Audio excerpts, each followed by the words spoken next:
Like, how cute. You can put me in the trash can, throw me on the sidewalk, drop me at the crossroads, sell me at the thrift shop. I don't really care where you send me, send me, send me. I don't really care. You can drop me in the ocean, leave me in the alley, hide me in the basement, or leave me at the listed front. I don't really care where you lose me, lose me, lose me, or if you choose me. I'm a genius, didn't even graduate, don't have a blue check, not verified, but when I go out, I feel satisfied. Cause I'm hot and pretty and I got nice. Hot and pretty and I got nice teeth. Hot and pretty and I got nice. If I die happy. Hot and pretty and I got nice. Hot and pretty and I got nice teeth. Hot and pretty and I got nice. If I die happy. All these dummies on my DMs, oh my god I see them. Do you think I'm reading? If I did I'd leave them on red. Can't believe they thought I want them. Like who? Me? Her? She?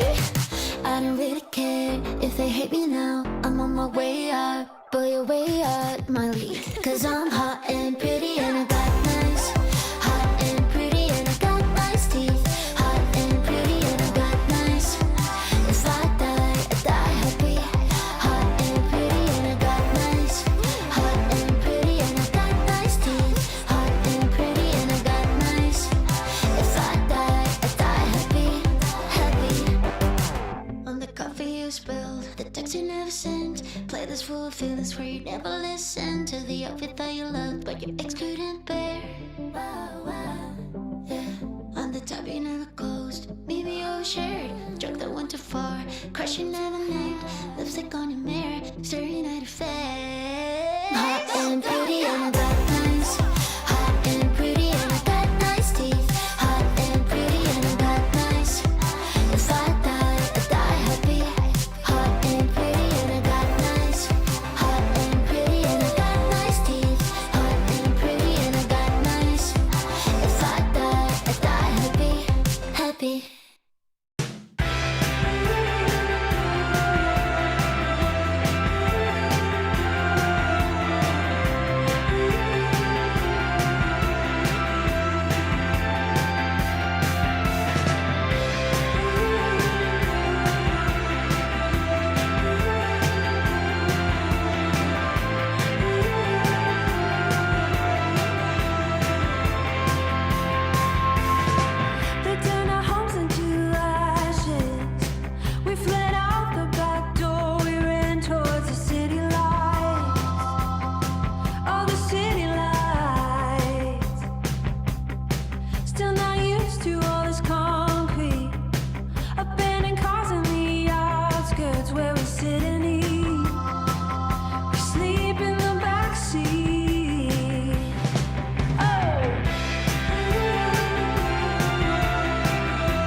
getting out of this one.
you choose me.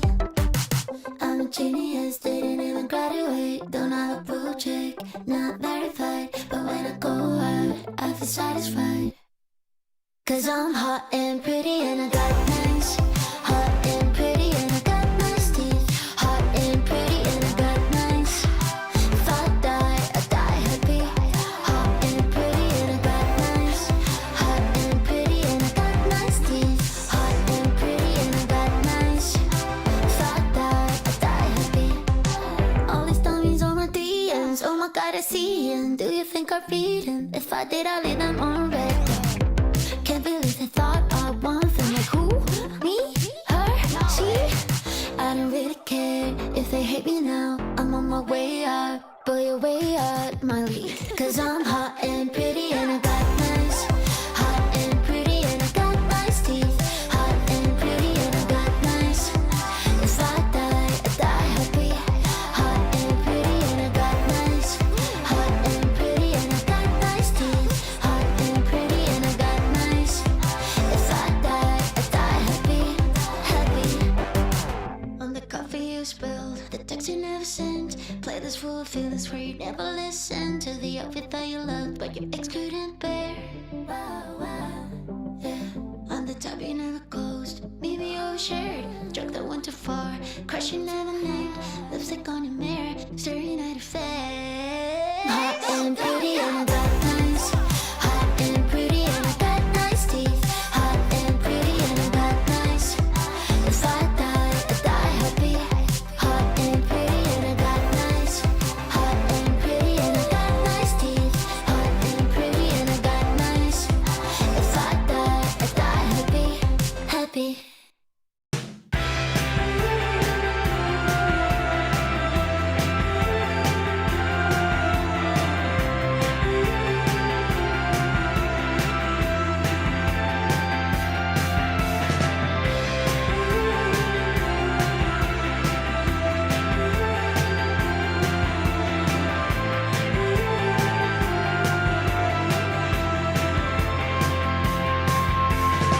They turn our homes into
cute.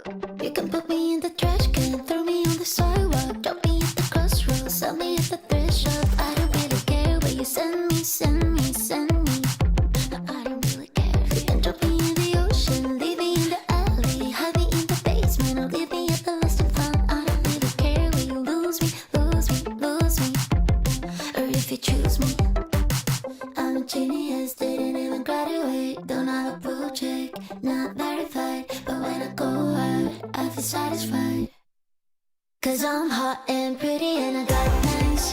Hot and pretty and I got nice teeth. Hot and pretty and I got nice. If I die happy. Hot and pretty and I got nice. Hot and pretty and I got nice teeth. Hot and pretty and I got nice. If I die happy. All these dummies on my DMs, oh my god I see 'em. Do you think I'd read 'em? If I did I'd leave them on red. Can't believe they thought I want them. Like who? Me? Her? She? I don't really care if they hate me now. I'm on my way out, but you're way out my league. Cause I'm hot and pretty and I got nice. Hot and pretty and I got nice teeth. Hot and pretty and I got nice. If I die happy. Hot and pretty and I got nice. Hot and pretty and I got nice teeth. Hot and pretty and I got nice. If I die happy, happy. On the coffee you spilled, the text you never sent, playlist full of feelings where you never listen to the outfit that you loved but your ex couldn't bear. Yeah. On the top you never closed, maybe overshared, drug that went too far, crush you never named, lipstick on your mirror, staring at your face. Hot and pretty and I got nice. Hot and pretty and I got nice teeth. Hot and pretty and I got nice. If I die happy. Hot and pretty and I got nice. Hot and pretty and I got nice teeth. Hot and pretty and I got nice. If I die happy, happy.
this one.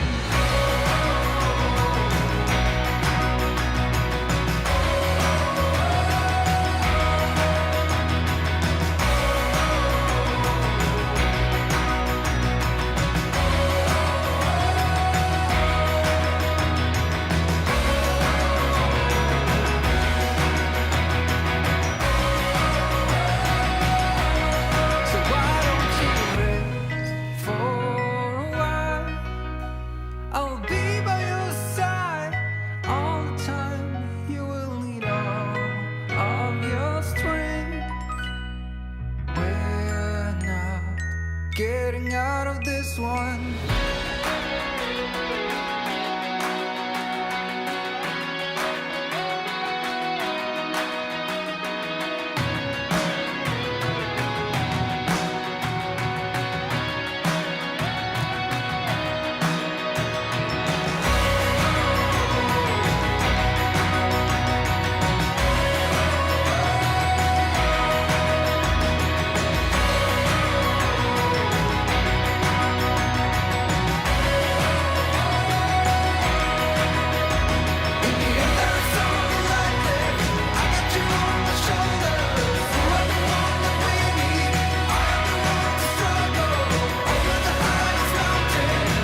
believe you said that.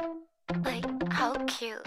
You can put me in the trash can, throw me on the sidewalk, drop me at the crossroads, sell me at the thrift shop. I don't really care where you send me, send me, send me. I don't really care. You can drop me in the ocean, leave me in the alley, hide me in the basement, or leave me at the lost and found. I don't really care where you lose me, lose me, lose me, or if you choose me. I'm a genius, didn't even graduate, don't have a blue check, not verified, but when I go out, I feel satisfied. Cause I'm hot and pretty and I got nice. Hot and pretty and I got nice teeth. Hot and pretty and I got nice. If I die happy. Hot and pretty and I got nice. Hot and pretty and I got nice teeth. Hot and pretty and I got nice. If I die happy. All these dummies on my DMs, oh my god, I see them. Do you think I'd read them? If I did, I'd leave them on red. Can't believe they thought I want them. Like who? Me? Her? She? I don't really care if they hate me now. I'm on my way out, but you're way out my league. Cause I'm hot and pretty and I got nice. Hot and pretty and I got nice teeth. Hot and pretty and I got nice. If I die happy. Hot and pretty and I got nice. Hot and pretty and I got nice teeth. Hot and pretty and I got nice. If I die happy, happy. On the coffee you spilled, the text you never sent. Play this full of feelings where you never listen to the outfit that you loved, but your ex couldn't bear. Yeah. On the top you never closed, maybe your shirt, drug that went too far, crush you never named, lipstick on your mirror, staring at your face. Hot and pretty and I got nice. Hot and pretty and I got nice teeth. Hot and pretty and I got nice. If I die happy. Hot and pretty and I got nice.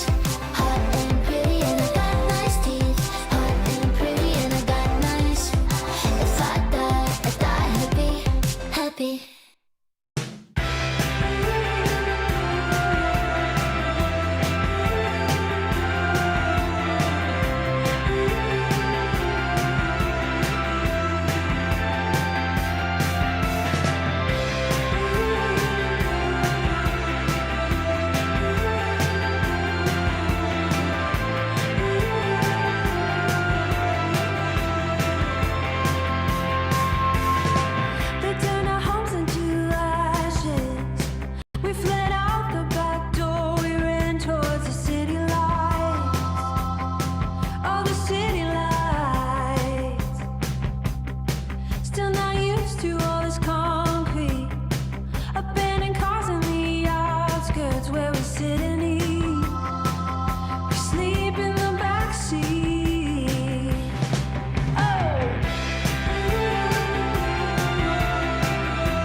getting out of this one.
Can you believe he said that? Like, how cute.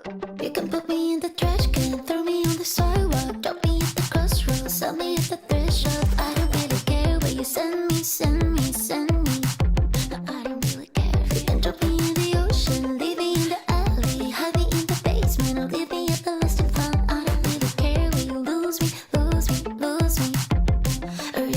knows me. I'm a genius, didn't even graduate. Don't have a blue check, not verified. But when I go out, I feel satisfied. Cause I'm hot and pretty and I got nice.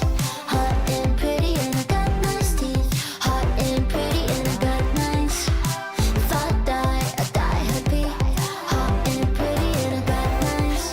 Hot and pretty and I got nice teeth. Hot and pretty and I got nice. If I die happy. All these dummies on my DMs. Oh my god, I see them. Do you think I'm reading? If I did, I'd leave them on red. Can't believe they thought I want them. Like who? Me? Her? She? I don't really care if they hate me now. I'm on my way out, but you're way out my league. Cause I'm hot and pretty and I got nice. Hot and pretty and I got nice teeth. Hot and pretty and I got nice. If I die happy. Hot and pretty and I got nice. Hot and pretty and I got nice teeth. Hot and pretty and I got nice. If I die happy, happy. On the coffee you spilled, the text you never sent. Play this full of feelings where you never listen to the outfit that you loved, but your ex couldn't bear. Yeah. On the top you never closed, maybe your shirt. Drug that went too far, crush you never named. Lipstick on your mirror, staring at your face. Hot and pretty and I got nice. Hot and pretty and I got nice teeth. Hot and pretty and I got nice. If I die happy. Hot and pretty and I got nice. Hot and pretty and I got nice teeth. Hot and pretty and I got nice. If I die happy, happy.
Good morning. Welcome back.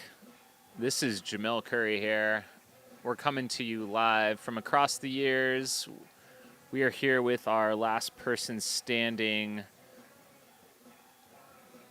It's 2:30 in the morning. They are many hours in.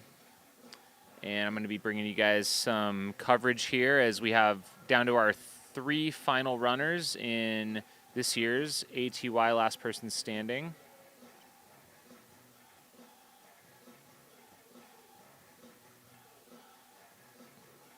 On your screen here is Stephanie Rosebaugh. She's on lap 116 right now. She's also out there with Michael Carson and Benjamin Niebla. So we have these 3 runners that are in a pretty epic battle here. This is a record for across the years. We have never gone this long before. Last year they went around 36 hours, so they wrapped up around midnight. So we're in uncharted territory out here at this last person standing event. This one, of course, is a bit unique in that we are going off every 20 minutes instead of every hour like a traditional backyard ultra, which I think makes it a little bit tougher. It's still around the same amount of distance, 4.1 miles or so. The loop that we have out here is 1.41. So if I do that math, yeah, we're about 4.2 miles. Looks like we just lost our feed there for a minute. But the runners right now they've done 115 laps, and that's 162.24 miles. Here we are back in the parking lot.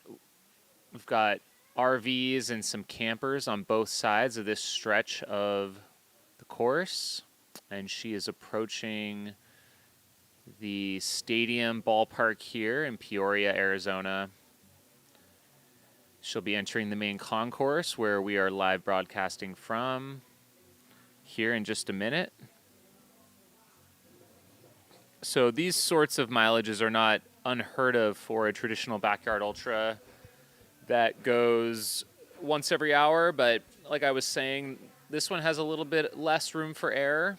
You have to do everything that you need to do, whether that's go to the bathroom, whether that's get food, take a quick nap, but you've only got a couple minutes to do it before you've got to set off again. As you can see, Stephanie is coming into the concourse here. She'll have to get going again in just 5 minutes. So these runners, they're averaging between 14 and 17 minutes per lap. Stephanie has the quickest average lap pace, 14:19. But Benjamin Niebla, his average for 115 laps has been 17 minutes and 13 seconds. And so he's really only got a couple of minutes of rest to do everything that he needs to do. And there goes Stephanie right past the broadcast booth and completing her next lap. She will have, it looks like, about 4 minutes of break. We'll see what she gets done. And Michael Carson is just behind her. You'll see him coming up here in just about 30 seconds. And she's heading into the tent. There's Michael Carson. And he's completed. And it looks like Benjamin Niebla is also in here in just a minute. So Michael is just outside the white tent. He's being serviced and crewed, I believe, by Anthony Culpepper. Benjamin Niebla here is now completing his 116th lap. And he's going to be serviced by his crew as well. So they're up to 163.65 miles. He's going to get a lay down there on the inflatable bed, close his eyes, elevate his feet, looks like potentially get a little bit of maybe a massage on his legs. And that was the 3-minute call. So as you can see, this is quite stressful. Now, if this was a normal, typical backyard, you might see more like 10 minutes of break, 10 minutes of rest in between. You'd be able to get maybe 7-8 minutes of shut-eye. But here, in this across the years format, you're only going to get a couple minutes. This, of course, I think is the toughest part of the day. Even though these runners started at noon, probably like the 2 to 6 o'clock hour, I would say, is the toughest. We've probably got the fewest number of runners out on course here right now.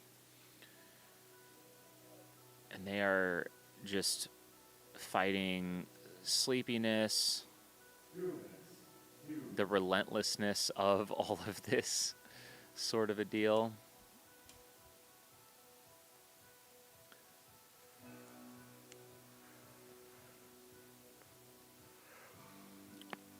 And you'll see that they'll have to get back up here in about a minute.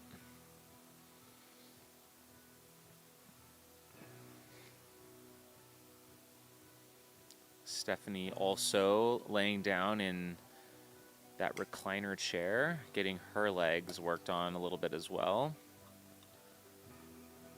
So the question is, how much of a rest can you get? Is it rejuvenating at all to lay down for even 2 to 3 minutes in between these laps?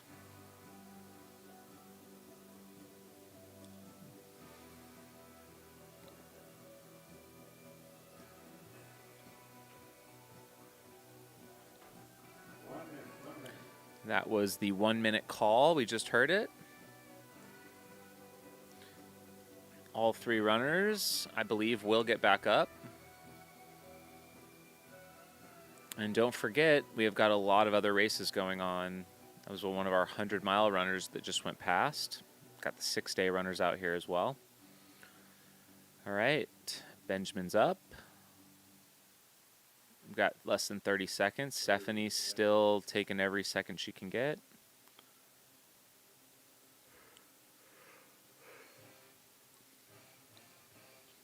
And they are tipping her up. They've got to get into the corral in the next 10 seconds.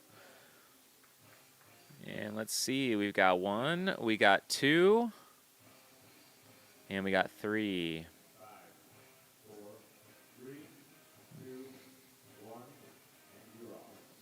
And we are off on lap 117.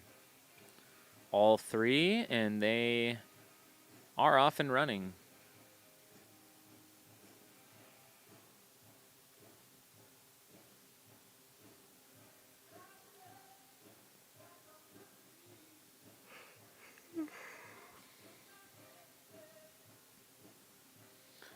Big shout out to the 24 of you here in the chat or just watching, tuning in. Appreciate you all being here.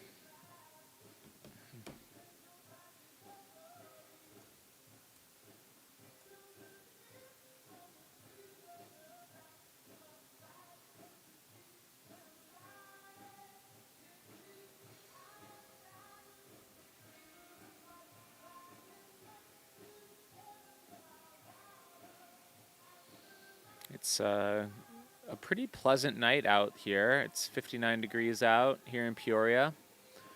Course is well lit. There's still quite a few runners out there, actually, for being towards the latter end of the race this week. 113 hours in. Still some good energy out there, looks like.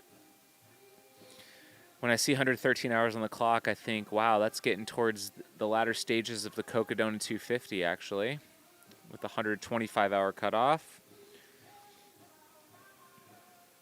So you can see all 3 of our runners here on screen. And a huge shout out to Wesley, our camera runner right now. He's a past participant of the Last Person Standing.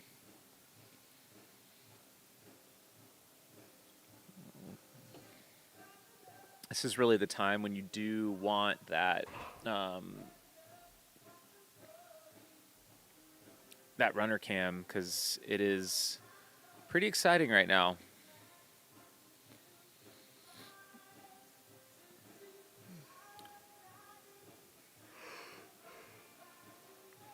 You've got a little bit of a climb going up and over this bridge. And this is the big downhill.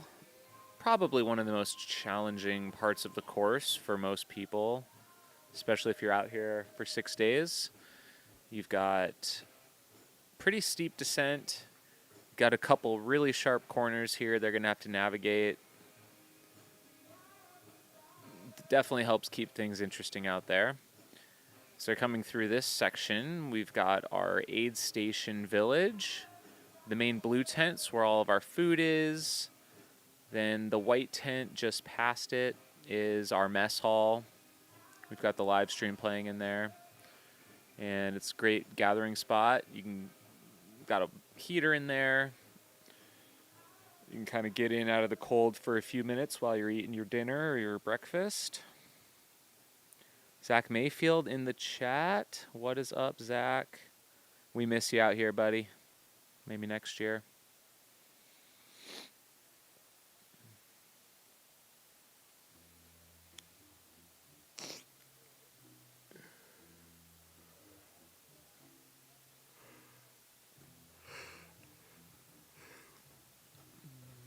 And this course definitely keeps it interesting from all the laps I've been doing out there. Oh, looks like we've got a quick bathroom stop here.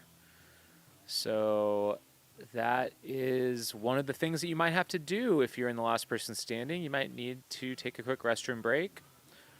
Of course, you got to be expeditious. You only have a couple of minutes to spare. Just got to make it quick. Thankfully, there are a lot of restrooms on course that you can pop in and out of whenever you need them. Great thing about this new venue from last year and this year is we've got so many permanent restrooms in this facility. All around the main concourse, there is a ton of bathrooms that are open. There's one by start finish. There's one by the aid station. There's one on the far side of the ball field. And then there's, of course, one that is like midway through the loop as well that you can jump in there. Our old course at Camelback Ranch did not have those amenities. We were pretty much using porta potties for all 6 days.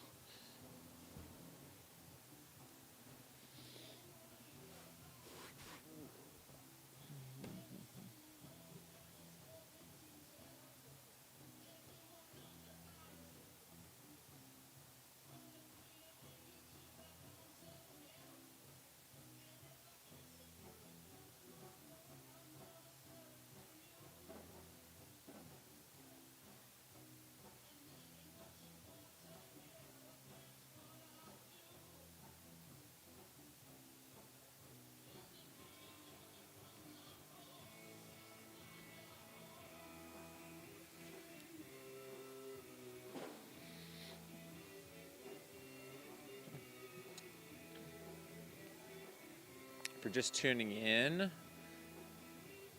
we've got following Michael Carson here in the last person standing at Across the Years, and he's going to make a pass here. Stephanie Rosebaugh is doing a little walking break, and so Michael Carson will move ahead of her. We've got 3 left right now on lap 117, and Stephanie's now going to lock in with Michael here as we go through the stretch of gravel and dirt that is on the far side of this course.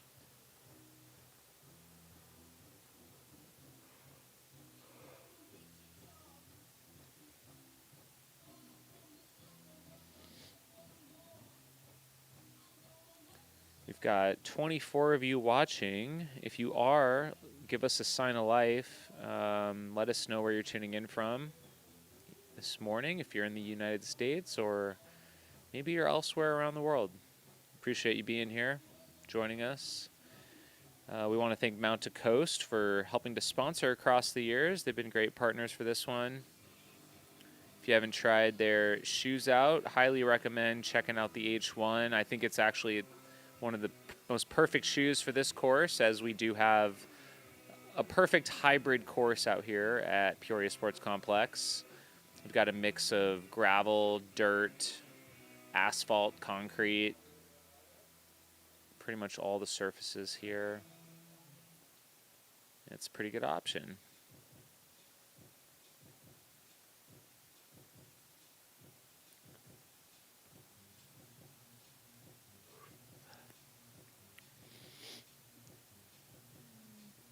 If we take a look at, we got Michael passing Stephanie. So she's kind of doing a walk, run, break. Of course, they're going to have to make it back by 3 o'clock. Their next lap will start at 3 on the dot. So let's talk a little bit about our 3 competitors. Stephanie Roseboss from Prescott, Arizona. She's 44 years old. Her fastest lap of the event so far is a 12:45. Her average is 14:20, so she has the fastest average for any of the competitors left in the race. Her slowest lap is a 17:44. Now, Michael, he used to live here. He used to live in Tempe, Arizona, worked for Aravaipa / Mountain Outpost. Shout out, he's one of the OG videographers with Aravaipa, one of the OG co-creators of the Mountain Outpost YouTube channel. His fastest lap was an 11:30. He's been averaging 15:36 per lap, and his slowest lap was a 17:25. And then Benjamin Niebla, coming from Manchester, New Hampshire, 28 years young. Last lap, let's say fastest lap was a 12:29. Average lap, quite a bit slower than the other two, 17:13. That's his average lap. Slow lap was an 18:58. Now, if you look at cumulative time on course, so Stephanie is 27 hours, 42 minutes for 163 miles. Michael Carson is 30 hours for 163, and then 33:17. So quite a variance. Like, Benjamin spent 6 more hours on course compared to Stephanie, and whether that will be a factor at the end of the day is yet to be determined, but you can imagine with that extra time off course, Stephanie could have been sleeping, resting, relaxing, but of course it meant that she had to run faster. So is that trade-off worth it? Yet to be seen. We've got Carrie Ann Brezer tuning in from Perth, Australia. Been watching all day. Wish we had something like this epic event in Australia. Well, you do have the Sydney Backyard Ultra, which I've been keeping my eye on, and I believe it's the largest backyard ultra in the world. 500 competitors. They have a lot of great coverage of that event, and I hope to someday create something similar here. We'd love to create a more standard backyard ultra with Aravaipa, and hopefully we can get a large turnout for it. We've got Anthony Strokes Hughes, shout out from Australia also. Currently it's 8:48 p.m. January 2nd here on the East Coast. Cheering on Stephanie Redfern and enjoying the different format of the Backyard Ultra. We got Chris here, just got back to Tucson after doing the 72 hours. Shout out to you. W. Michaels, greetings from Granada, Spain. Awesome. We've got quite a bit of international turnout in our small number of viewers here early in the morning in the U.S. So we appreciate you all being here.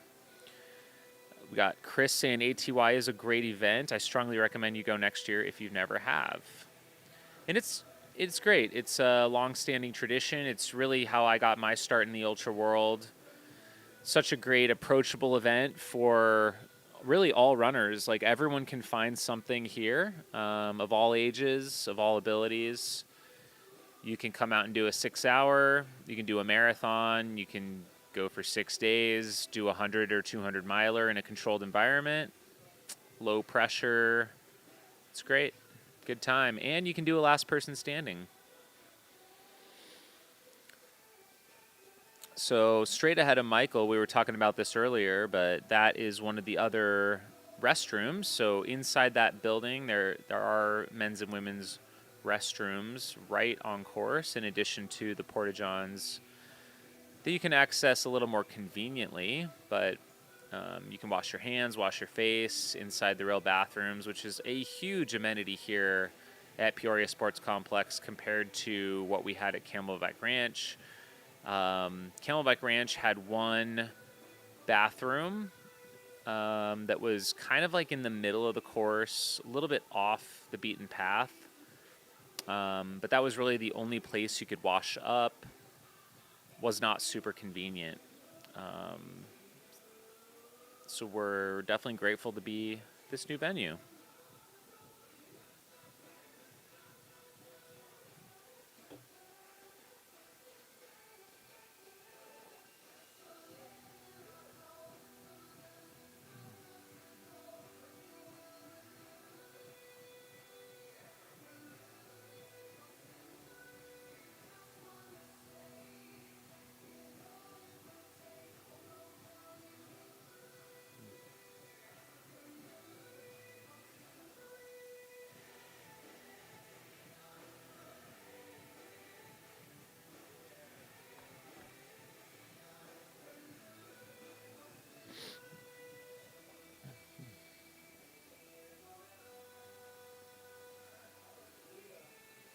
We've got eyes on Michael Carson, currently leading the lap here, coming down our RV row, pit row, which is a little sparser than it was a couple of days ago. You could not find a parking spot here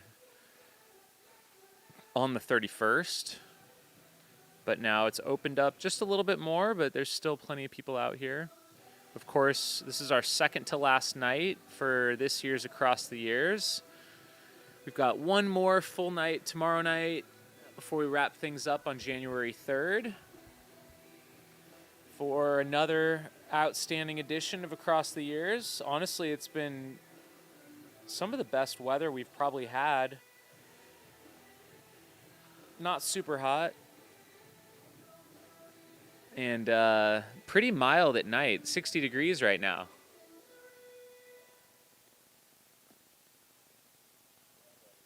Had a little bit of rain, but it has not caused the course to turn muddy. In fact, it's, I think, made things probably a little bit better conditions, keep the dust down. All right, here he comes to the main concourse. I will be seeing him here in just a second, coming by our live broadcast tent. And it looks like he's going to have about 4 minutes on the clock to take a rest. But, I mean, looking strong, looking great. I mean, at this point, I think that this could go for quite some time still.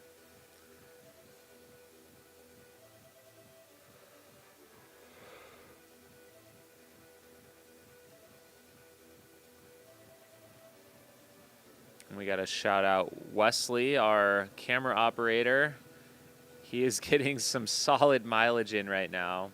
I hope he's got a 6-day bib on, which I know he doesn't, but. And there we go, just exactly 4 minutes. And Michael Carson officially in on lap 117. That's 165.06 miles. Incredible work, and no eyes on our other two runners yet. We've got Anthony Culpepper is crewing Michael. He's just sitting in a chair here. And I've got eyes on Benjamin now and Stephanie. They're both quite close to one another here, coming in. You can see them on screen. Everyone's looking good still. So sit back, relax. We're going to be here a while.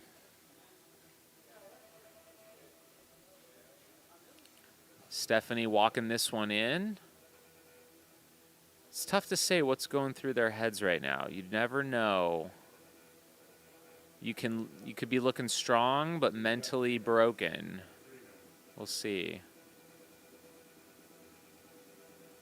3-minute warning was just called by our MC, Aaron Schmidt, one of our Aravaipa race directors. And Benjamin's going to go right back down onto that inflatable mattress. Looks quite comfortable. He's going to, maybe has an eye mask. Oh, he's got his hat, his sleep hat. He's going to put it over his eyes and take in a little bit of water and take about 2 minutes here. Stephanie, she's in the elevated lounge chair. That gained popularity. I saw Jeff Browning had one of those super recliners when he was on the Colorado Trail, and he swears by it. But you can just kind of kick back, elevate the feet. It's funny because they're trying to get some rest, and we are absolutely pumping the music into that tent right now, which is quite funny. Super, super bright out. Can't settle in too much. You don't really have the time for it. Oh, here we go. Over in the chat, I think maybe in Australia we don't have a single event over 6 days, which has a 6-day race. Backyard Ultra Marathon 24/72 race in Australia. Okay. So yeah, a combination event that has all of this going on, I guess is a bit unique. Yeah, we kind of go all in, giving you a bunch of different options at this race. Really choose your own adventure, which I think is pretty cool. 6 hours, 12 hours, 100K, 100 miles, 200 miles. Yeah, you really have it all here. It's really just a running festival and a fantastic time. 24-hour-a-day medical, 24-hour-a-day aid station. If you love running, you want to indulge yourself and binge in running, this is one place to come and do it. Meet a lot of like-minded people, a lot of lunatics, a lot of crazies. All right, we are 30 seconds from our next bell.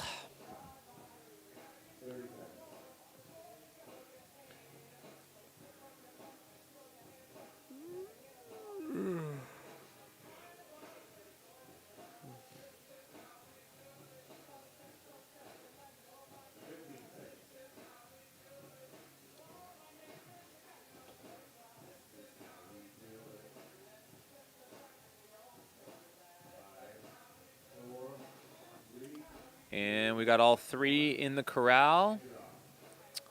And there we go. They are off and running.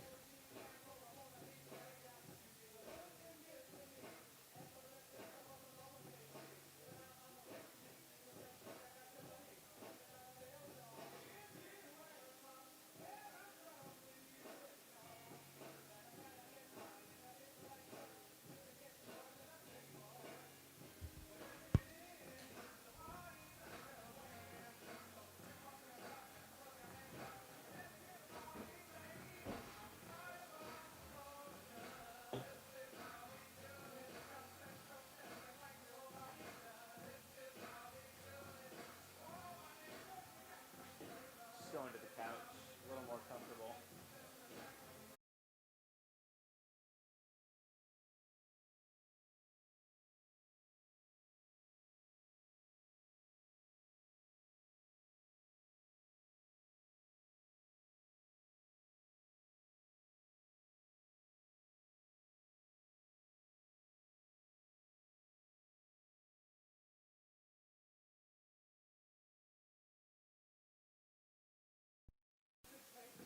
I just did some miles myself. I'm a little stiff. All right, we are back, and we are on lap 118 for this last person standing, a new lap record for LPS at ATY. It's fun to see this event evolve. The very first year we did it, I think we made it maybe 33 hours or so, and these guys are, I got to do a little bit of math on it. We are 39 hours in now. Yeah, 39 hours as of 3 a.m. And 160. Let's see here. 165. Thank you. So after this lap, there'll be 166.4 ish, 166.5. And it just feels like we're going to be here a while. I said that before.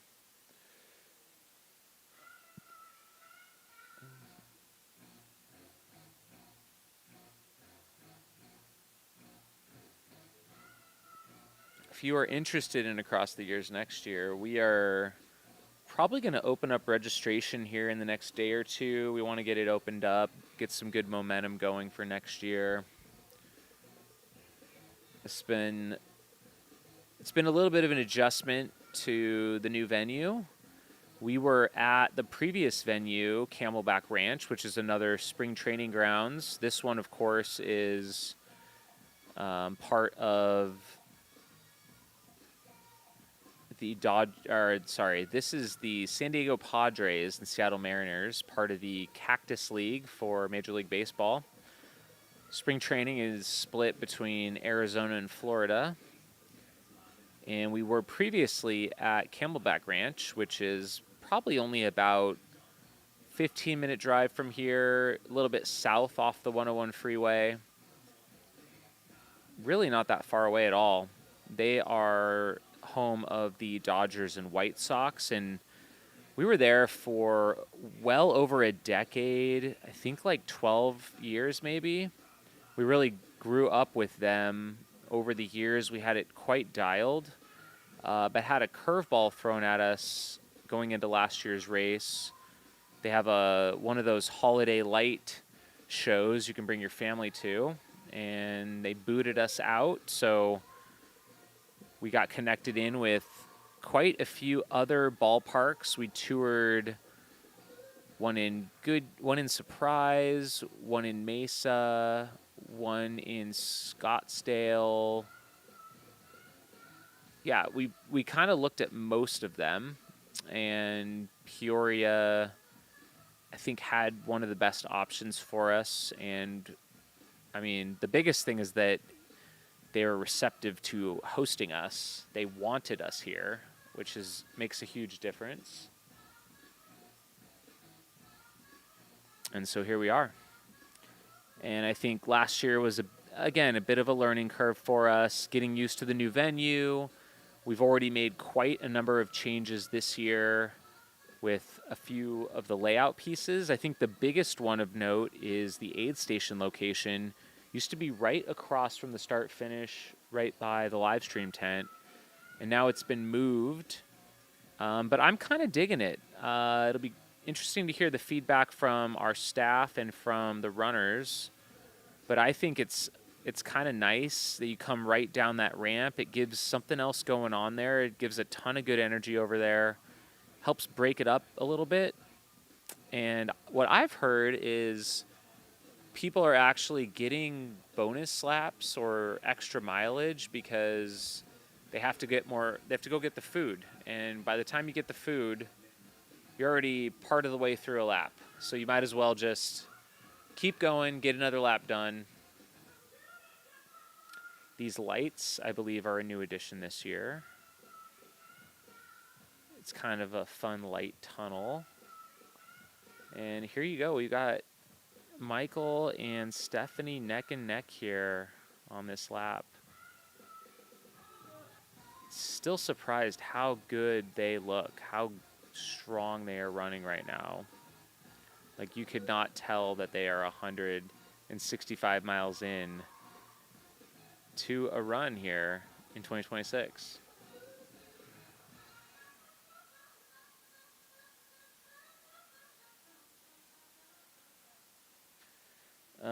We had a question in the chat. Is it registration or a lotto to participate? It's just open registration. So this event does not sell out. I don't even know if we would get enough runners to sell it out because we've got quite a bit of room here. The course itself, I think, can handle quite high capacity. We've got tons of parking on site. There's actually a ton of crew area that still wasn't even used along the loop. So, yeah, I think we've had race day registration all week. I think we've had over close to 85 runners sign up this week while we've been out here on site. People just showing up like each morning to sign up and register and run that day. So, yeah, it's pretty open. We expect the same next year. We expect open registration even on each morning of the race. So if you aren't sure until the event comes around, you can still drive over, catch a flight, come on down. We'd love to have you.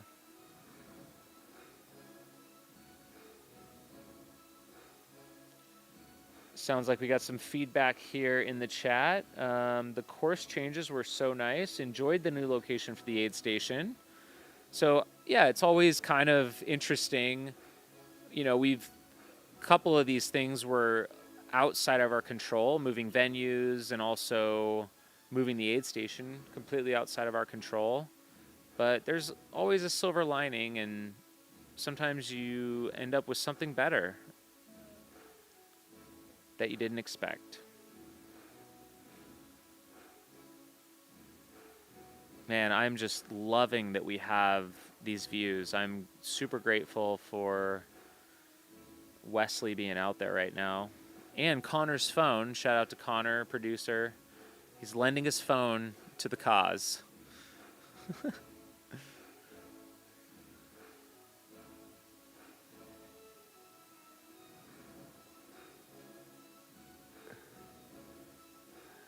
Michael's checking his watch there, making sure he's on track.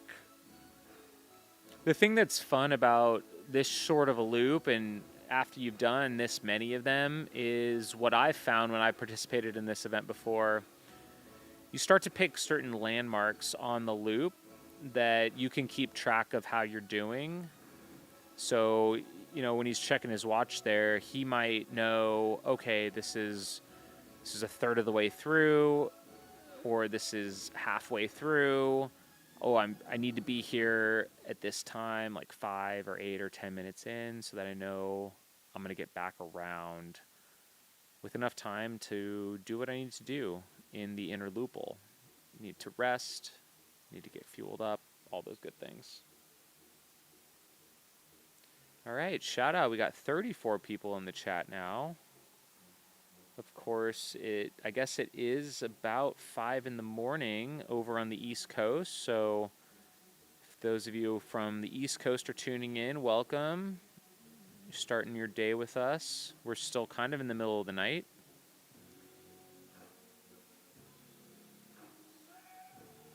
Sounds like I'm selling people on LPS next year. Zach Mayfield in the chat. I mean, it's a good time. The couple times I've done it, I've had an absolute blast. It is so fun just linking up with everyone at the start of each lap. All the chit-chatting and like the camaraderie that comes with all having to line up together every lap and then do this crazy thing is super fun. The other aspect of this that we should probably talk about is the mind games, the mental aspect. Like, we're watching these runners right now, but we don't fully know what's going through their heads. We don't know how they're feeling exactly. And we don't know what they're trying to do to each other. Because ultimately, they're each trying to win. They're trying to outlast their competitors. That's why they signed up for this. They want to win. And to do that, they've got to break them. And you've got to have an extreme level of mental toughness.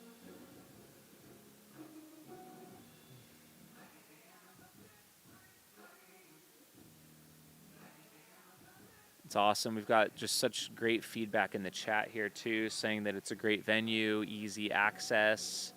You can just pull your RV right up. Sunrise, sunsets are amazing. Yeah, that's the other thing too. Like comparing the two venues, Camelback Ranch, it's a couple of miles off of the 101 freeway, And kind of a little bit further out of town, there are not many amenities right there. It's a little bit more in no man's land, so you'd have to drive several miles to get to a hotel, to any sort of a restaurant or like a place to buy supplies. You might have to go like 3 miles to get to a Walmart.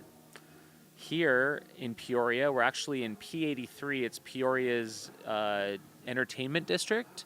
We are right across from Arrowhead Mall. There's a movie theater across the street.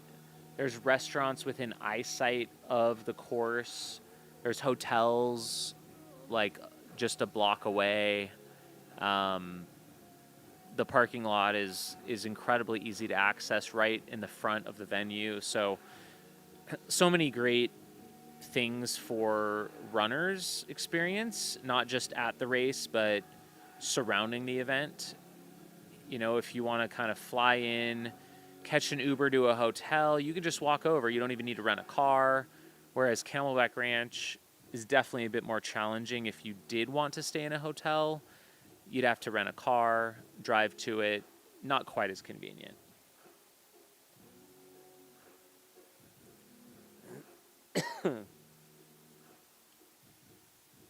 Talking about seeing fireworks on course too.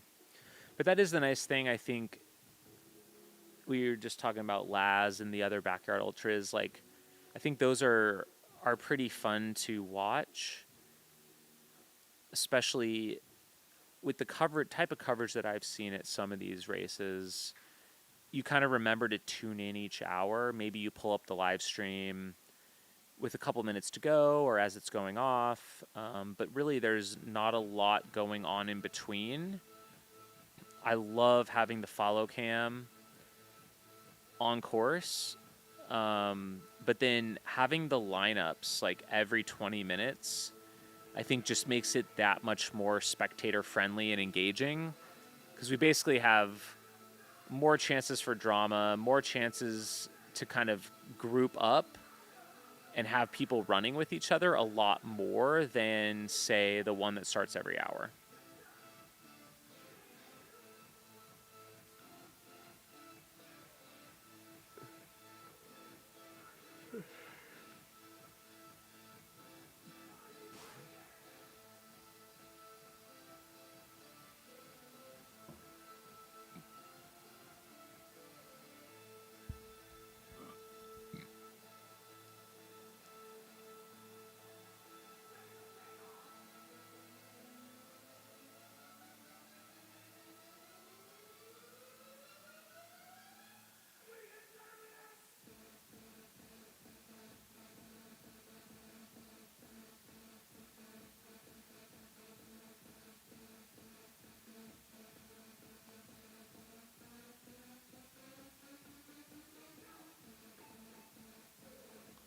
And we got Michael Carson leading the way here into the concourse at Peoria Sports Complex.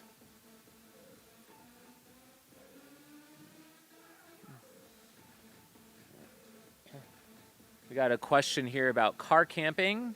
You can absolutely camp out of your car in the parking lot here. It doesn't have to be an RV or a travel trailer. You can kind of be as budget friendly as you'd like. Small SUV would definitely be more than welcome. And all the RV parking is free as well, which is nice.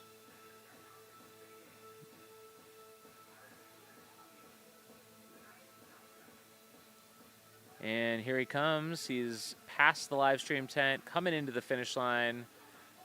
Just under 4 minutes to spare. So kind of like an average amount of time for Michael here.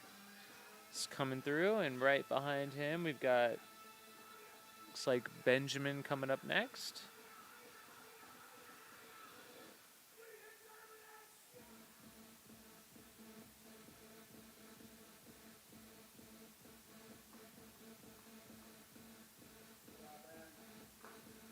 These guys just completed lap 118, and that's officially mile 166.47.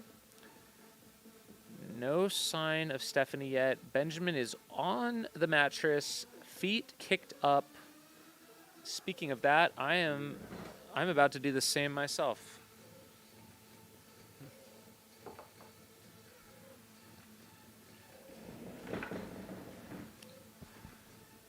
Kicking the feet up sounds like a great idea.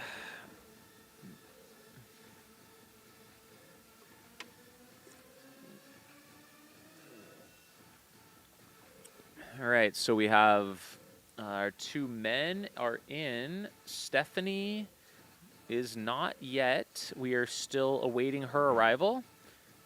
She might be hiking this one in. She might be taking a quick restroom break. There are things that you need to do on these laps other than just get around them.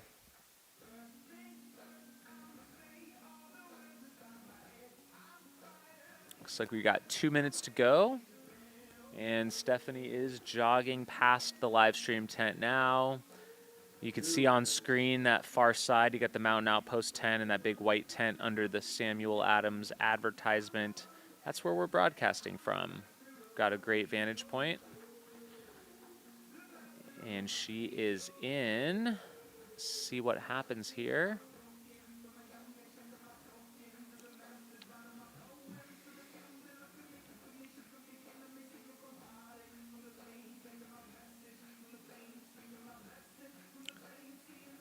So she doesn't have a lot of time to kick back on this lap.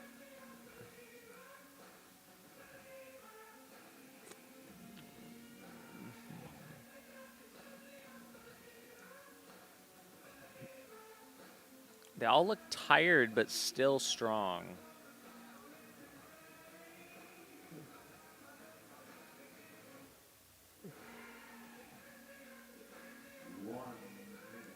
Shout out to all 38 of you now watching. We are boosting our numbers a little bit.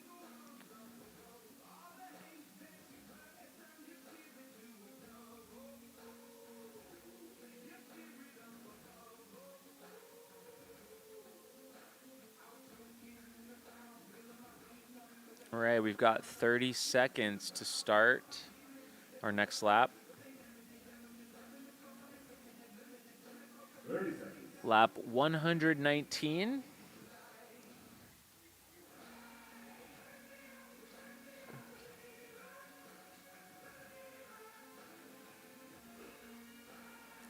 And they better get into the corral. Here we go. Michael's in. We've got the 10-second countdown. All three of our competitors are now in the corral. And they're off and running.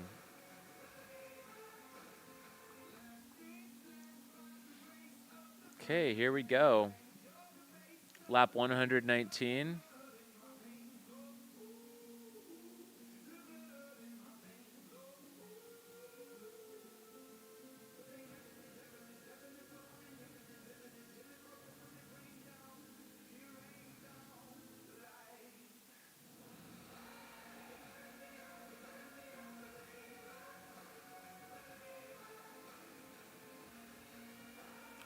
We lost our feed there.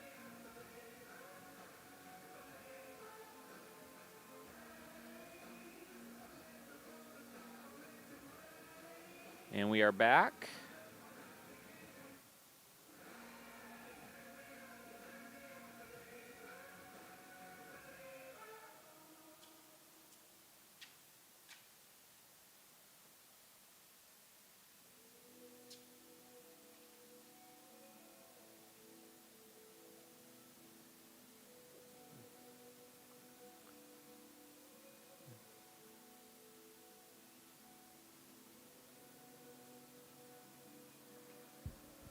All right, I'm going to do a little biography of each of our athletes here. I'm doing a little snooping. So Stephanie, she started running ultra marathons in 2023. She won the man against horse 50 miler. Got to shout out that race. One of the old school ultras of the sport. Fantastic event. She won that back in 2023. She won Whiskey Basin 60K, sixth place at Cocodona 250, third place at Bigfoot 200 in 2024.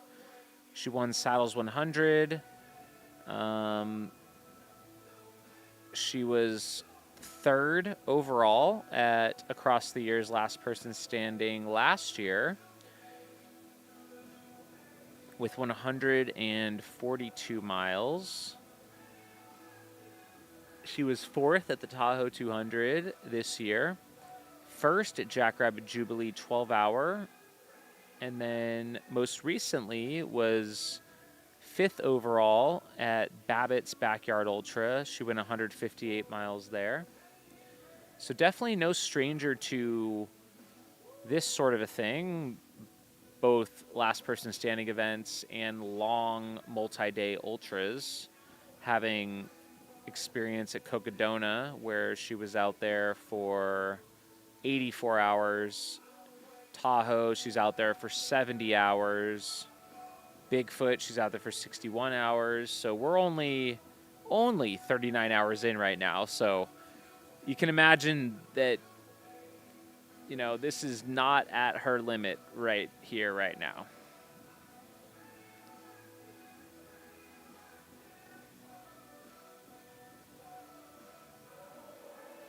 I should probably have this one down to memory, but let's look up some stats about Michael Carson. So what's interesting with Michael Carson is he just most recently, just about a few weeks ago, beginning of December, competed in the last paddler standing.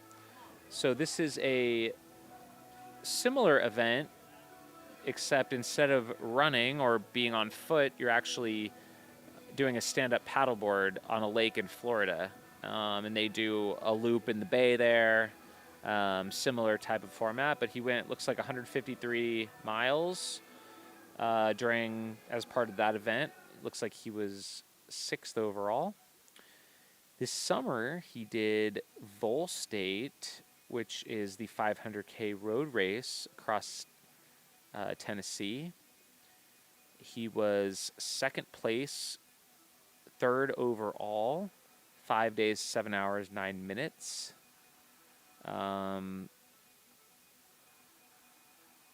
He's kind of been away from the sport of ultra running for a while. Actually, his last ultra before he did Vol State this summer, kind of out of nowhere, was McDowell Mountain Frenzy 50K in 2019. But of course, he's been in the sport for a long time. His first recorded ultra was the Pass Mountain 50K in Mesa in 2010. He was third place there. He's got a lot of wins back in the day. I've run a lot of races against him. What else is interesting? He is the first ever finisher of the Black Canyon 100K. It's kind of a cool stat, like to say that not only did you win the first year, you were the first ever finisher. You're looking at him right here, and what that event has become is truly incredible. Back then, there was just 40 finishers back in 2014, and now it has evolved into quite the event.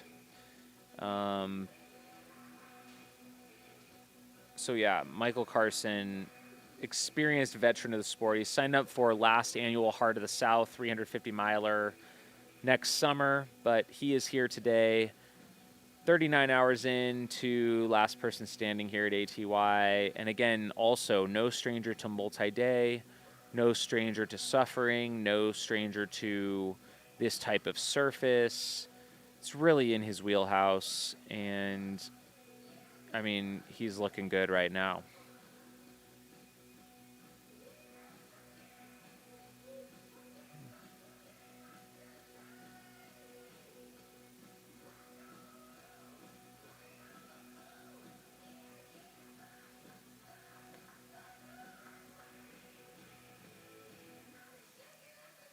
And just give me 1 second. I'm going to look up our third runner, because I actually don't know a lot about him.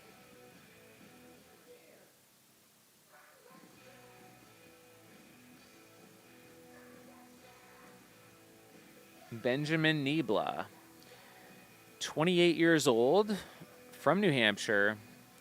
He did his first 50K just 2 years ago, 2023, in September. The Pigsaw Mountain Trail Races 50K in Chesterfield, New Hampshire. He has done mostly races in the Northeast, a smattering of 50Ks, 36 milers, 12 hours, 8 hours. Some of these races I've never heard of, and they have some pretty cool names. The Jug and Loop Ultra 6 Hour in Massachusetts, Seth's Fat Ass 50K, the GAC Fat Ass 50, Spring on the Trails Endurance Runs, Spring Fever 8 Hour, Riverlands 100 in Maine. We've got here we go. Now we're getting into it. The Jigger Johnson Ultras. What's that? You want to interview to fill some of your time tonight? Oh, whatever. If you want to. If you want to do it. Sure, come on in. So he ran the Jigger Johnson Ultras in Waterville Valley, of course, this summer. He was third place at that 100-miler in 39:12. Hey, come on. And what else has he done recently? He just did the Mid-State Massive in New Hampshire. He's also signed up for Jigger Johnson again next summer. He's going to go back to that. So, yeah, again, another runner that is no stranger to being out there a long time. It does look like his longest run is Jigger Johnson at 39 hours. So he's heading into unknown territory in terms of time and being out there. So give me 1 second. I'm going to get resituated.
All right.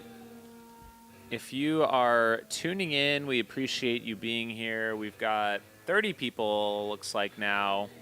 I am hosting Jamil Curry here. We are 3:30 in the morning here in Peoria, Arizona, and 114 and a half hours in, and I am pleased to be joined here on the couch with Toby Anderson. And he is 70 years old, joining us in the sixth day. I am, yes. And so welcome. You wanted to come in and share some tales from the course, tales from 114 hours out here. So welcome.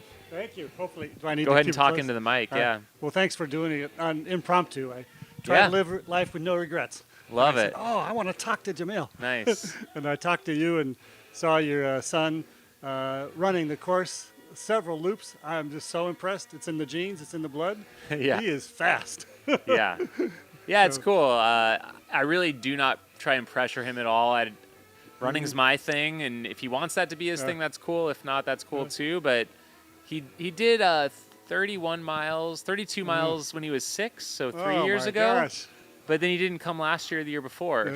But he wanted to come back this year. So Well, I complimented you earlier in the race saying that it's a sign of a good father who wants their kids to do something but doesn't push them until they're ready to do it and let them do it and encourage them.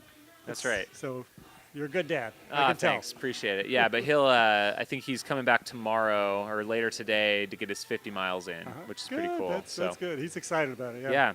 So let's see. You are 191 miles in to your 6-day experience.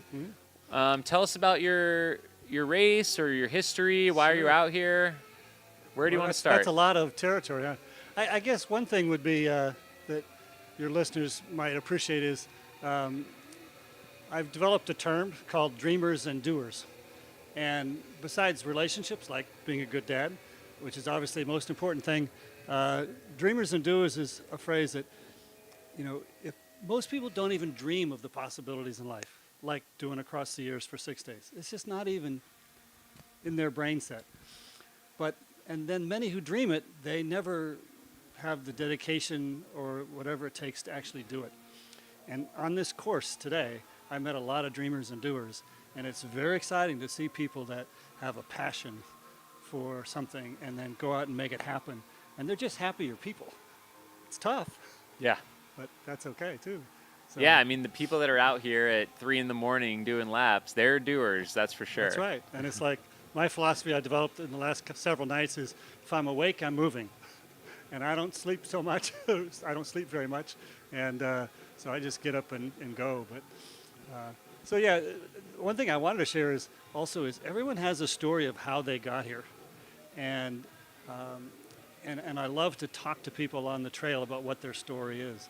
So I've always been a dreamer and a doer as well from when I was a little in high school or college, and had to pay for my college and travel around the world, studied in England, traveled for a year, and then even getting into the other sports of triathlons, and decently accomplished in that in my 50s, and some All-American, and then getting into ultras was kind of after a bike crash, it was the safer option, right? Okay, yeah. And I just love the ultra running. And in the last year and a half, everyone's got their story. And my quick story is that I was about ready to do another long distance race. And my Garmin scores are all crazy. I go, what's going on? It's telling me I can't even exercise pretty much. And I go, I've been exercising 4 to 8 hours a day. What do you mean telling me I can't? So anyway, wives are always smarter than we are. Wife says, go in and see the doctor. And 3 days before the race, they come running in. Oh, I know what's wrong with you, Toby. And you can't do the race. You have AFib and you can't do the race. And I say, well, first of all, what the hell is AFib? And why are you so happy telling me I can't do the race? So figured out what it was. Doctor said it. The cardiologist 2 days later said I could do it. He said, but you just lost 25% of your blood flow. And I go, he said, only matters for elites. And I go, I'm not going to argue that with you because that's not true. But he said, the main thing is just don't get fatigued. And I go, I just laughed. 6 days. Don't get that fatigued. was a 4-day race, but he said, Oh, don't get fatigued. Okay. So it's like, but I did it, and I had some issues, but everything was fine. And then I got the heart ablation surgery thing.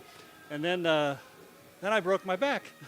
Oh, my This goodness. is all in the last year and a half, right? Oh, geez. And then I had a knee surgery, which was like 6+ months you can't walk. And it all just boom, boom, to boom, one after another.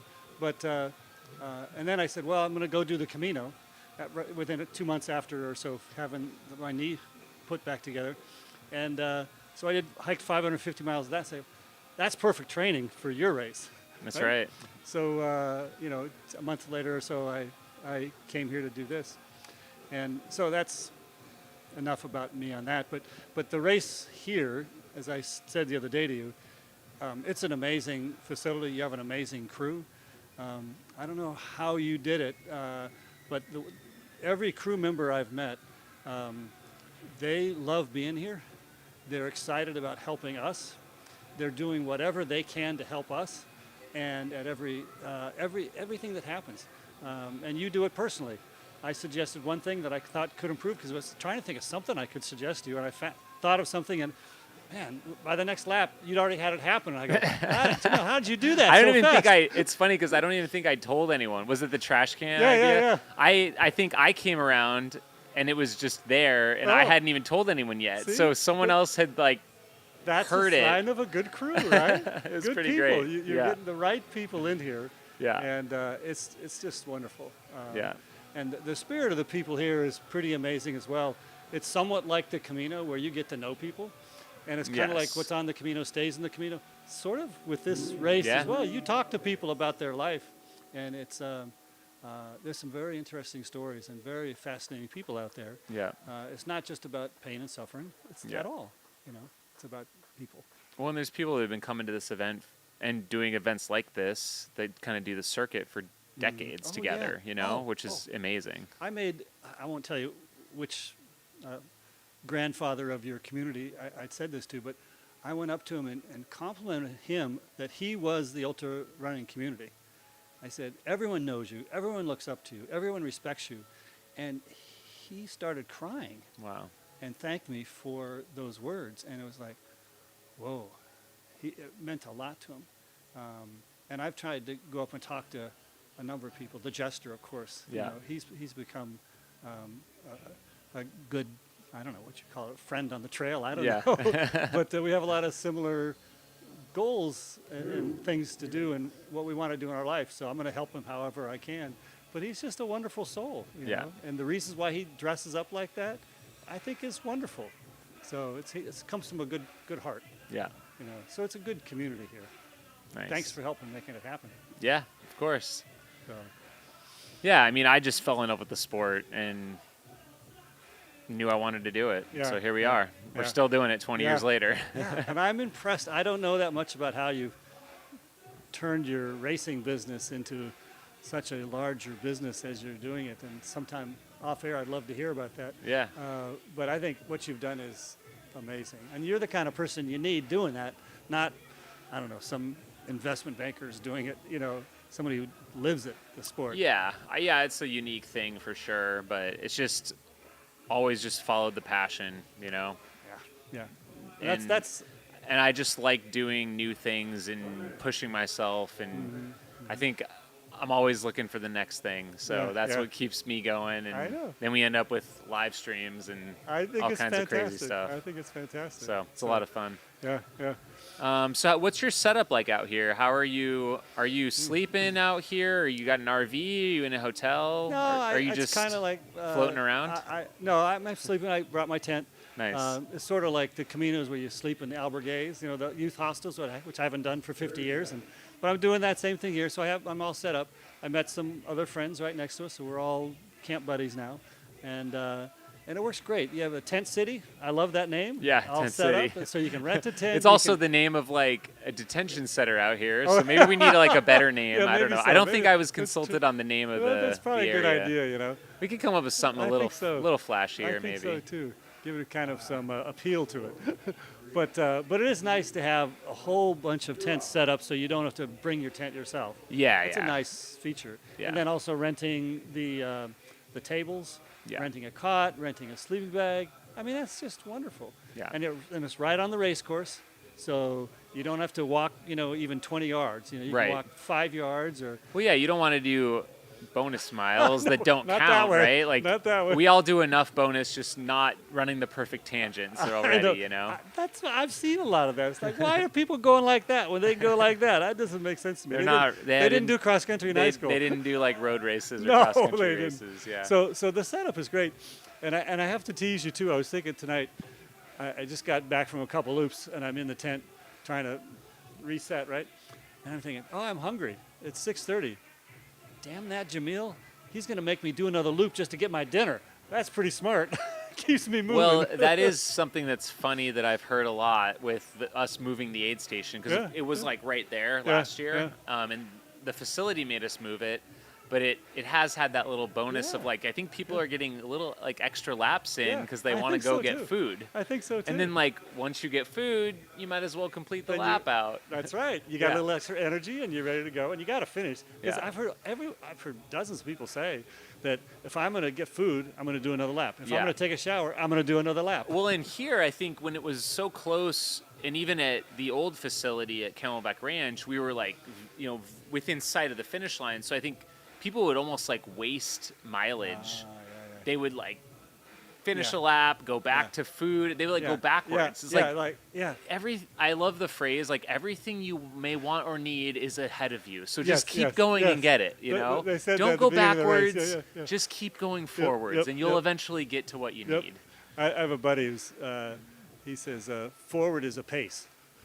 It's like, Yeah. ooh, I like that, especially as you get to be my age. You know, It's like whatever you can do. relentless forward Yeah, progress, right? So the setup here, and the place where all the RVs stay, and it's like, I don't know, it's like you're king or queen going down the middle of London or something with everybody on both sides. Yeah, there's clapping good and energy, cheering. and I think that this is great too. There's like it's a little bit more spread out, so there's Yeah, always yeah. something Yeah. kind of Yes, happening on yes, the loop. yes. It keeps it interesting. Yeah.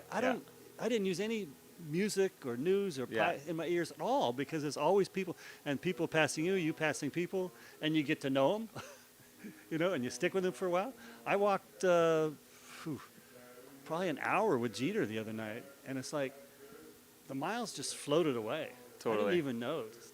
It's like how much of pain is here, and if you just need a little bit of distraction, and hour, 2 hours, 5, 10 miles is gone. Exactly. It's a very nice way to do it. With just a straight out and back or something like that, you don't have that. You'll never see them.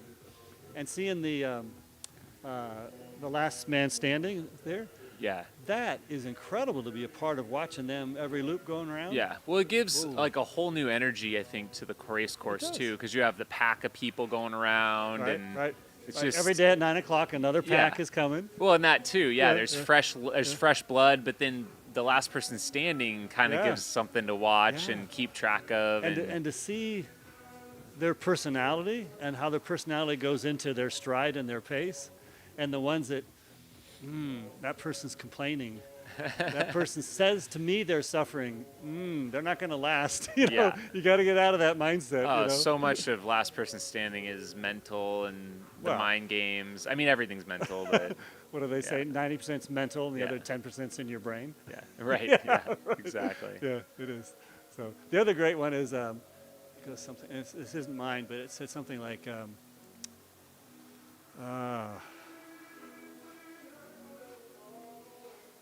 It'll come back to me in a couple seconds. Yeah. Yeah.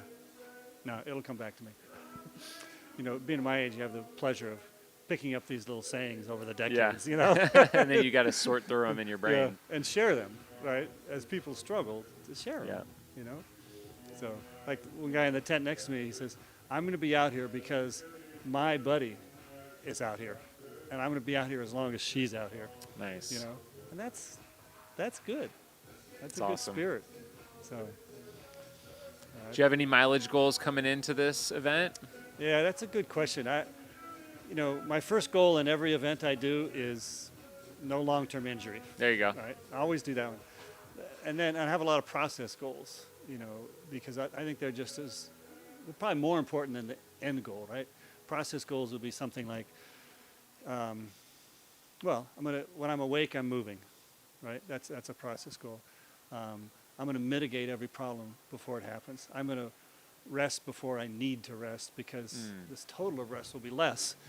Because if you completely destroy yourself and you got to take 2, 4, 5 hours rest, that's too much time not on your feet moving. So I have a lot of process goals like that. But then I typically try and set three either time or miles goals. In this case, mile goals. And the first one was 300 miles. And I told everybody that's a 1 to 5% chance of happening. Especially with my last year and a half. I go, Yeah. I'm not in the shape I usually am. So it's like, I'm going to Yeah, have but run it's for a probably year. it's important to have that carrot out there. It is. It is. And I'm, could I theoretically You do got it? a dream, I right? could. That's right. I got a dream. And, I theoretically could still do it, but I'm not going to do it. Then the second one is 250 miles, which I could still do. But the question is, what's the length of recovery time after that, and do I want to do that? But it's not, can my brain do it or not do it? It's not that. Yeah. It's not that I'm too lazy and want to sleep. Yeah. Sleep It's like so- how long do you want to be out of commission for to get yes, that? yes, because I have other things I have in mind. And sometimes it is worth it. Yeah, Like, absolutely. I mean, me in my silly Chipotle run last year Yeah. in January, I was willing to do anything. Like Yeah. nothing else mattered. So Yeah, I was yeah. willing to destroy myself. Yeah. But that's not always the case. Right, You know? right. But what's interesting is, people say, well, why do you do these crazy things? And it's a hard question to answer. And you can read all the literature and all what they have, and I've never been satisfied with the answers of why people do this stuff. Why do you push so hard? What are you, a masochist? I mean, what's wrong with you? Do you have a demon in you and all that? And I'm not sure if I have the great answers for that either. But if you have a passion, you got to follow your passion, whatever it is. I told my sons that, they're working, family life and everything, wonderful boys and fathers, husbands, but I said, just follow your passion in life. The money will come, and you'll have a great life, whatever it is. And that's what people out here are doing. That's what you've done with your life. It's a good way to live. No regrets. For sure. Yeah. Where are you coming from? I come from Southern California. Okay, nice. Yeah. Yep. The worst thing about this is I had to miss being with my wife on New Year's Eve. Yeah. I didn't like that at all. That's terrible. We've been married like 43 years. Oh, yeah. You're like, this feels wrong. It's like, this is just after the Camino when I was gone for weeks and weeks and weeks. It's like, oh, Toby. But we've got a wonderful marriage. She's an amazing person. And you just have to let your partner do what they feel they have to do. Sure. And respect it. And she does. So it's like, I don't know how she puts up with me, but so. Yeah, so Southern California is a nice, easy hop over here. Very convenient. So. Are you a daytime runner or nighttime runner? What do you prefer? Well, I've always been a late night person up, but the only way I could control my running and have things not get in the way is become a morning person and run in the morning. And when I was doing triathlons, you had to do 2 workouts a day, so it was morning and sometime else. But that way I can control it, because when I get up, no one else is up, and I can get a couple hours in, and it can be hard sometimes. And people say, well, I can't get up in the morning. I'm not a morning person, and I tell them, I said, no. I said, getting up is not the problem. It's going to bed on time is the problem. Yeah. That rings true for me. Yeah. Well, and the other thing is, a lot of people they wake up and they say, oh, I don't want to get up today. I don't want to get out of bed. So they ask themselves the question of should they do it, and then sometimes they say no, and they don't do it, right? It's like, you decided that months ago. You're going to work out in the morning. Don't ask yourself that question every day. You're just torturing yourself. Yeah. Just do it. Don't make it a decision. Yeah. Decide in advance. Yeah. That's the way to do it. So, yeah, it's been a kick having a passion outside of your passion of work and your passion of family. Yeah. It leads for a very full life. I mean, now that I'm retired, it's like, and I was a workaholic, but it's like, now I say, well, how did I ever have time to work? Yeah. I just, life's too full. Yeah. Right. I got so many things going on, which, whether it's nonprofit stuff or some writing I'm doing, it's just like, it's too full. No, it's not too full. That's wrong. I love it. And it's have something to retire to, not retire from. Yeah. So what's your career background?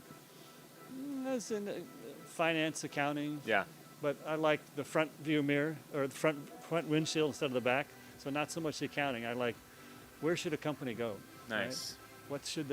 Where should they invest their money? And Yeah. I helped presidents to all the way up and down the company, help them figure that out and support it with numbers and metrics. Nice. And strategic planning, which is a Yeah. book I'm writing on strategic planning. I Oh, should really? share that with you. Yeah, I'd love Yeah. to check it out. Yeah. It sounds like my everyday life, strategic planning and accounting. I'd enjoy helping you just for the fun of it. That's fun. That's fun. So, in fact, I'm looking for people for my book. I didn't mean to talk There you about this, go. but when I have several people, when I'm done with this strategic planning book, that they want to run it through their company, and we'll just sit together and do a strategic plan for them. Nice. And I'm looking forward to that. I mean, this isn't for money. This is because it's fun. Yeah. Right. Right. It's a passion. Yeah. Exactly. I want to share what I learned. So Yeah. yeah. Nice. So yeah, it's a good life. It's awesome. So, and the other one is on the Camino. Okay. I'm writing a book about the Camino, and it's I won't tell you what it is, but it's I got first drafts of both of those books done. Where is the Camino again? The Camino that I did is Camino Estrada, and it starts in France, northern France. Oh, okay. Walks all the way across Spain, Yep. on the north, not on the coast, but the northern part of Spain, all the way over to the end of the world, in the Atlantic Ocean. Yep. So it's about 550 miles, and Does it go through the Pyrenees? Is little that where bit. it's? but it's the- baby Pyrenees. Oh, okay. Well, for us, it's baby Pyrenees, but it's very challenging for Yeah. people who aren't ready for it. But it's an amazing culture. It's kind of like the culture here, except you're with people for weeks and weeks, and really get to know them and Nice. and learn about them. And so it's a wonderful experience. So I recommend it. Yeah, that's great. Yeah. So well, you're a good interviewer.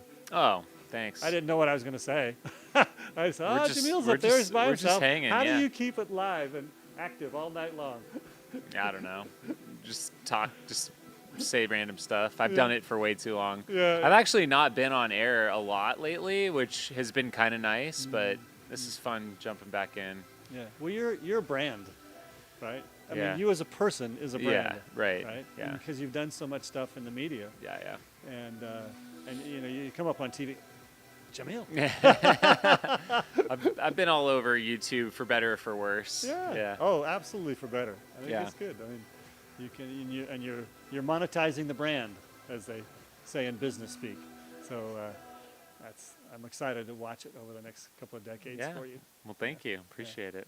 I just got to shout out Mark Carson in the chat. He's here cheering on his brother, Michael Carson, there on screen. And these guys are on lap 120. They are getting dangerously close to 170 miles now, which is an ATY last person standing record. Every lap they do, they're just setting the record further and further. Record was about 150 last year. But they're looking strong. Like there's They are. there's no sense that this is going to end anytime soon. And even if they're faking it, they Yeah, still yeah. look strong. You Well, it's can't just fake all the resume of these athletes. Like I was just going through all of them. I mean, they're studs. this should be nothing right now. You know, they're like about 40 hours in right now. Yeah. I mean, yeah. Mike Carson did Vol State this summer. Uh-huh. You know that race? No, I don't. Sorry. It's a road race across Tennessee. It's 500 kilometers. Oh, I've heard of it. Yeah. So he did it in 5 days. You know, over 300 miles. So Yeah. like, Yeah, that's amazing. I mean, if he's 167 in 40 hours, like this is not his limit. You know, like he's done worse. And it's such a strange and interesting combination of a little bit of speed, but a lot of endurance and not a lot of sleep, and it's a Well, strange yeah, mixture. And this especially, I mean, the traditional backyard ultra is once every hour. Right. They have a bit more of a buffer they can build up. You know, they have maybe 10 minutes to play with each hour, maybe 15 minutes to play with. This one, you have like 3 to 4 minutes each time. So it's like one long bathroom break and you're done. And you got that's right. you that's know, right. you want to sleep for 5 minutes? Well, you You can't. got to speed up you know? so you can. Yeah, it's like maybe that 7 or 8 minute nap would take the edge off, but a 3 minute won't, and so Yeah, you're gonna yeah. pull the plug. And you 'cause can play with can't. that in your training, Yeah, right? You can set that timer for 2, 3, 5, 8 minutes and see how you feel when you get up after many, many, many hours. And there are places, there's sweet spots in there. Yeah. you can actually feel refreshed You can. with 3 minutes or Yeah, something. you can. You Yeah. can. I mean, Camille, one time, she slept for a minute, Yeah. a trail nap, Right. and she got up, felt like she slept all night. Yeah. It's like, how does that happen? But it does. Well, I'm watching these guys come in. I mean, one of them has like a air mattress on the ground in the tent there, and he comes in, lays down, puts his feet up, puts a hat over his head, Yeah. and just tries to check out for 3 minutes. Sleep Like, deprived. turn your brain off Yeah. from the task at hand, but then you got to get right back up Yeah. and get right back in it. But if you train to do that, you can get much better Yeah. at it, because you can turn the brain off in seconds if you know how to do it. For sure. So- Well, he's coming in here. So Mike Carson has completed his 120th lap, and he's got about 3.5 minutes to spare. And we got eyes on Benjamin now. He's coming in. He'll have about 3 minutes, and he's the one with the air mattress. He likely will go directly in and lay down, and then I'm going to keep eyes on out for Stephanie, who is right there. She is and amazing. they are all looking strong. Yeah, and how much of that is strategy on trying to fake everybody else out? Because I won't tell you which one, but one of those people told me on the trail they were suffering. And Yeah. I think I mentioned that earlier. I said, no, don't do that. But so there's a lot of chess playing out there, too. at There some point are in time. absolutely mind games that are Yeah. being played. Yeah. And, yeah. Oh, that gentleman that just crossed the line? Have you heard about him? Yeah, he's like the young guy that's going for 30, 100 milers this year. Yep. Yeah. And every lap he shaves part of his hair. Oh, really? So Oh, okay. I didn't know that was Yeah, him. that was That's him. funny. I heard about, oh, man, look at, she is she's hurting. not looking confident in her face. She looks tired. Yep. Well, which is expected, but yeah, I think she looks She like looks a she's bit worked. struggling. Yeah. I mean, she has been. It's interesting because there's a huge variance in their average lap times.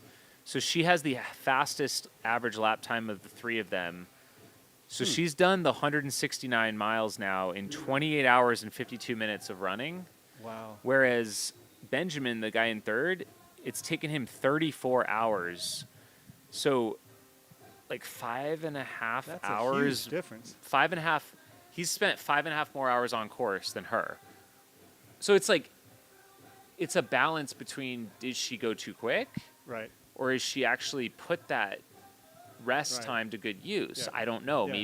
Maybe it was too fast. Maybe there's a sweet spot. Yeah. Can you bank minutes? I don't know. They always say you can't. Or bank did you go miles. too hard early? Like you could have been Right, walking right. and like taking it easier. Right. You know, Yeah. like there's definitely Whoa, some whoa, visible whoa. signs there. Oh. It doesn't mean it's over though. No, it doesn't, because you It's can get just- second there's wins. And lows you and can, highs. Yep. And Yep. That's part of the. I mean, Mike looks very comfortable. Yeah. Like no sign of distress, just very normal. He's not even laying down. He's just sitting in a chair, like a simple folding chair in Yeah, between. Yeah.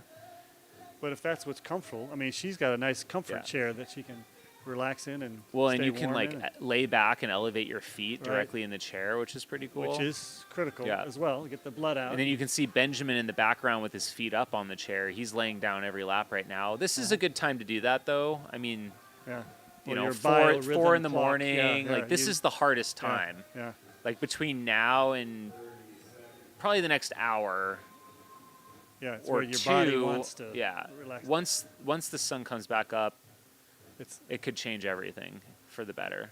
so I've certainly walked. Oh, in look at that. events. She okay. Yeah. She's, Yeah. That's a little. She spirit just in gave there. it. You got to pump yourself up. It's that kiss from her partner, I think, that did that, right? Ooh, look at it.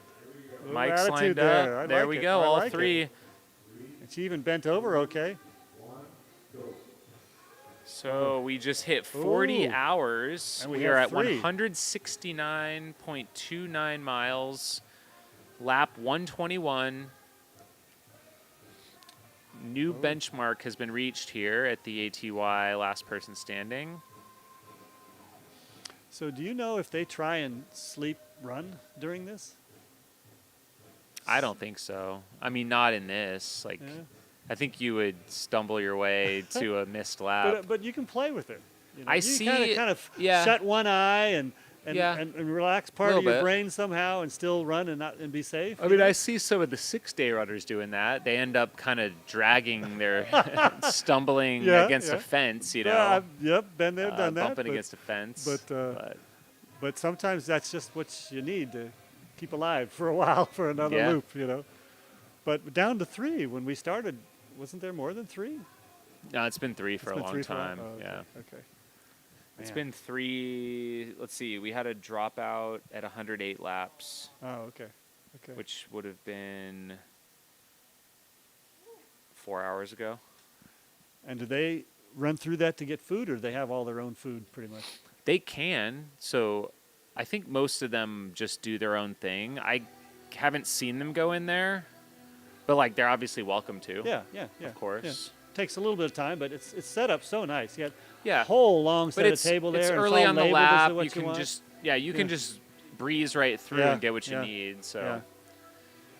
yeah, like I'm sure they have if they need it, but they also have all of them have crew. So like Yeah, I don't know that they would there's want to specific waste the food. time. Right, Like they would right. probably rather send their crew to walk over there and get something and then yeah. feed it to them. And they have their specific I mean, that's what needs I as would well. want. That's what I too. would do. I wouldn't waste my Yeah. time if I was in it. But talking about your food station here, amazing. I brought, since this first year here for me, I brought all kinds of food. Figuring Yeah. I need an extra You haven't really 5,000 touched calories it? a day. No, I haven't hardly touched it because you go and you have that nice sign out there, Yeah. and it says what they've made, The what's meals are special coming now. out, and then there's always kind of something special that they pop out Always. there. And then they walk outside and pumpkin pie, Yeah. smoothie. It's like, oh my gosh, these guys are wonderful.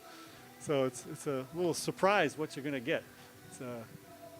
Because you get that palate fatigue and you just, oh, I Right. can't have any more of that, And even the simple thing like oatmeal.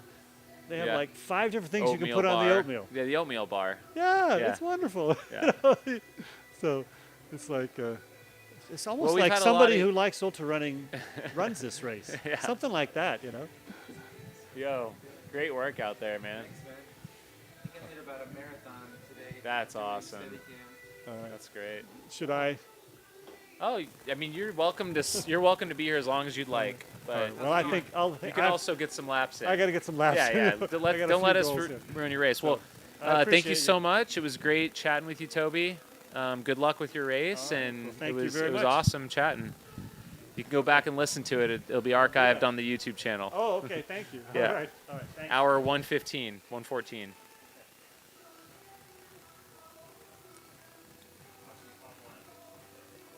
Good work, brother.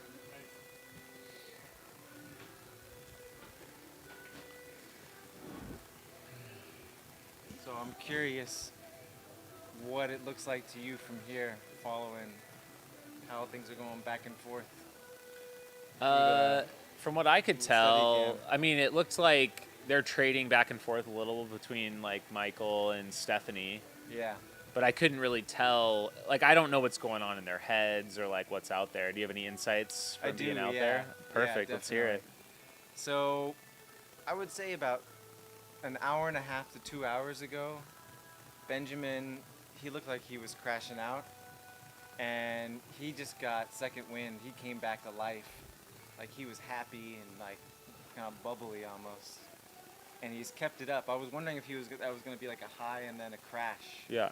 And he's kept it up pretty well.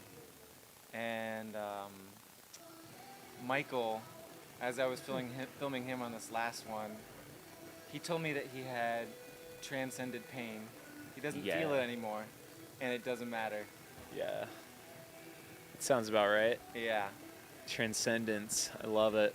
And Stephanie, she's kind of trying to find her ground right now.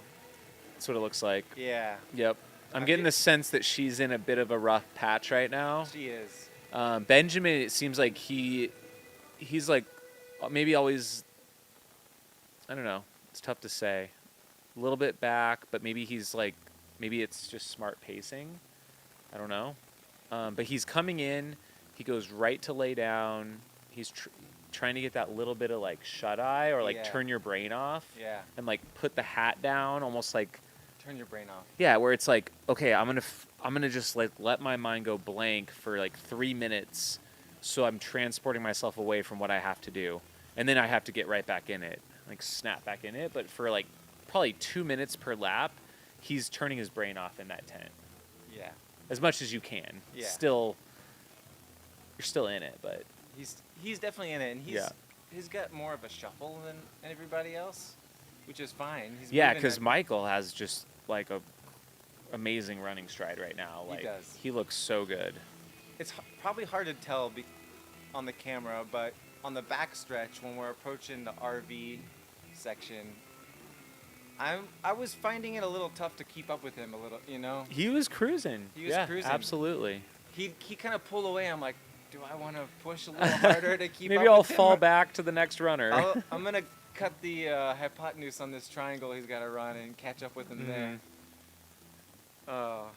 But yeah, and they keep working on Benjamin's hips a little bit. Like when he's Okay. laying down, they're kind of pushing on his legs to kind of try to loosen those up.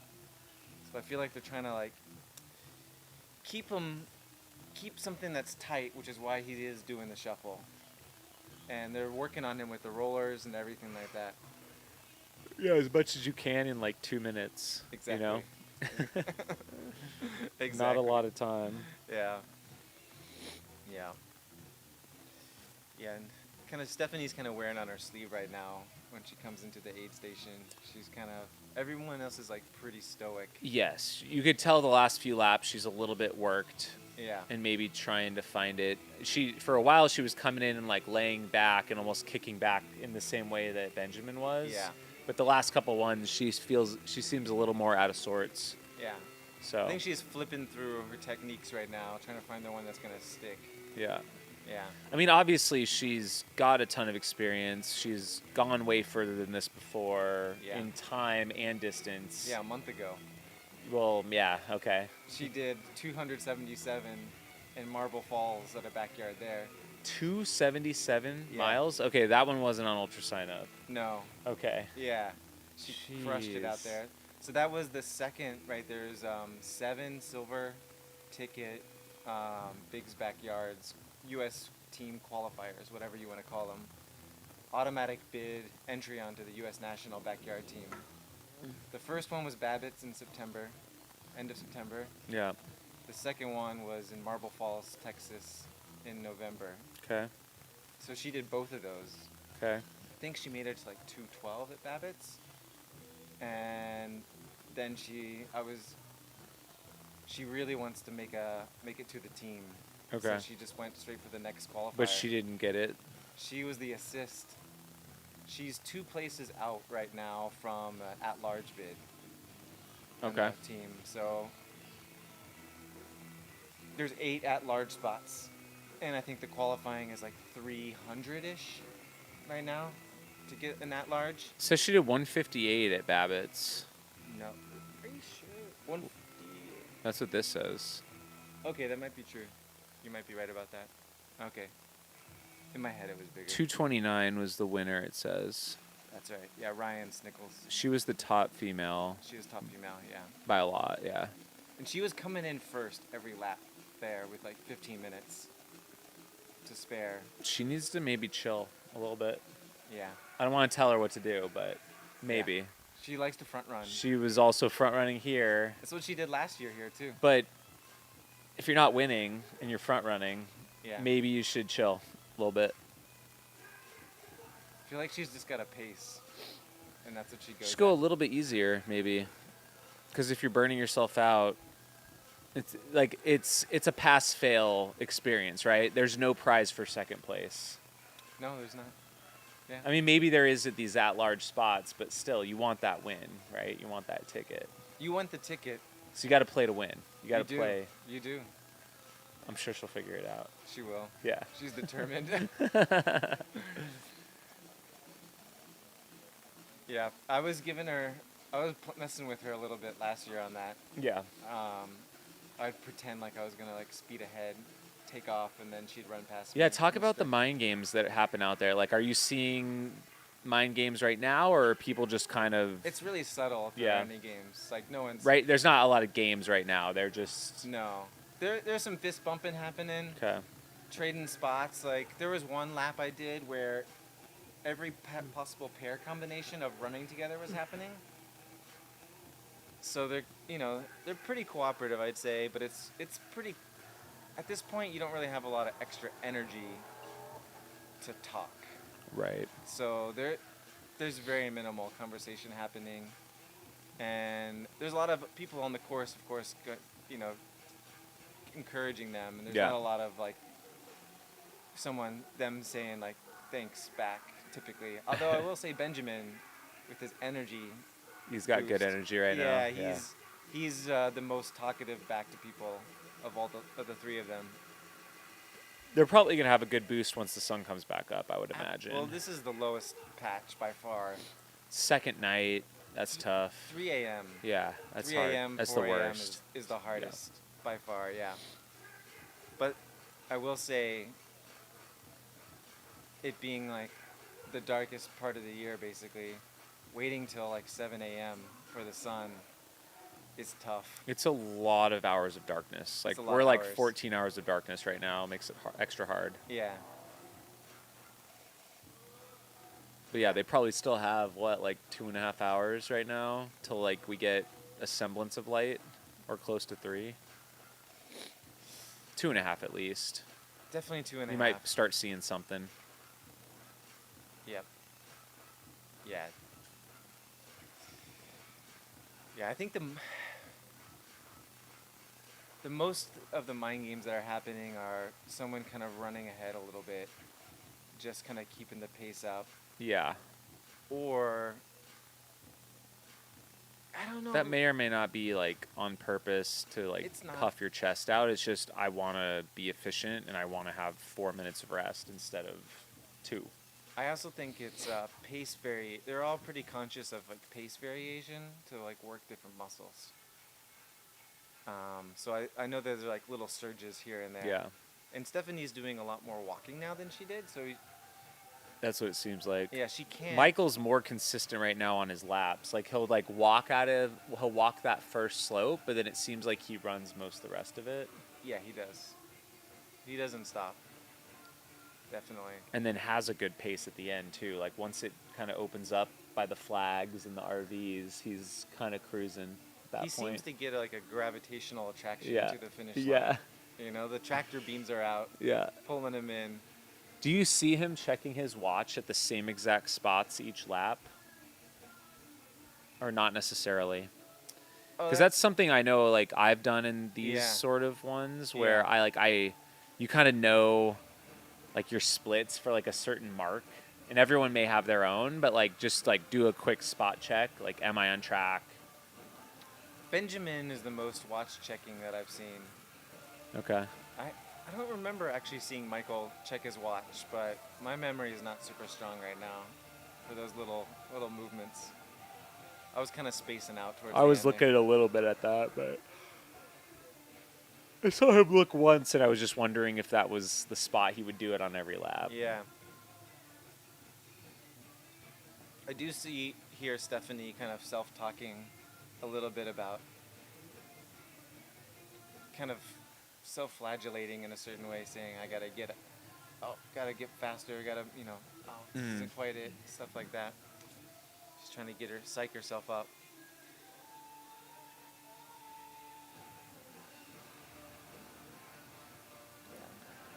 It's pretty fascinating watching what's happening out there in the back, because when you're here and you just see them like run by, you're never sure what happened. Did they stop for a break Right. for some reason? Yeah. Hop into a restroom, whatever it is. But out there, the dynamics of them moving, they trade spots several times throughout the lap. It's really interesting. And we should be seeing them in the next minute.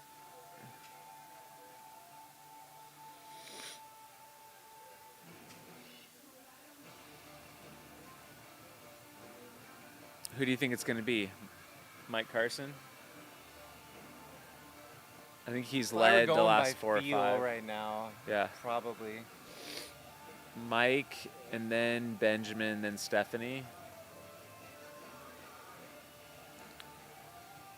Stephanie needs a rebirth to kind of, yeah. Yep, there's Very good. Michael. Yep. Right looking on good. cue.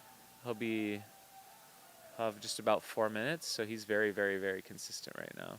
Yep. And then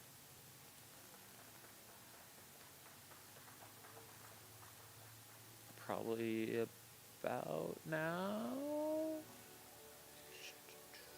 One thing that was going through my mind is kind of interesting. He's been in the side tent the whole time.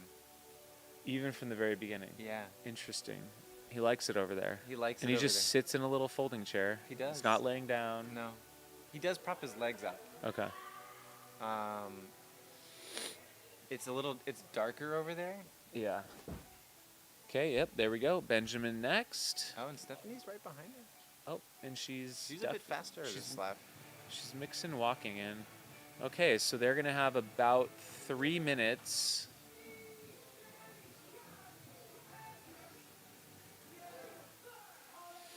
She got a pep talk from Ruth, who has crewed folks at Big's backyard right before Ruth went back to go take a rest. Nice. I wonder if any of that clicked for her. So we see Stephanie coming in. So that is lap 121, 170.7 miles. So we're now like 20 miles above the record. Yeah, 153 is the record. Was here. Yeah. Okay, so 17 miles above the record here right now. They're going to make us move the start to December 30th if they keep this up. For real. Oh, It's inevitable at some point we're going to have to switch it. if they we were get too talking close. earlier how the strategies have evolved for this race. Because they used to be at the first 50K, a lot of people would try to come in at like 30 seconds, 1 minute, and just kind of continue on and not wait. Do a rest to theoretically like maximize or minimize energy expenditure. No one was doing that this year. No one was doing the 1 minute 30-second strategy, and Nick last year did that a lot. Just walk the whole lap, basically. Is that what you're saying? And just kind of skirt right by and just Yeah. kind of keep moving, but Yeah. slowly. Yeah. So you think move a little bit quicker, but then have actual rest and stop time is maybe the better way to go? I think so. If you look at the total time, the differential that Stephanie has on everyone else, on Benjamin, for example, she has 5 hours, 5.5 hours less on course than Benjamin. But we don't yet know how that will play out. We don't. We don't. Because, I remember the couple times I've done it, there's been guys that were hours and hours less on-course time than me, and then they drop. Yeah, Because they're just toast. They went too hard. they did. It's finding the right balance, of course. It is. There's, a sweet spot, I think, in there. Michael's right in between them. I mean, if you can be faster than everyone and it's not taking any more effort or any more out of you, that's, of course, a great place to be in, because then you amazing. just have so much time to be off your feet, relaxing, hours and hours of less time on feet. Yeah, That will be good for you in the long run, probably. definitely. Unless it's overtaxing you, then it's bad. 30 seconds for our next lap lineup here.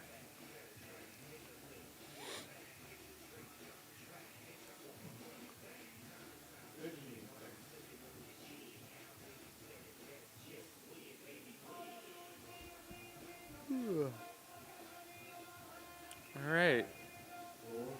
There. Cutting it close. There we go. Yeah, some of their strides don't look great. It's very I don't know, Iron Robot. It's hard. Grease up your joints. It's really hard. Well, the stopping and starting is such a unique thing. It's the hardest part in a lot of ultras is stopping and then restarting again. You have to do that every 20 minutes. Yeah. It's really good, I found, to just kind of sprint the ramp a little bit. Really? Just Right off the gun? Yeah, right off the gun. Okay. Because it kind of gets you over that hump of getting things moving, loosens things up, and then you Yeah. can just kind of take Like it a easy. jump start. Yeah, the little jump start. Plus, you can play games with it.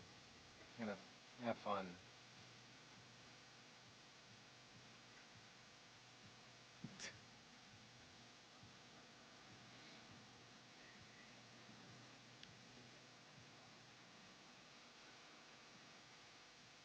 had Yolanda Holder on screen there just a second ago. I'm going to actually check in on our rest of our standings while we wait for them to come back around. Of course, we're 115 hours into the 6-day race. Yolanda just hit 500K with that lap right there, which is maybe why she took an extra pause to admire her work. Amazing. And she's currently, I believe, in the lead in the 6-day for the women. Not a surprise. She is.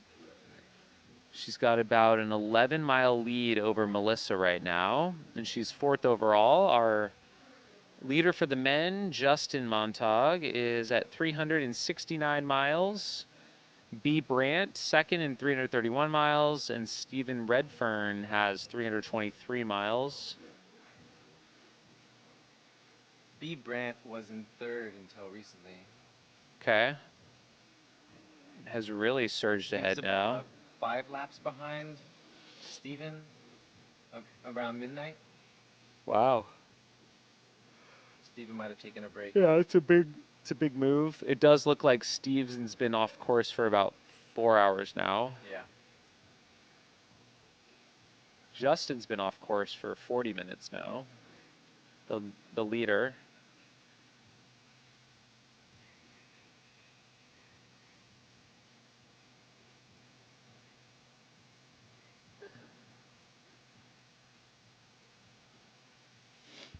We debuted a new sub 24-hour bucklet across the years this year.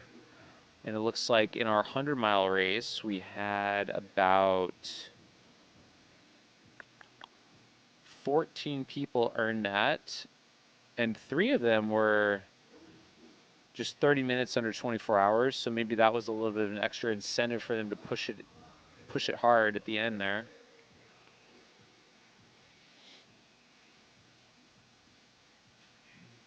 For interesting milestones, the 200-mile race this year, the record was broken by like 10 hours. Oh, Avi, Yeah. 47:23. Yeah, I think it's always a good day when you can do a sub 48-hour 200. You know, Amazing. it's like back-to-back sub 24s. If the last person standing goes to 2 days, all of them would basically be on the podium for the 200 For miler. the 200 miler. Yep. True. Because our women's winner was 52 hours.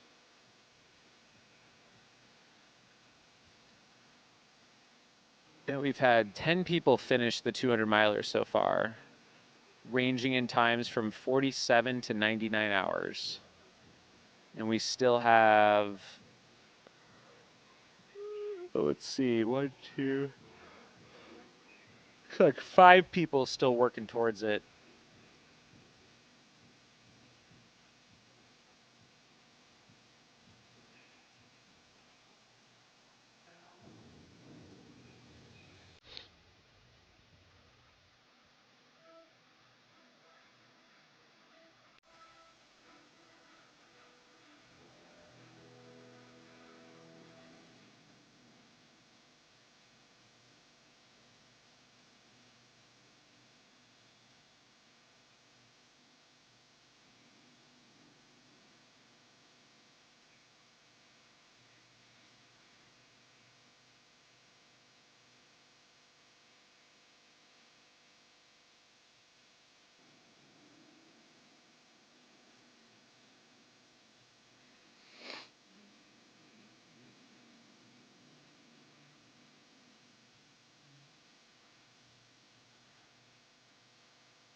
they make it to sunrise, odds are they're gonna make it to 200 miles.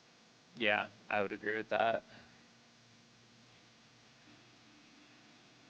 They're gonna get the boost, the 9 a.m. boost of all the new runners. Yeah, that's true. New runners, daytime, all that comes with that, mental lift. So yeah, this next 2 hours are pretty key, They are. pretty critical right now. Even 4:30, you're starting to feel like it's a new day a little bit, but can also, I think, be some of the sleepiest, like right before the sun comes up. It's a beautiful full moon right now.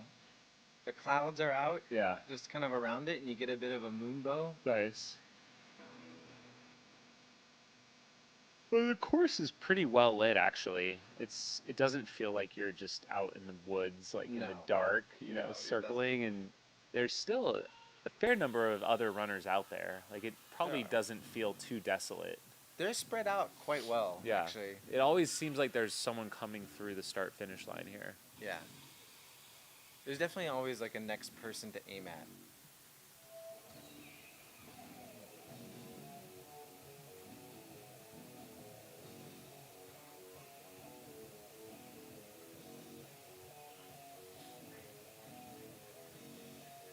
The dedication of some of our viewers is incredible in the chat. Yeah, for We've real. got Aid Station Molly B. I don't think she slept. Nah, she'll try to keep watching on their phone in their bed, but might take a quick nap. Like, that's amazing. Like, I am going to just keep watching. I mean, it's compelling. I mean, that's what we're trying to do as well. Although this couch is looking quite appetizing for me to take a quick nap myself, but we'll see.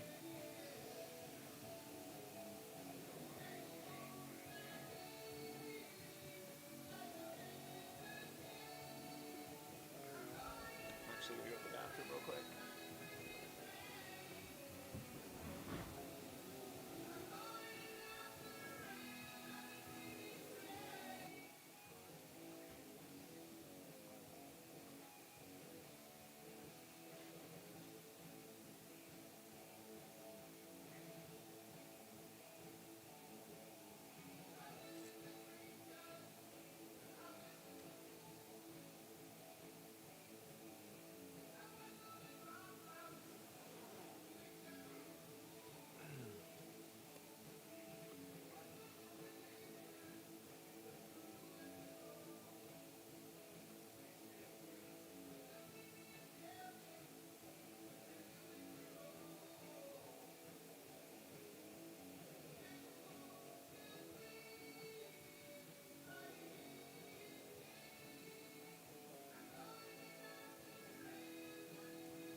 on the screen there that looks like Steven Strauss, 71 years old, running the 100 miler, currently at mile 59.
Whoa.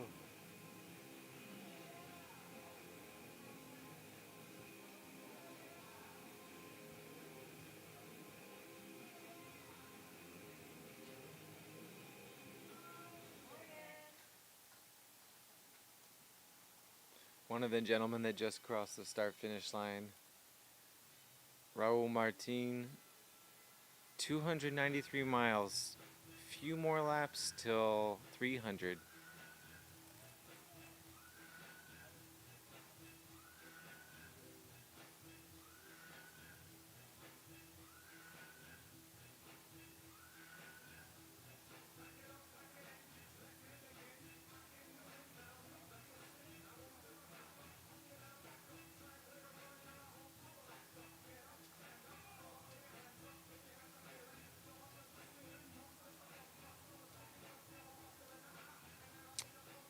And we just saw Lisa Marie Fosdal Griffin cross the line. She's at 297 miles in the sixth day.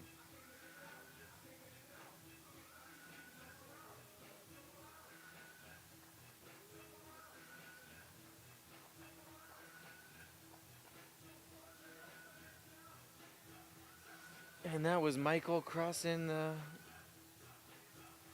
line in the last person standing race. He's now on just finished lap 122, 172 miles in. He is cooking. Very consistent with his laps the last couple rounds.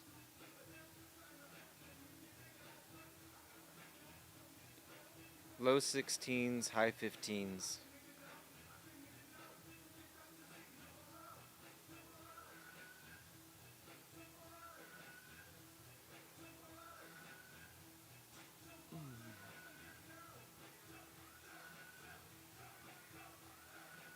And we should see Stephanie and Benjamin. Oh, speak of the devil, there's Stephanie right now.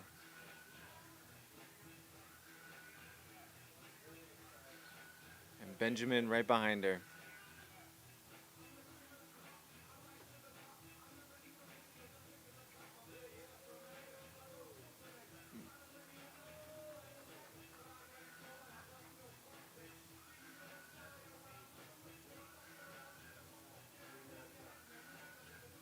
Oh, thanks, dude.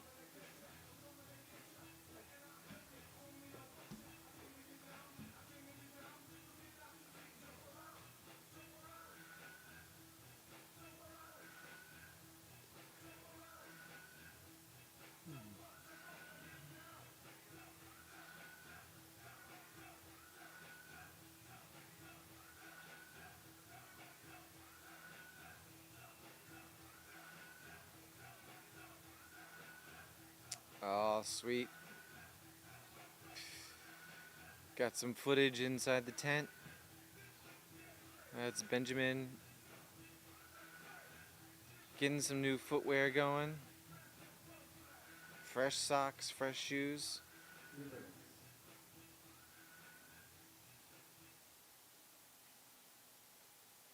It's gonna feel good going out in the next lap. These guys are setting in for another couple hours at least. Trying to get to 200 miles.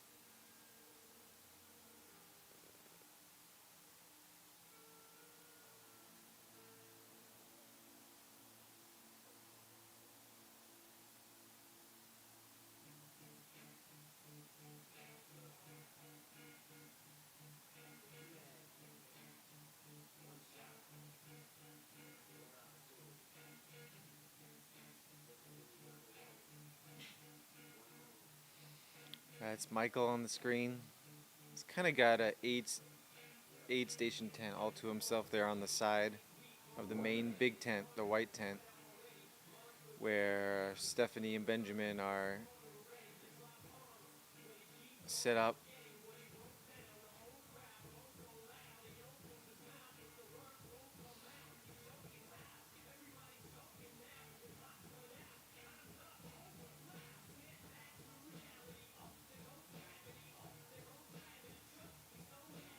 Benjamin's been slowly moving around the tent.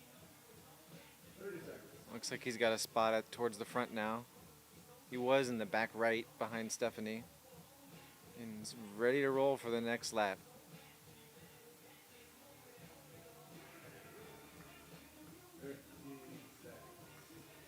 Michael's out there ready to go, and Stephanie will be up shortly. Here she goes.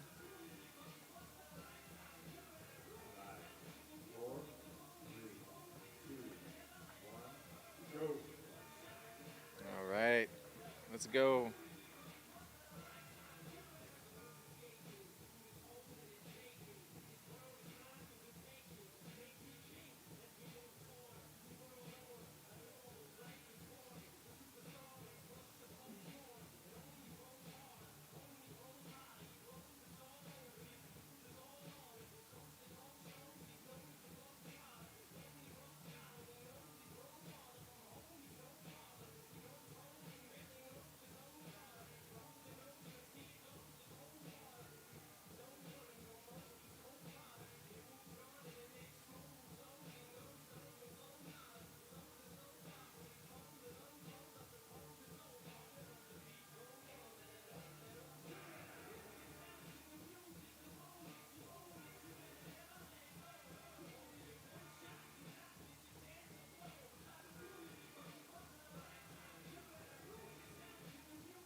So Stephanie's been employing more of a walk-run strategy the last maybe 2 hours.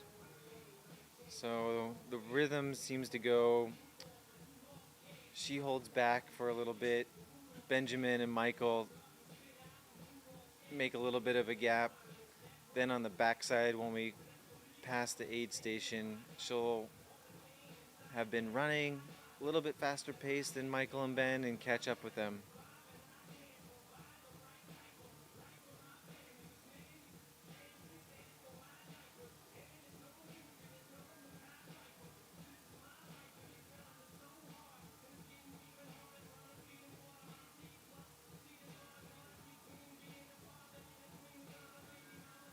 Meanwhile, Benjamin and Michael have been just running the laps real steady.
Stephanie going down the ramp.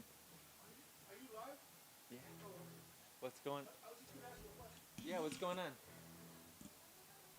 Hey, my name is Mario, and I did this race like 40 years ago, Yeah. and I have like 50 years experience in field hockey. So I want to just talk to you whenever you get a chance. Yeah, man. Come on up. I just want to just one-on-one. Come on up. Okay, well, I'm doing the race, so I'm trying to get to 300, Oh yeah. but I'll talk to you. All right. There's a lot of stuff I know that you guys might not even know. Sweet. Yeah, bring it on. Okay, well, Yeah.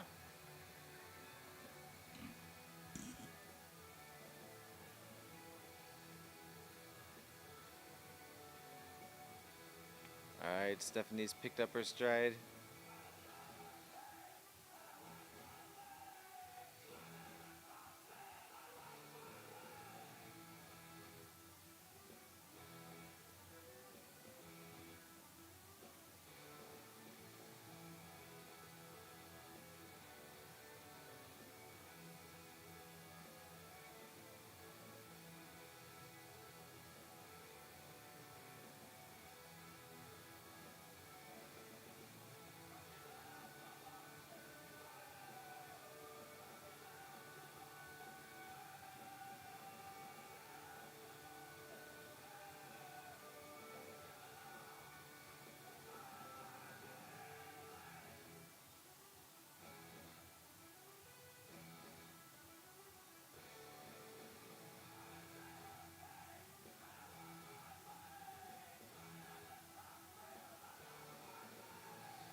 Stephanie's doing a lot more walking this lap. Be very curious to see what time she comes in on this one.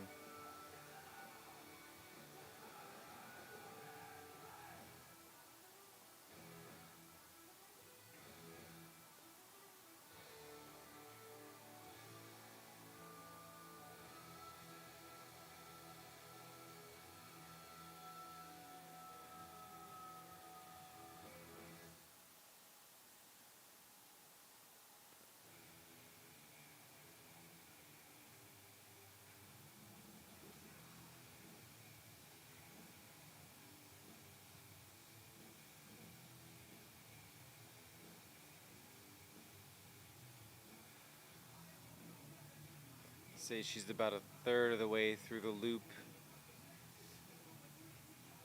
It's gonna put her around probably 18 minutes for this lap.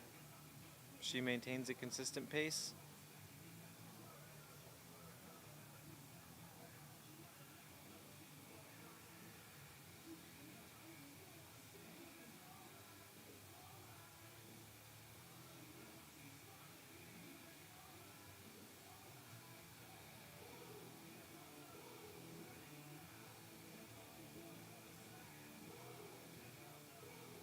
Still looks like she's got a lot of fight in her though.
Looks like sunrise, official sunrise is around 7:33 a.m.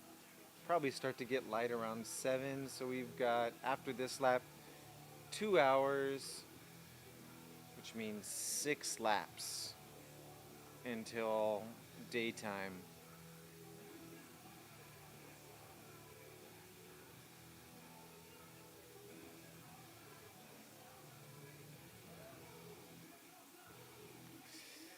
And that'll put them at, this is lap 123. Add 6 to that, that'll be lap 129.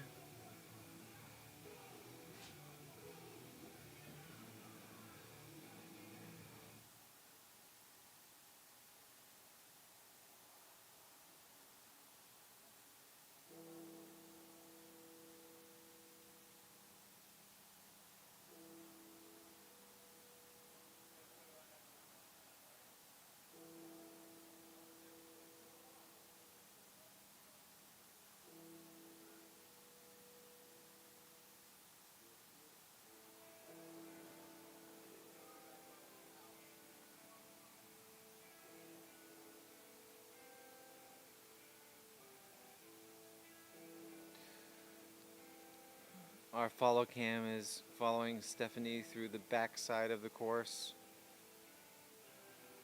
Baseball fields. Behind the baseball fields are some dirt paths around the fencing.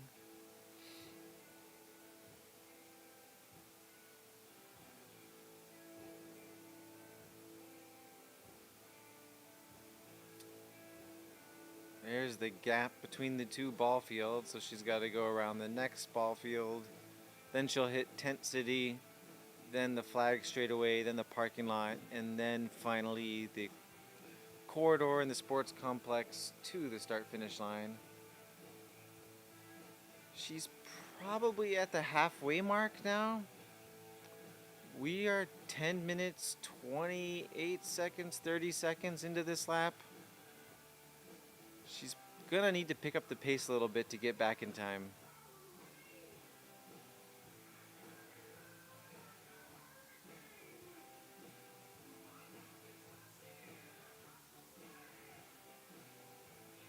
Alright, she's cruising now.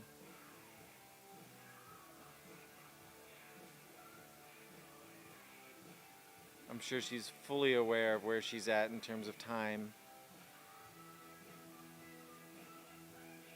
Just taking a chill first half of the lap and then gonna bring it in nice and steady.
Alright, she's about to hit Tent City.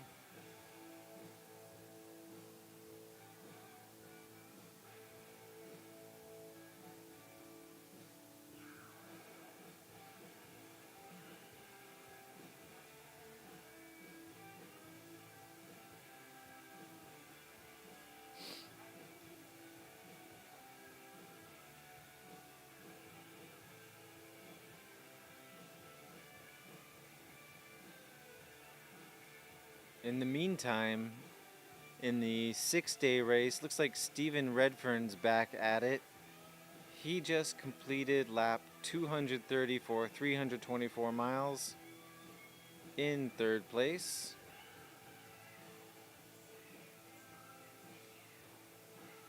He is 7 laps back from B. Brandt and 32 laps back from our men's and overall leader, Justin Montague.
And it looks like Michael is coming into the start finish line.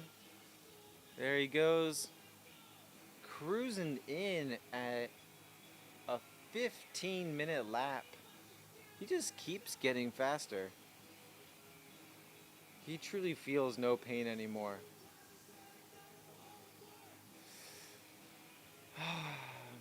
This might be Stephanie's last lap.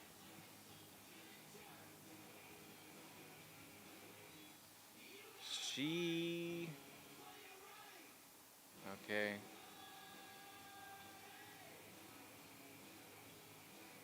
Yeah, I'm not given how far she is back. I'd say it's at least about half a mile.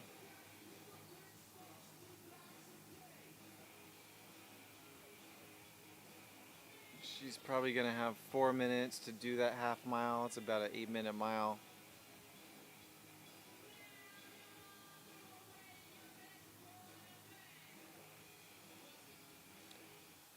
I think we're witnessing another runner about to drop. Our first drop in since mile 152.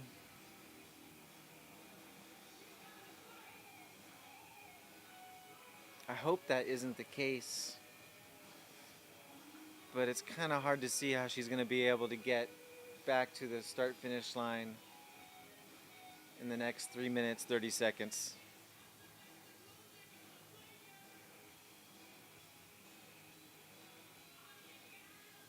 In any case, at this point, mile 172, she has blown the women's record out of the water. She currently holds at 142 miles, so adding 30 miles to the women's record. Incredible performance out there tonight.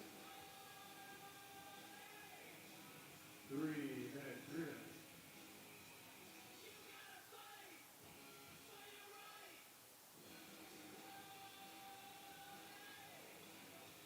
Looks like Benjamin is also back.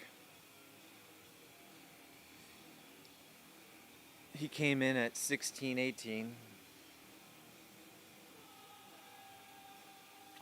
Lap 124 is going to be 2 people.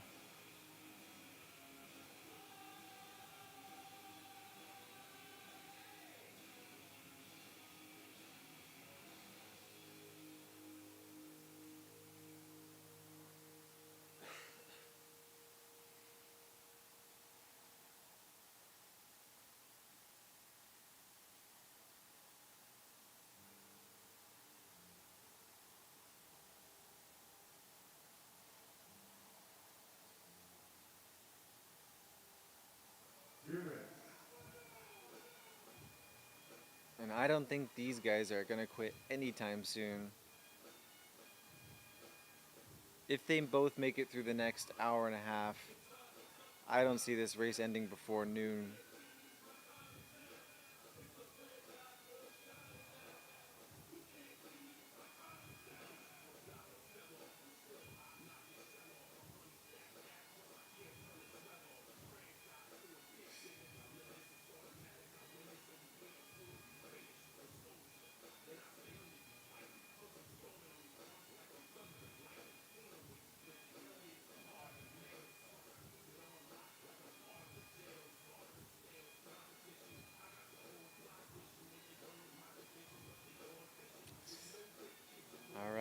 about the 1 minute warning. No word on where Stephanie is at right now.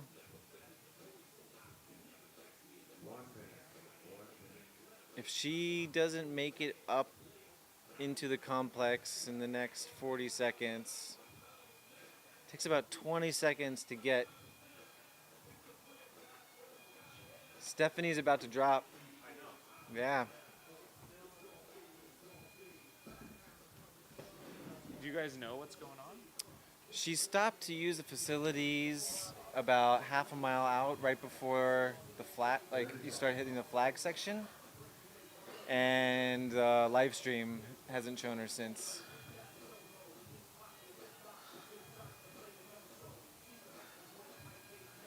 All right. Well, breaking news.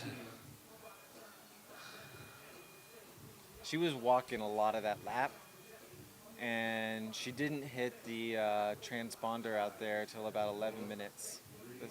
The one on the second baseball field. Okay, we are officially down to 2 here at 5 a.m. So Stephanie is going to be a drop on this lap. Officially. 30 miles added to the women's record. It's amazing. 30 miles. Yeah, we are into new territory here. So she's officially a DNF at 122 laps. Oh, because we had a runner cam on her. Yeah. Ah, I didn't realize that. Yeah. Okay, he's gonna go back to the So he's station. gonna. Okay, nice.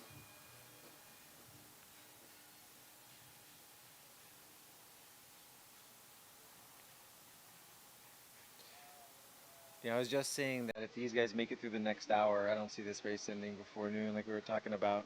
Yeah, it'd be great to get to 200 miles. Still marathon away.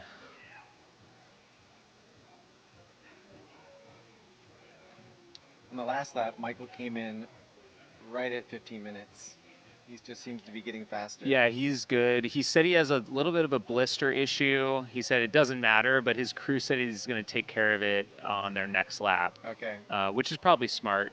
Yeah. So absolutely. he'll probably be shooting for that a very similar 15-minute lap, I would think. So they have 5 minutes to work on it. Yep. They're trying to do like 1 foot at a time. I think they took care of the other foot Okay. several laps ago, and now they're going to focus on. Gotcha. Benjamin did a shoe and sock change in the last lap. Okay. All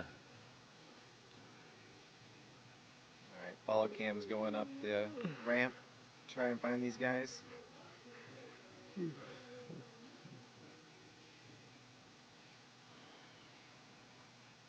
So, yeah, officially the sunrise is at 7:32 a.m. today. Dawn is at 7:04.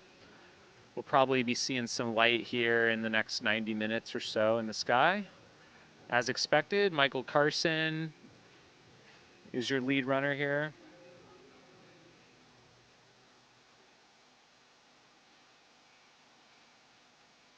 Had you been following his last paddler standing stuff? I don't know if you guys we talked about that at all. That a lot.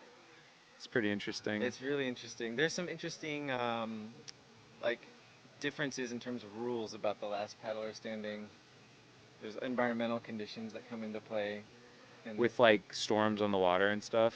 just like if water, there's a term for it, but if the water's like kind of coming in strong from the side, Uh huh. the guy who's calling the race can add extra time to a lap and things like that. Oh, if it's like too advantageous. Yeah, too disadvantageous. Hmm. Or sorry, he can add more time so they can get through it. Oh, if it's disadvantageous. Yeah. Got it. And there's also the concept of a super lap. Yeah, well, what is that? A super lap. I've heard of it, but I didn't understand it. It's about 1.5 to 2 times longer Okay. in the same amount of time. Oh, jeez. Yeah. So they're trying to like They're trying to get end him the to race. quit. Yeah. Yeah, I like the purist where it's just the rules from the start all the way to the end. Totally. Otherwise, it doesn't feel like it's actually last standing. Yeah. It's like you're just trying to end the game so you're not out there for 4 days. I have seen these backyard variations where they add mileage every lap, Oh, and it jeez. just gets out of control really fast. And Well, yeah, it's going to be done in a set amount of time because Yeah. it just becomes an impossibility, right? Exactly. So it's like done after. You could design it to end at a certain time. Oh no. Great job, Stephanie. Amazing. Dang. Yeah, she's hurting. All right, so Stephanie is walking in here, crushed, I don't know if you but talked still about got to be this. proud. Michael's longest run is 325 miles. Mike Carson, Yeah. He did the Bull State, something longer than that. he did Vol State plus he got off course. Oh, we got off course. And Okay, yeah, so it was I didn't know about the off course, but yeah. yeah.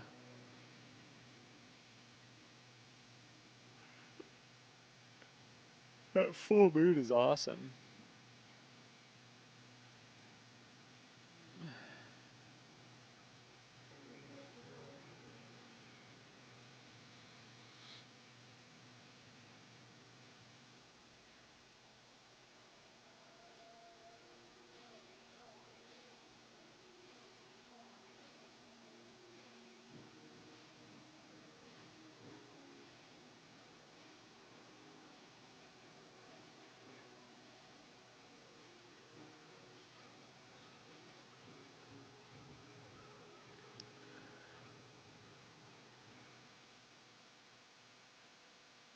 It's like an up close and personal cam. I like Totally. it.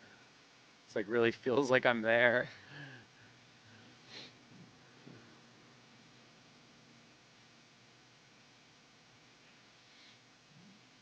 There we go. I was just talking to Anthony Culpepper about the course and how a couple challenging sections, especially compared to the old one, like a couple tight turn sections, like that one where the lights were and Yep. coming off the bridge. But this course is more well lit than the old one, It is.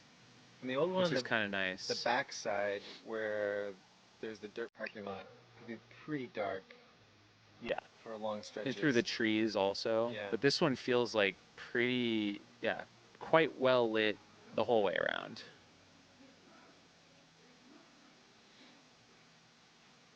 Yeah. I feel like the right angle turns on the grass where the lights are kind of just above the ground are a little tighter because you used to be able to run on the grass last year.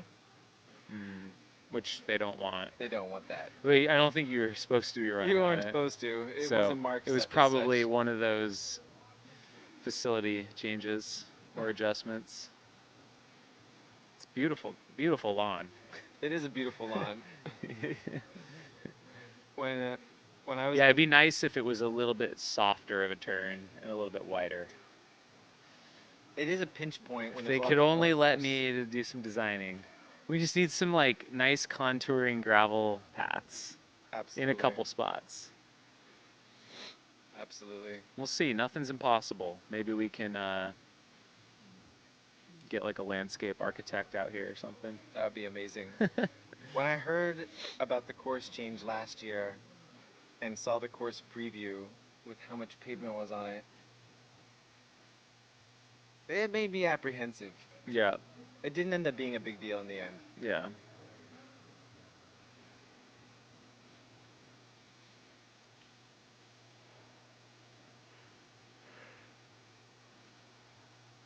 Michael's cruising. He seems to be, and I was wondering if this is upright paddleboarding practice, but when I notice when he's running, especially from behind, he seems to be using his arms a lot to kind of move his body forward. Yeah, and he really is. He's got a healthy arm swing there. Yeah.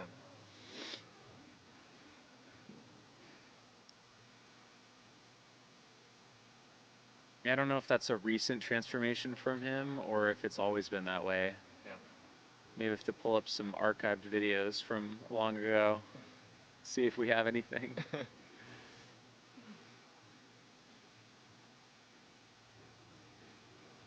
When I was solo commentating, I was saying at one point he is the first ever finisher of the Black Canyon 100K, which is Are you serious? kind of a cool stat. Yeah, That's he amazing. won the inaugural race in 2014. No way. Yeah, That's incredible. there was like 40 finishers that year. Wow.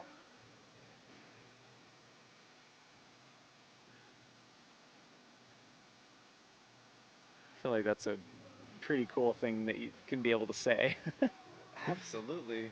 Just like Michael Versteeg being The the inaugural very Copacabana? first ever Cocodona finisher, yeah. Yeah. Which I think Versteeg was like the second ever finisher at Black Canyon. I have to look that up now.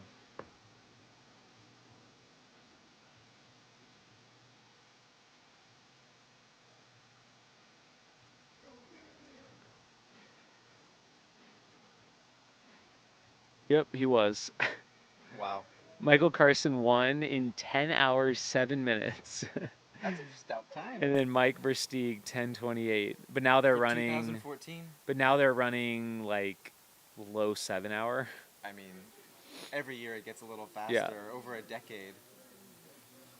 Our winning women's time was 12:09. Wow.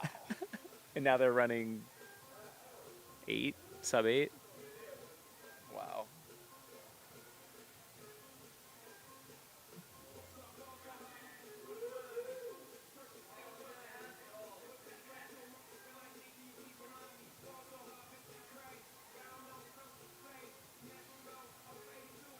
Michael Carson pulling into Tent City here.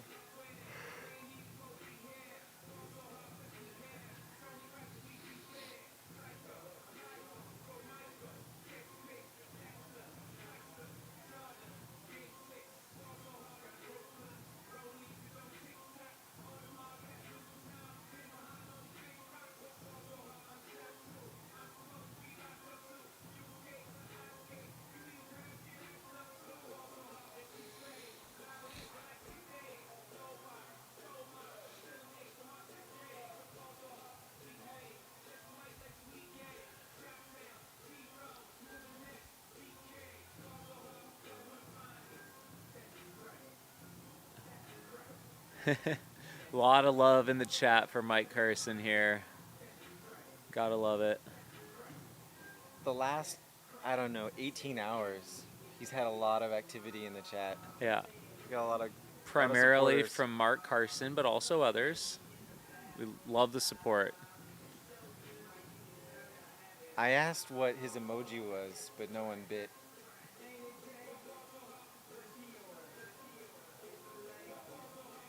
Probably like a paddle. Should be a paddle of Yeah. some sort.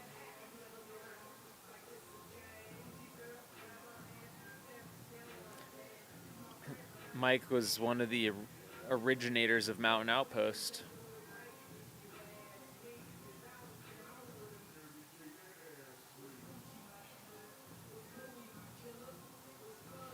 Back when it was a weird channel.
Such a strong stride.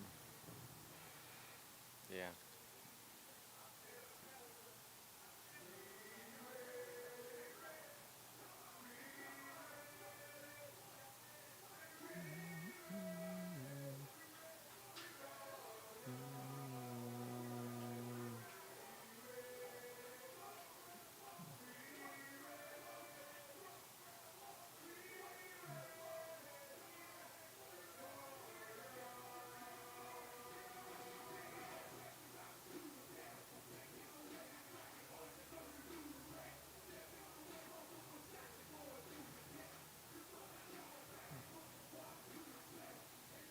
Coming into the stadium now. Here we go.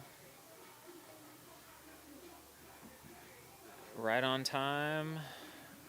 He'll have 5 minutes to get his blister fixed up. And we'll have a blister cam, looks like.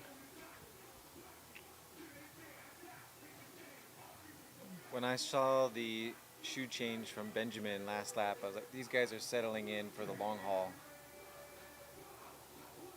I mean, Mike didn't seem too concerned about it, but I think Anthony, his crew, is pushing for it. You don't want something like that to turn into a bigger issue down the line. No. Like, you can ignore it for a while, but it's best to be preventative. All right, here we go.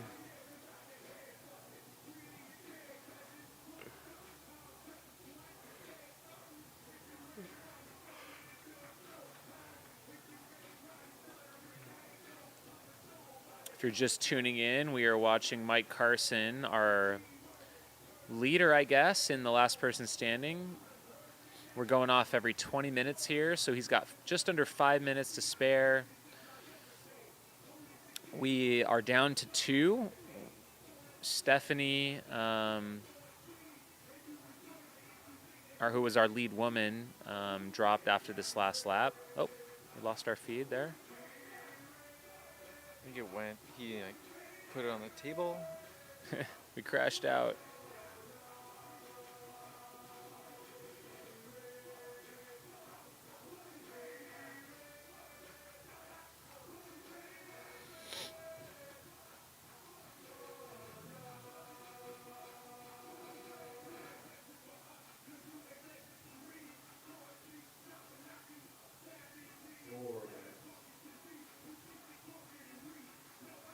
There we go. Oh, yep. They sprung into action over here. Anthony Culpepper, his crew, is taking care of his blister needs.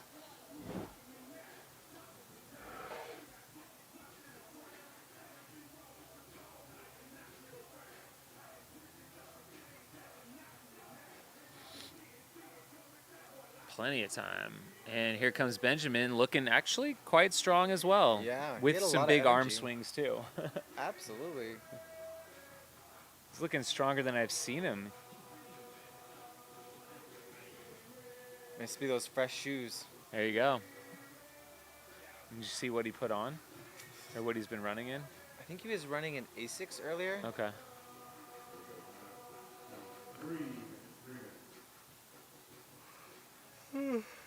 Okay, he's gonna sit over there now. Those don't look like Asics. Yeah, though. I'm like, I don't even know what those are. Can't even place it. Wow, that is a plate of food right there. Dang.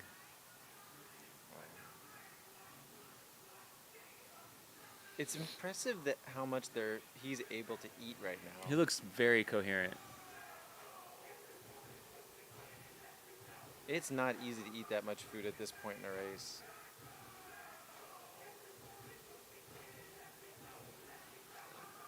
Can you tell from the It's treads probably what a those good are? sign Oh, if you yeah. can eat. I don't know, or like some sort of like La Sportiva is the only thing I can think of. Anyone in the chat, can you ID those shoes for us?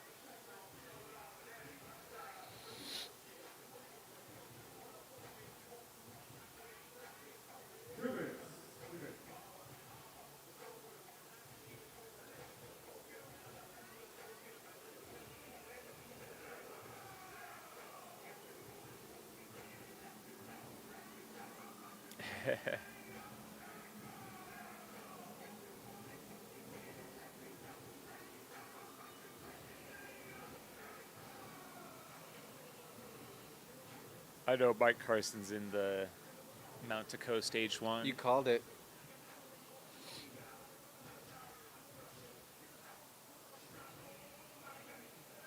La Sportivas. If we're going off lugs. I don't proclaim to be a shoe guy, but got lucky.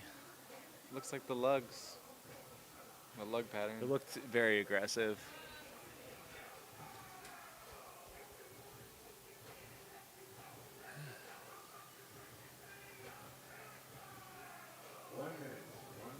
Okay.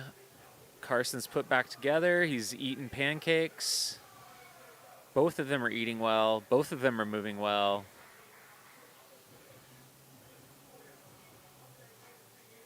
We're in good shape right now.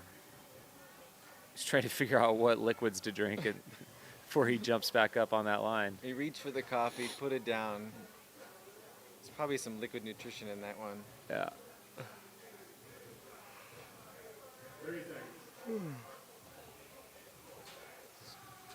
Got a giant box of 5 hour I energy know. right there. I was tempted to steal one when I was over there. I don't think he's going to need all 10 of those. I don't think so either. I might go steal one. That's 50 hours of energy. Yeah. Here we go. These guys keep on pushing. It's inspiring to watch. Stride for stride here.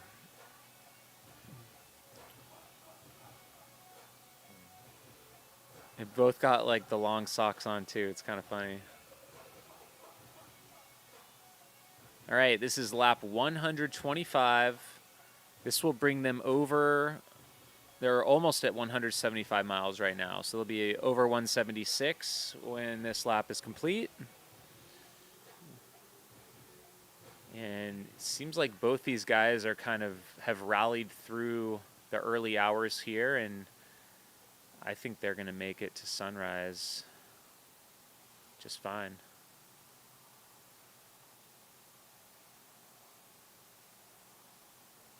Benjamin looks a little stiff right now. He's going to loosen up as the lap gets Yeah. going.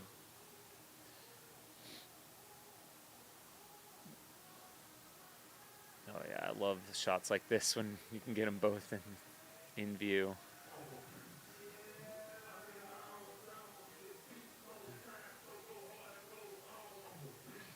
Just looking at their gaits, it seems like Benjamin's got always 1 foot on the ground, and Michael's like a little bit off, for a fraction of a second off the ground.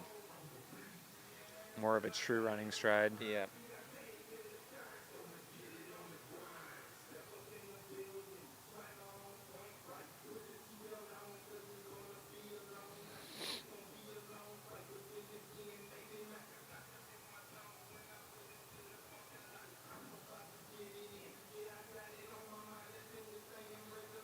He's carrying a bottle right now. He's the only person I ever saw stop at the aid station.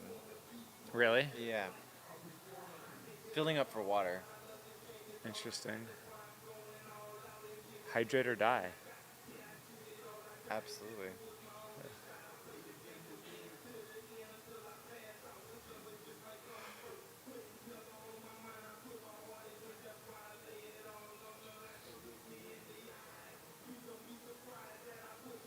All right, they're together. Look at this.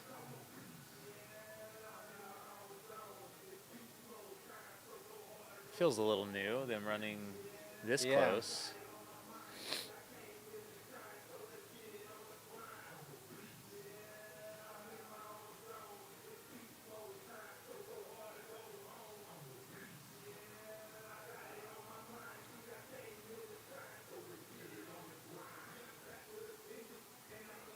Mano y mano.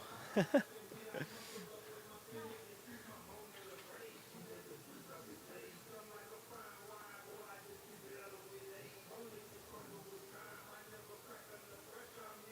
can't tell if Michael still has his headphones. He kind of had those like bone stimulating headphones on earlier.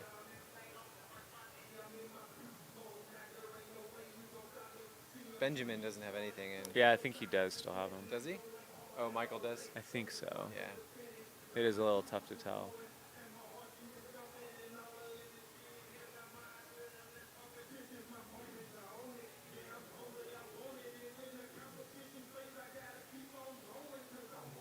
Watch check.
So do you say your name Melissa Montaigne?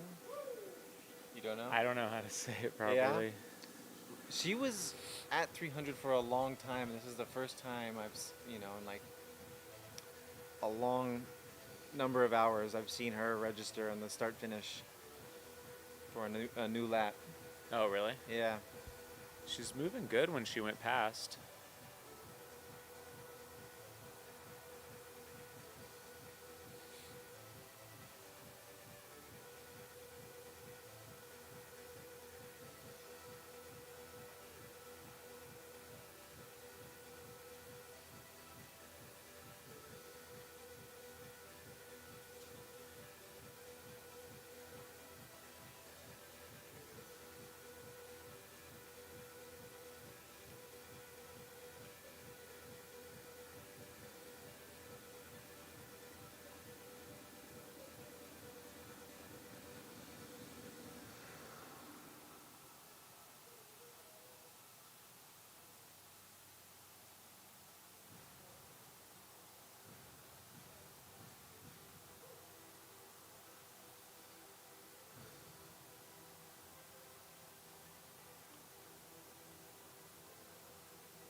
Benjamin's strides definitely opened up a bit at this point.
There's the full moon in the shot.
Benjamin looks like he's on about 16-minute pace Just eyeballing it. for the lap, yeah, based on where he's at.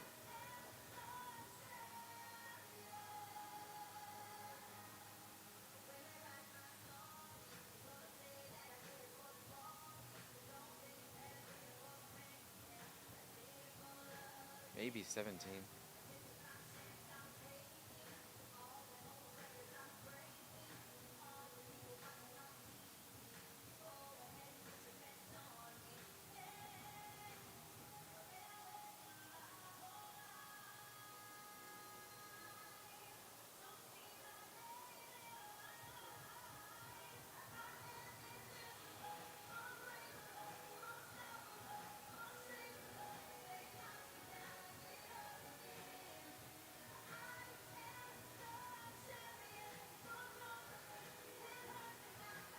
checking his watch a fair amount. Seems like he's pretty conscious about trying to get back, get some more fuel in, get enough rest, not let the differential between him and Michael get too big.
Ben's last lap was 16:55.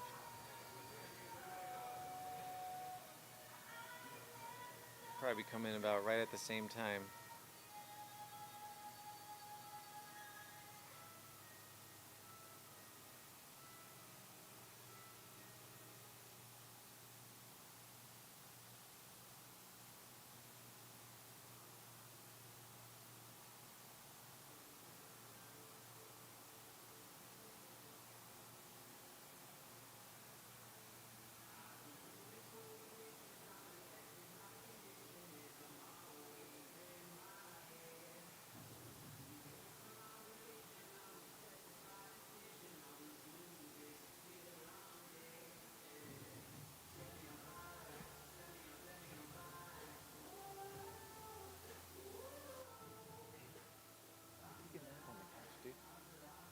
I'll take a minute.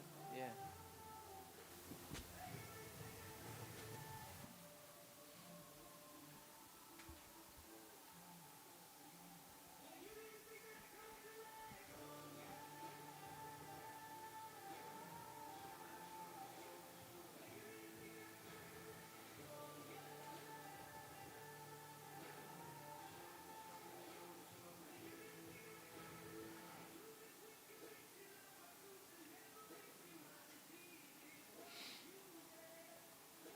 So we're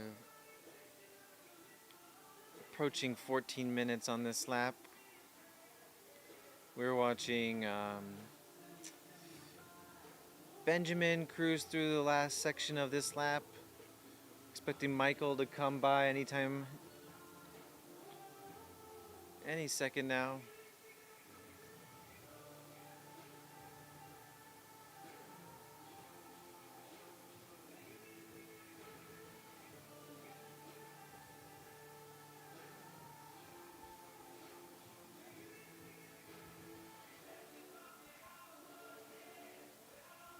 Looks like Ben's crew's getting him some nutrition ready for him. He's gonna take a break here. Probably be in more like 17 and a half, 18 minutes with the break. Short rest for him on this lap.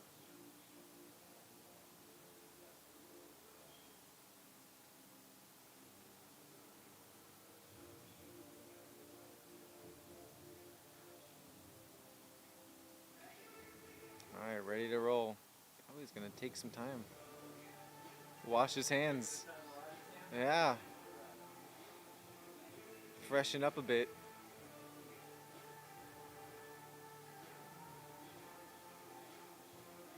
Big smile on his face.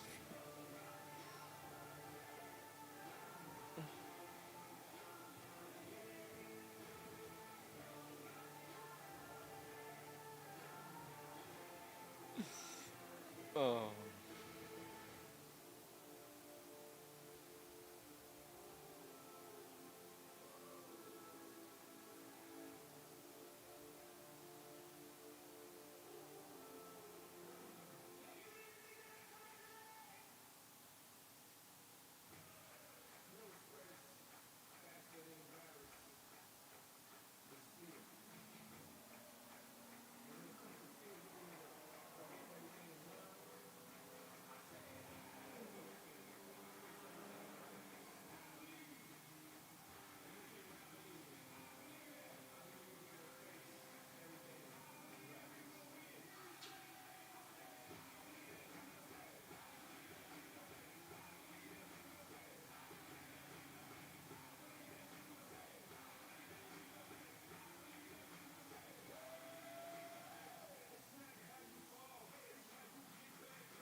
He's actually not that far behind Michael. I'm surprised I haven't seen Michael yet.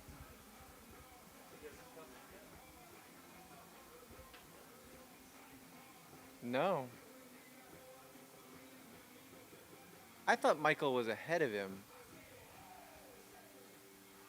Maybe that wasn't the case.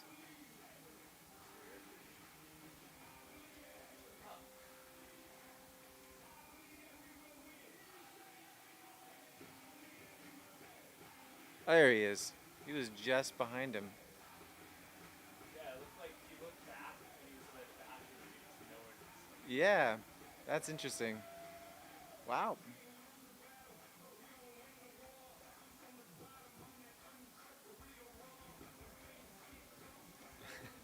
Doing it. Awesome. All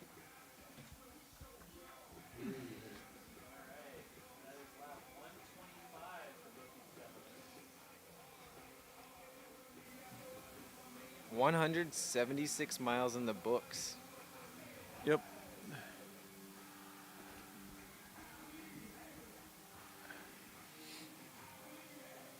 And both cut that one a little tighter, probably a little more rest on course, walked a little bit of it maybe. Yep. Or that bathroom break, I guess. Could be a bathroom break. They like stopping at the porta potties right after the aid station when you turn the corner where the showers are. Oh, on that road section? Yeah, the first one's there.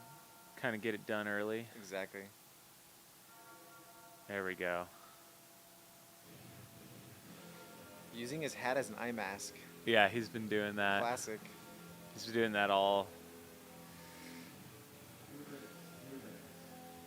I guess that would be a good thing to bring, an actual eye mask. I or brought one something. to my last backyard.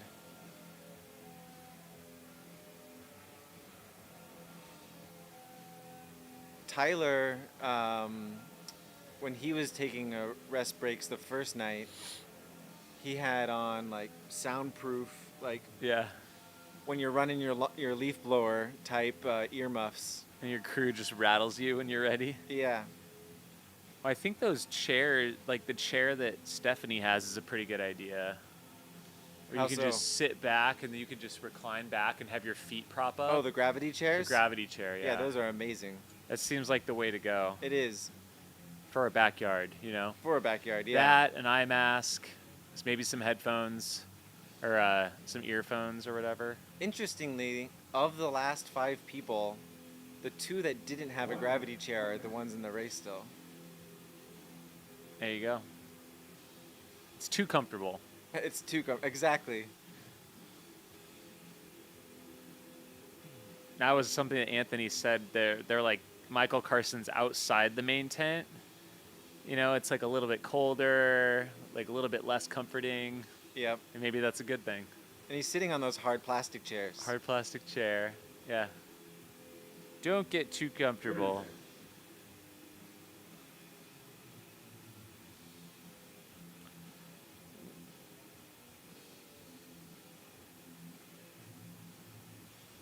Oh, we got Paddler Media in the chat now. Oh, Greg Wingo. Shout out. Oh, we got all of the paddling people in the chat.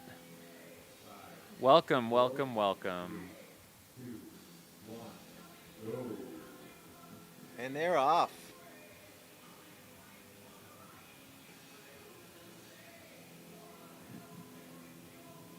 So bring us to 6 a.m., a quarter of the way through the day.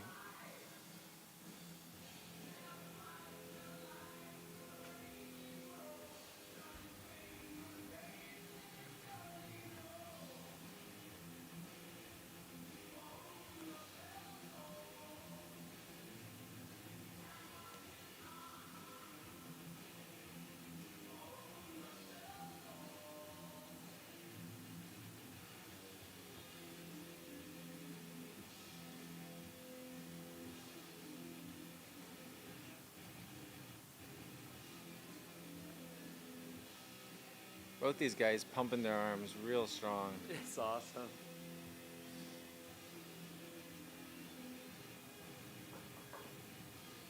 That's what pedestrianism's all about. Yep.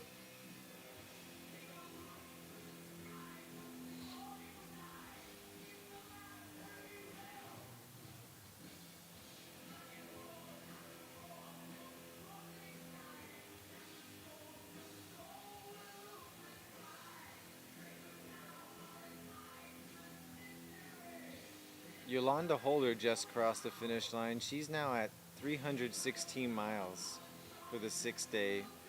First female, fourth overall.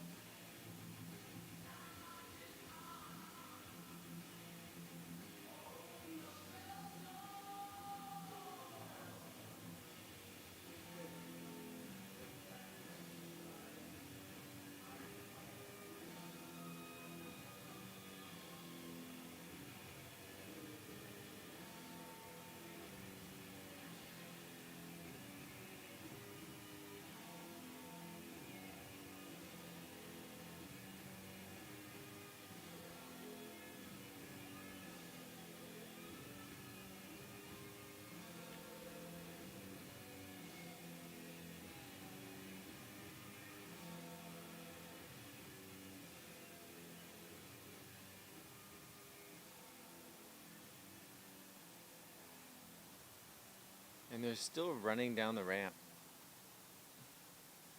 Yeah.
Alright, getting a fist bump from a fellow traveler on the course.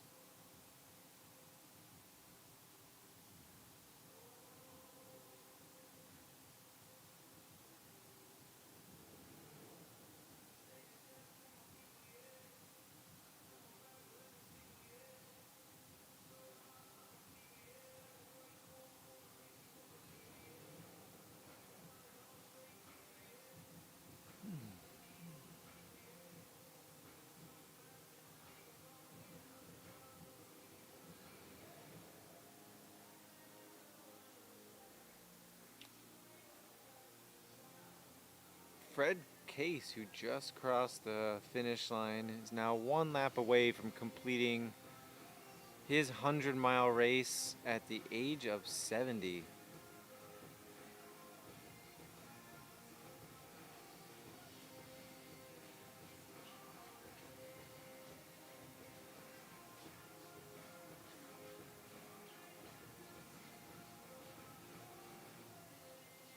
These guys are burning through this lap. They are nearing the halfway point.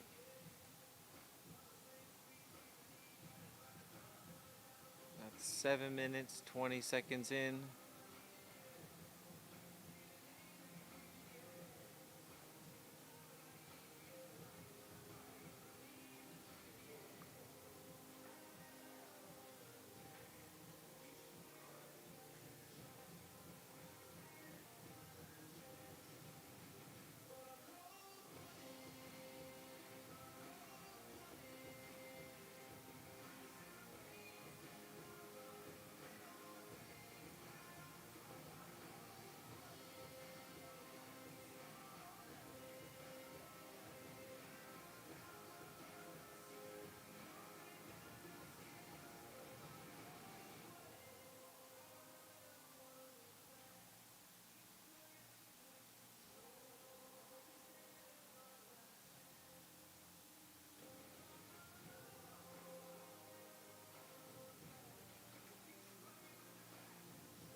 All right, we've got Mike, Carson, and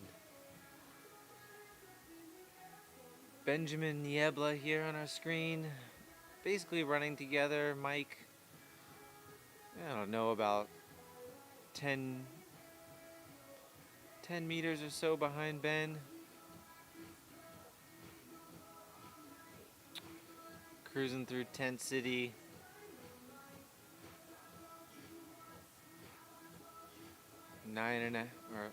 11 and a half minutes into the lap.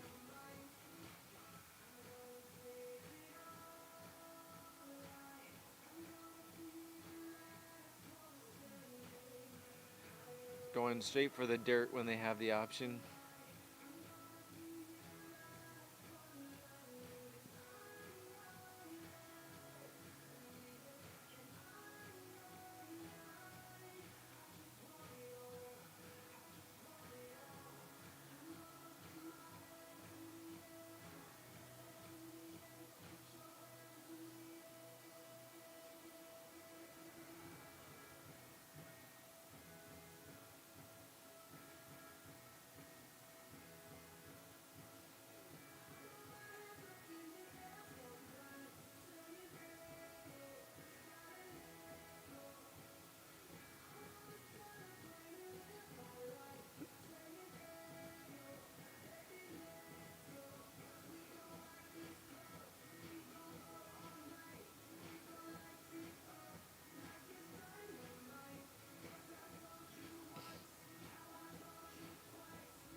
Michael entering the second to last section of the course before he comes back to the start finish.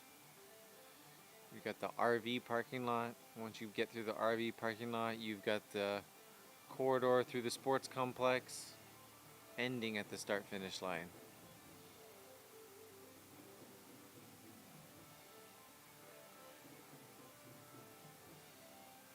And Benjamin's took a bit of a break during this lap. I'm sure he's right behind him. Maybe 20-30 seconds. Probably less though.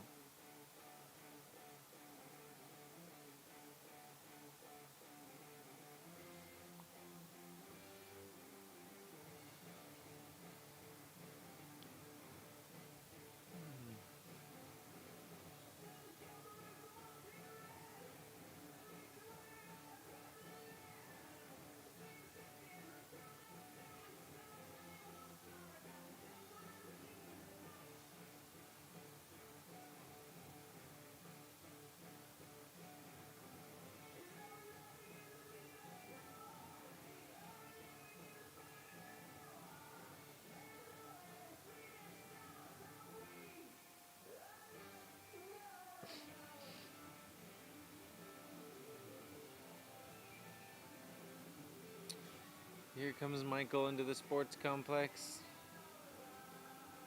The last section of the course.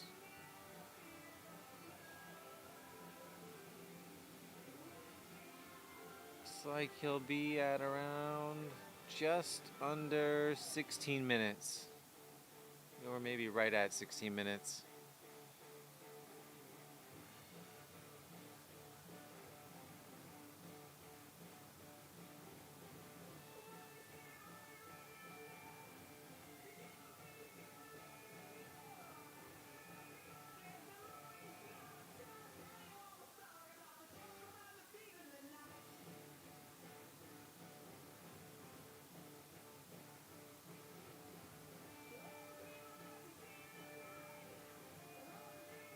There he goes.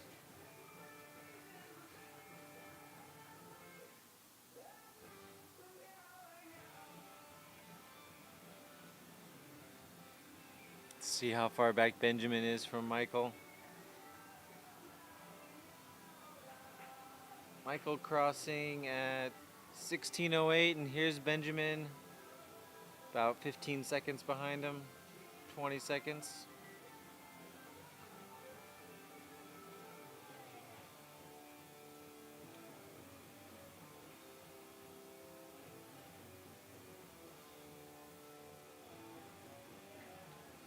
All right, another lap in the books.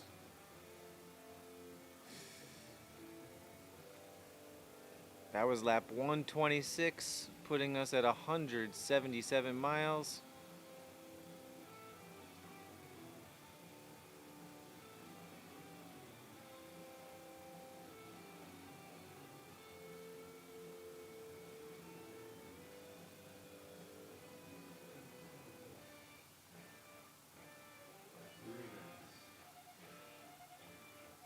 Three minutes until our next lap. And 3 more laps until we start to see some daylight.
All right, 1 minute warning until the next lap.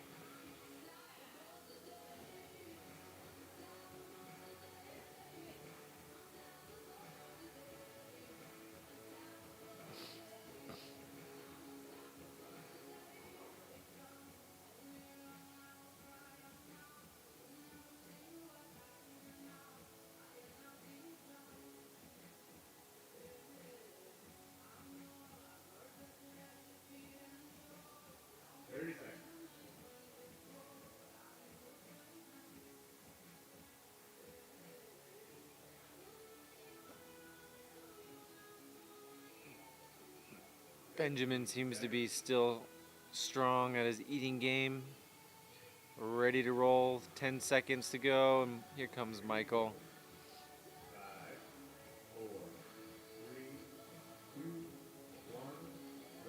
And off they go for another lap. Lap 127.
don't know that much has changed in the stride of these guys in the last 5, 6 hours. Still cranking along.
just about reaching the halfway point of the lap.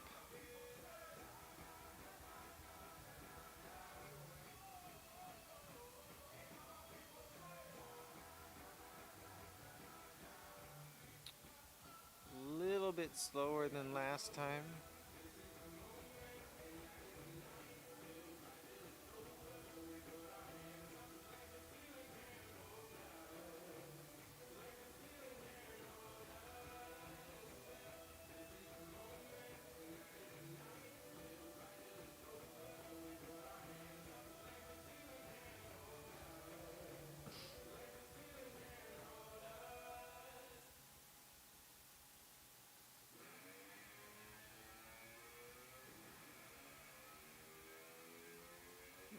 Get our steady cam back in working shape here.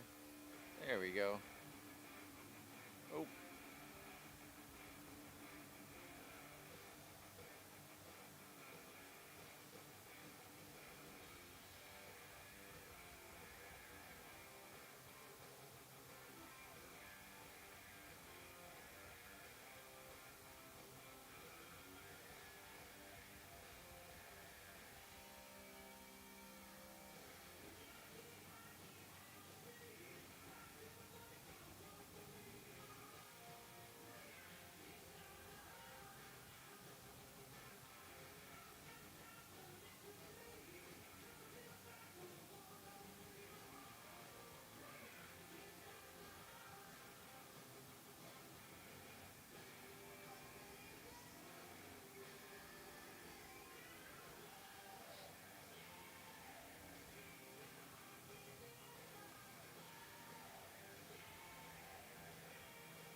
Looks like the steady cam got a little bit haywire. We'll get back to it as soon as it comes back under control.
Should see Michael come in here in about 3.5 minutes.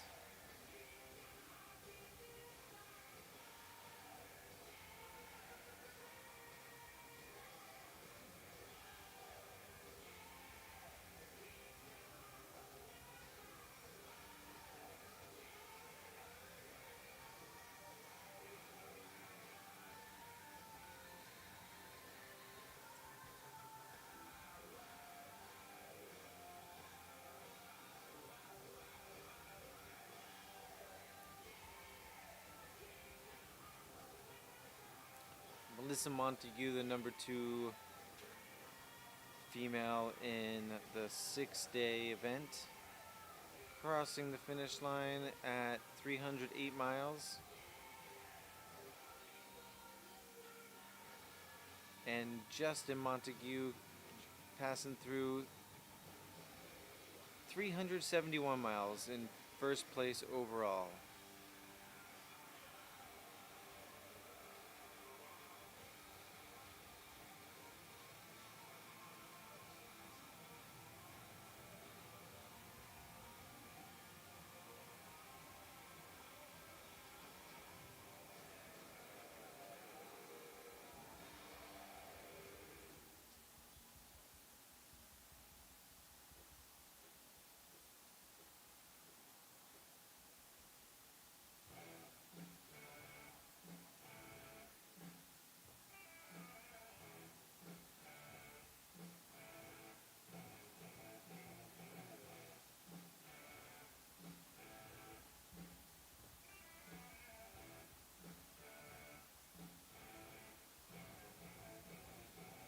About 1 more minute till our runners start coming through the corridor, heading towards the start finish line on lap 127.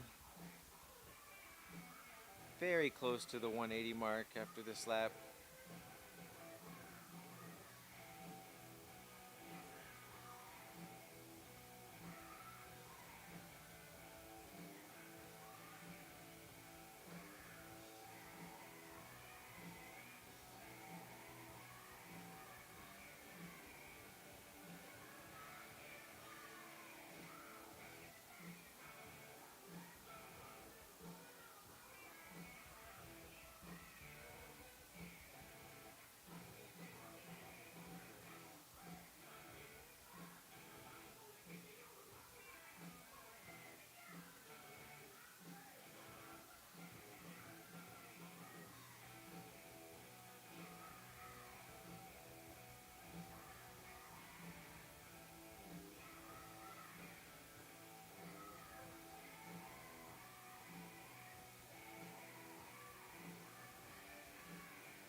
And here comes Michael. Just about 16 minutes on that lap.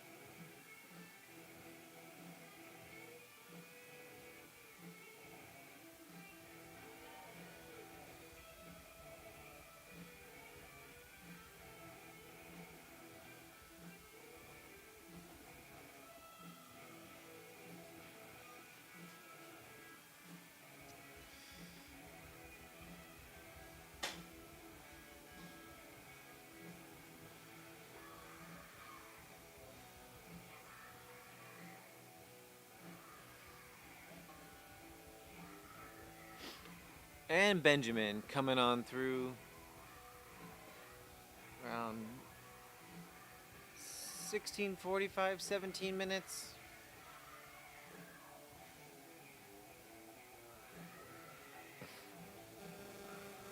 Working on getting our follow cam up and running again.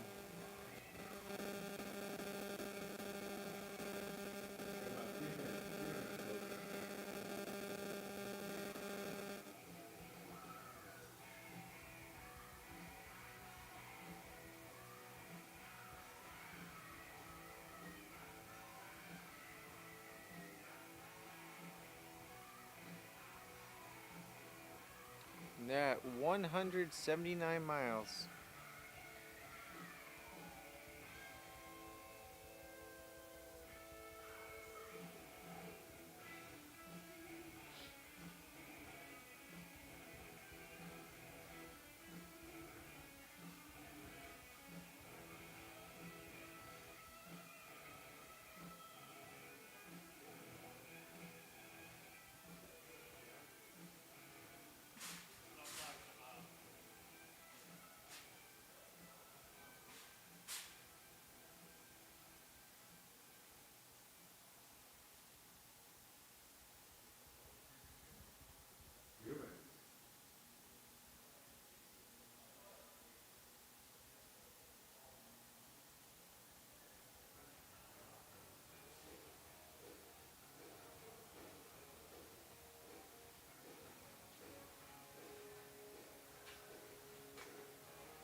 right, we got the follow cam back. Just in time for the next lap, which is going to start in about 1 minute and 10 seconds.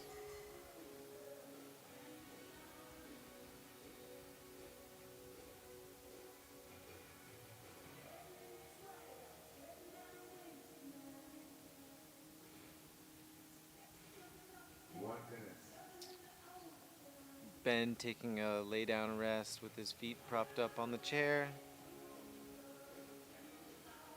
Michael probably sitting in his chair with his legs on the chair right across from that.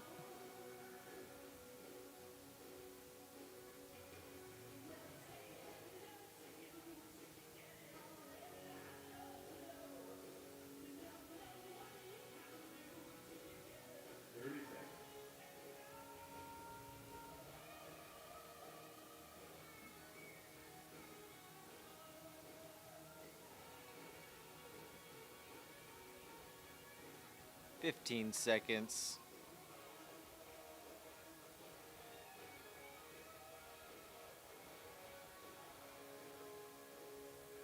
Here we go.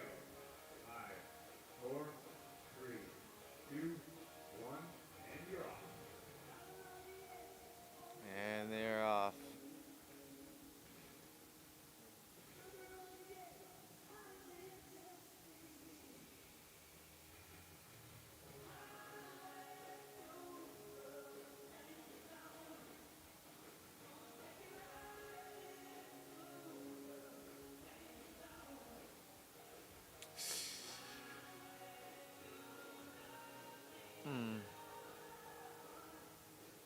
Got some connectivity issues with the Steadicam.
All right.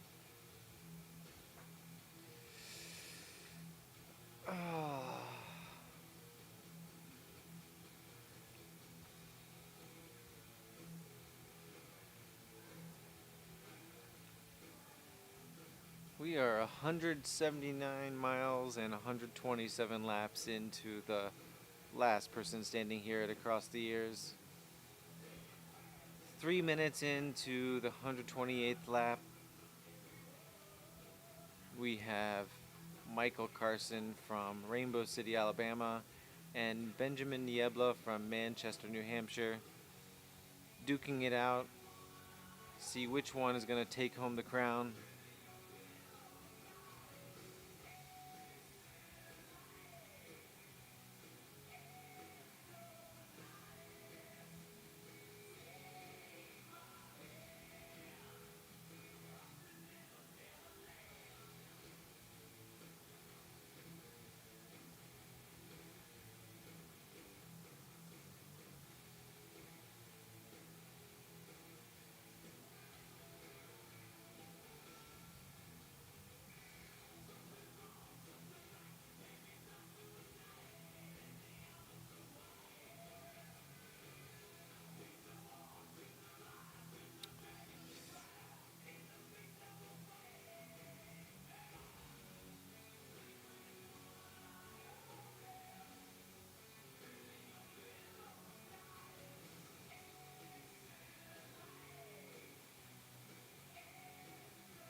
That was Yolanda Holder that just crossed the start-finish line.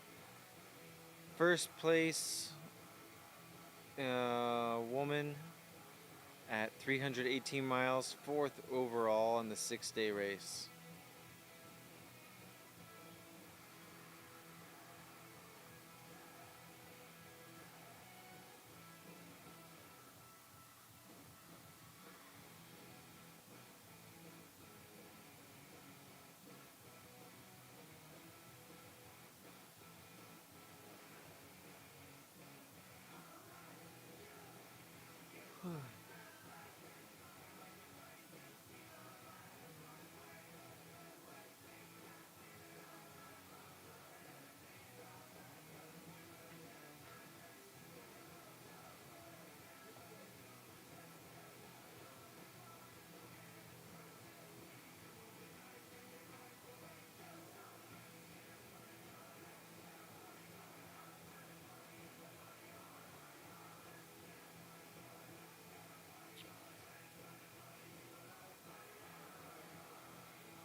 We're just about 10 minutes into lap 128 of the last person standing race.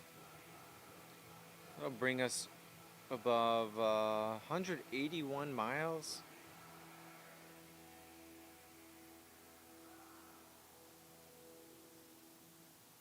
Expect to see Ben and Michael back into their aid station in about 5.5 minutes.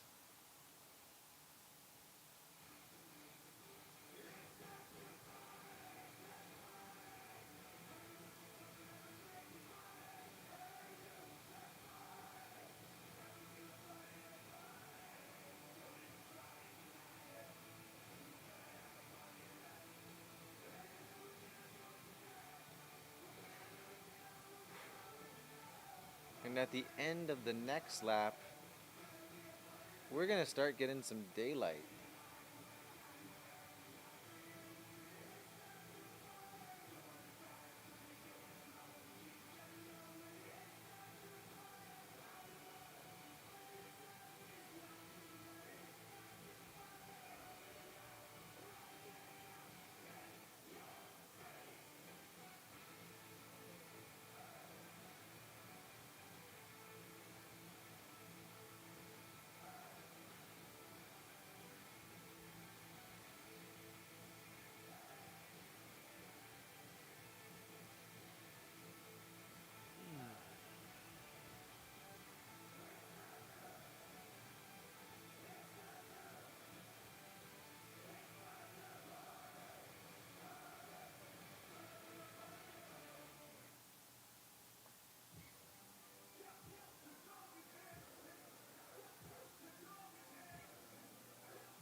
approaching the 15-minute mark. Expect to see Michael and Benjamin come in about 30 seconds to a minute. Probably closer to a minute.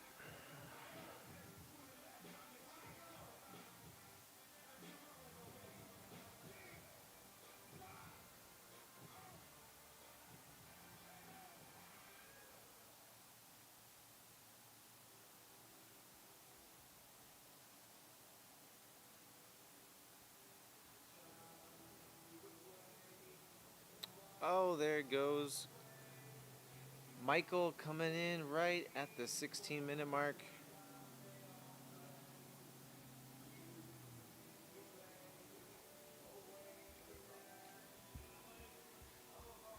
TJ!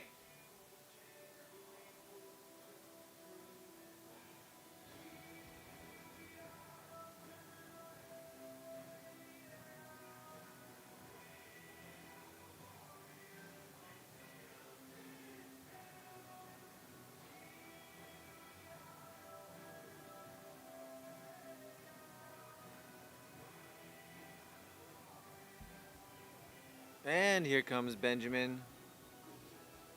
About 45 seconds behind Michael.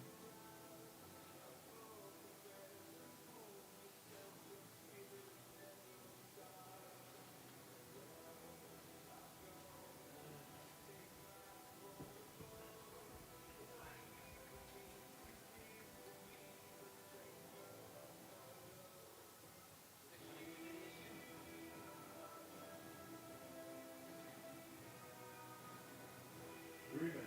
3 minutes.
Follow cam. 30 seconds. 30 seconds for the next lap.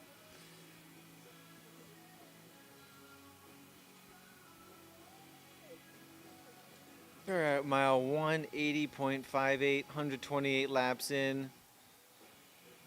This will be lap 129. Whew. Getting a little chilly here, right before the sun comes up. 2, 1, you're off. Here we go. One more lap kicking off.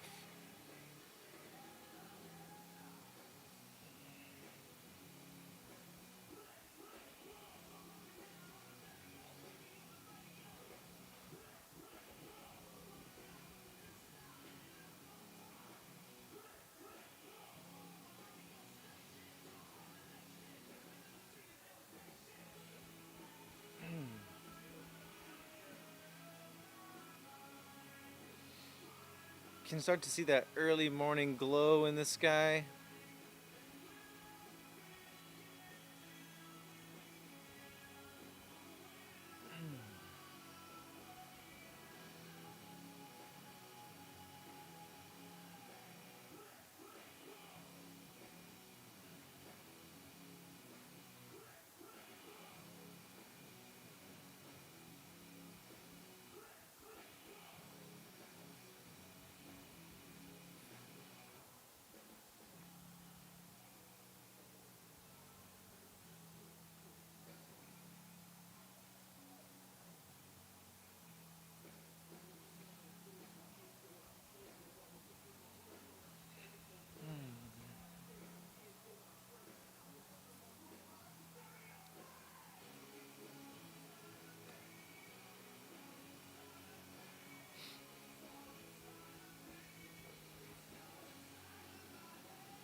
All right.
Neither of you guys look they're gonna be like they're gonna be stopping anytime soon.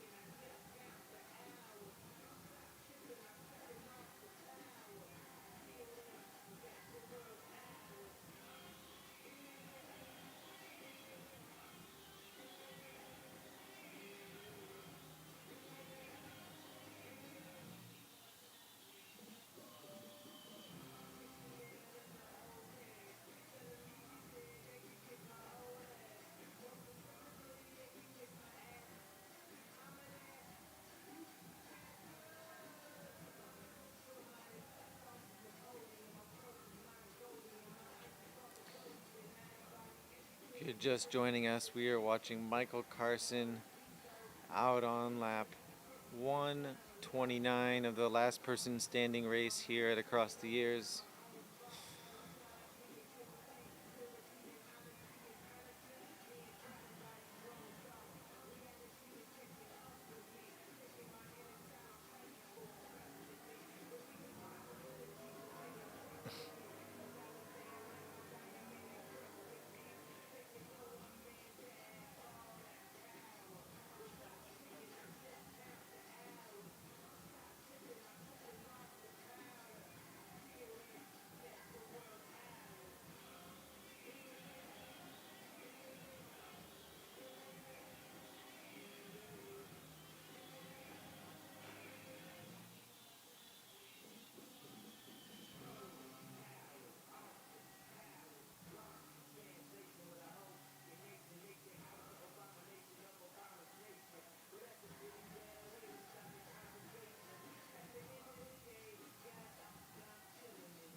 Michael looking strong.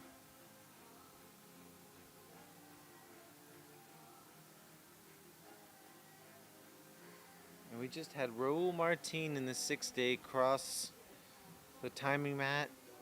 He just hit 300.518 miles.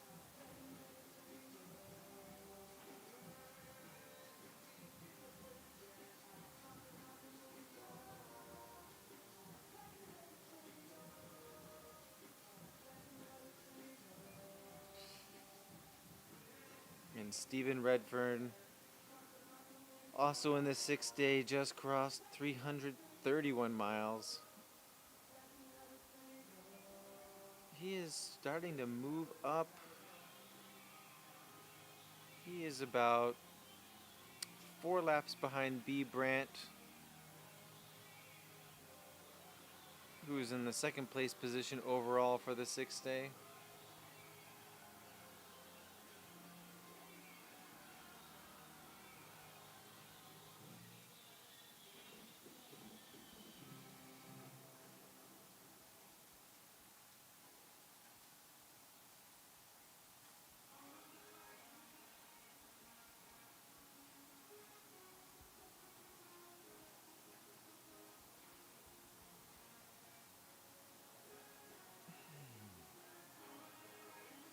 Michael's approaching the halfway point of the lap. Just about 8 minutes in.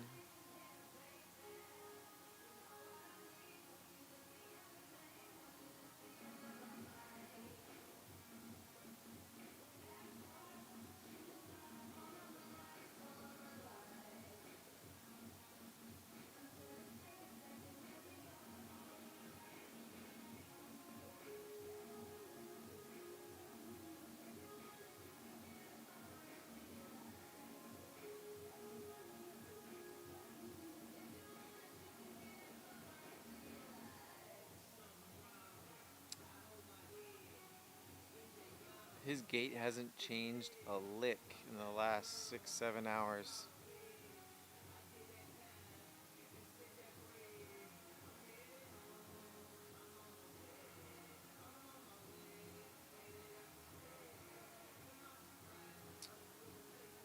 So, sup, junkie paddleboarding, the time limit for each lap is 20 minutes.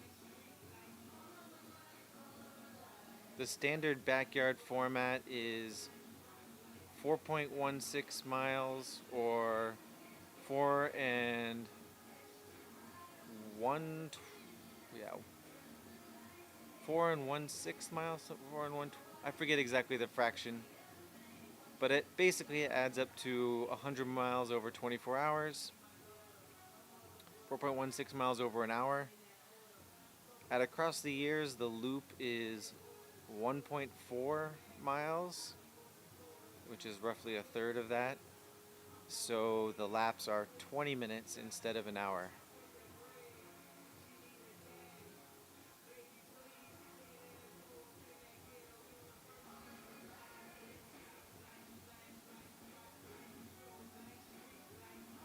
And the only rule is every 20 minutes at the 0, the 20, and the 40 mark of the hour, you have to be in the starting corral and off to the races on your next lap, completing it within that 20-minute time frame.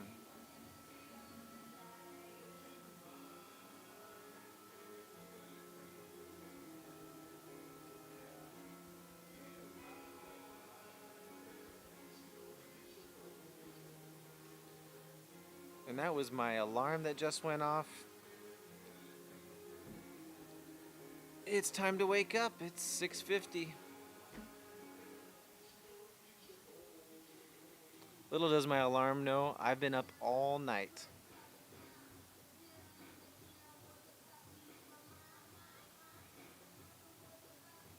Because what we're watching and witnessing here is insane.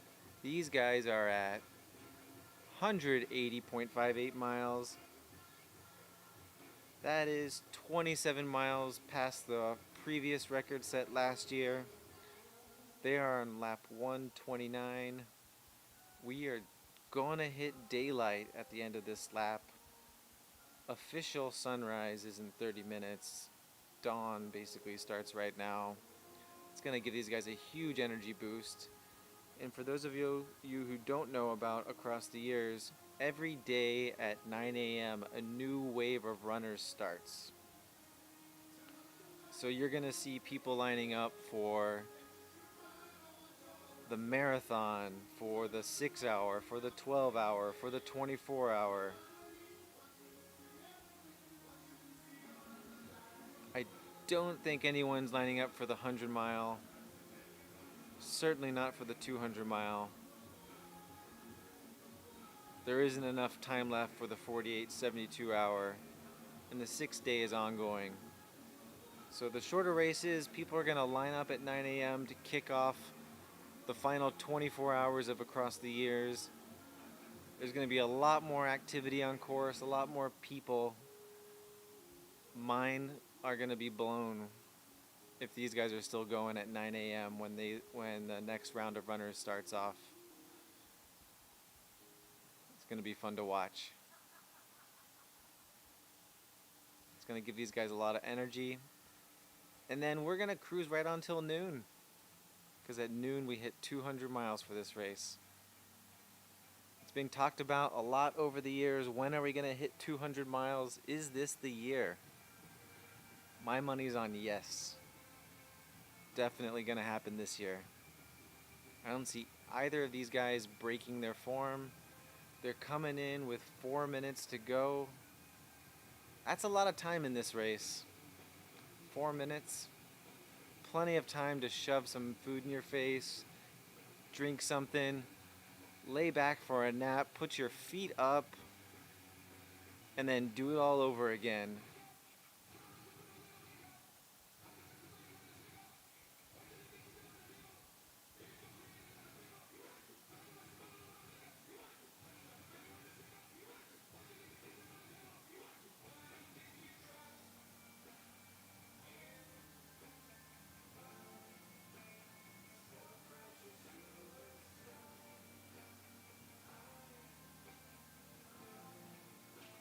There is B. Brandt back on a tear on his 6-day journey.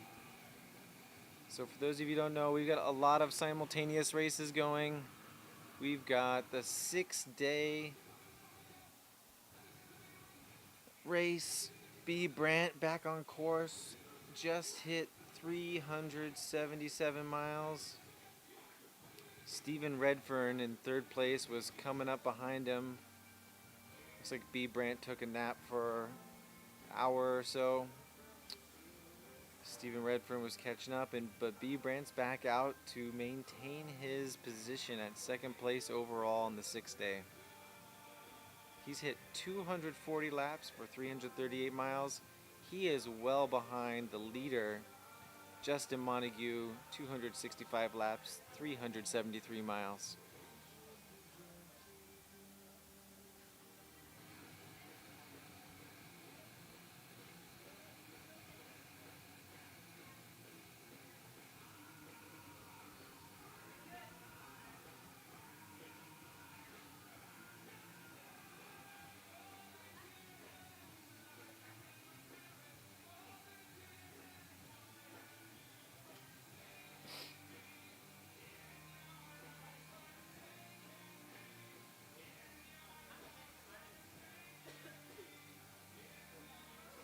Michael closing in on the final section of this lap. The short run down the corridor of the sports complex. He is going to be just shy of 182 miles, about 181.98. Even 99, just barely under that 182 mark.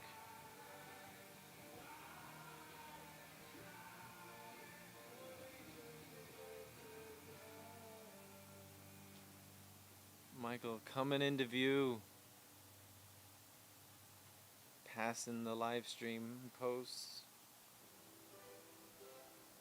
heading towards the timing mats. First to complete lap 129. with 3 minutes 45 seconds to get ready to do it again.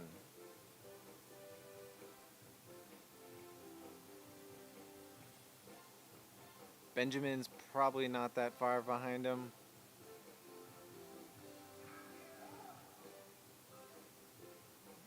Give him another 30 seconds to a minute. Get in. If he's on track compared to his last few laps, he should be in here anytime.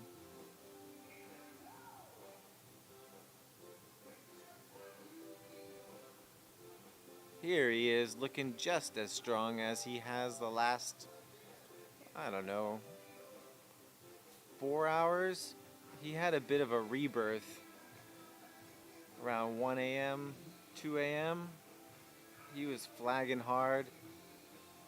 Somehow made it out of that hole he was in and was been looking strong ever since.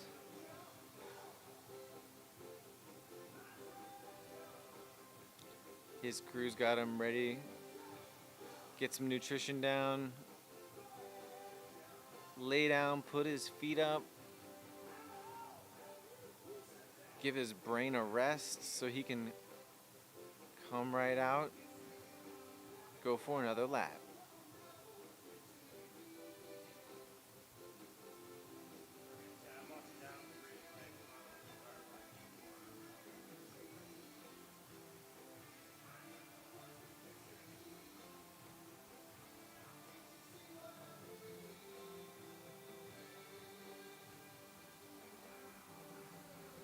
Two minutes.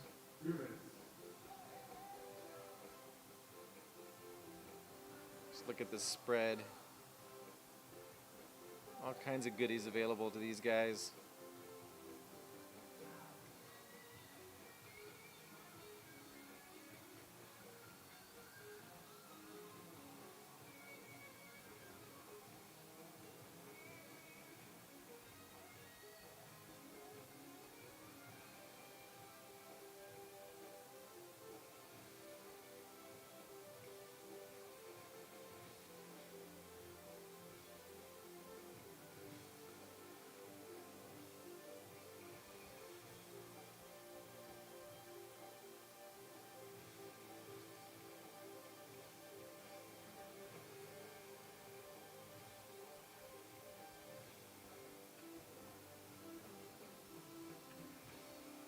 Gonna be really close to official dawn at the end of this lap, which is at 7:33 local time.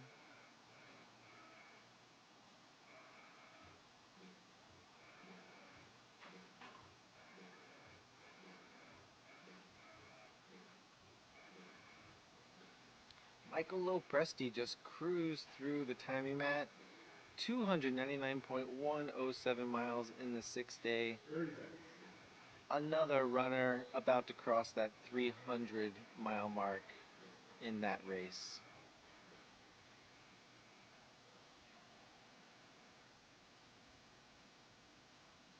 All right, 10 seconds.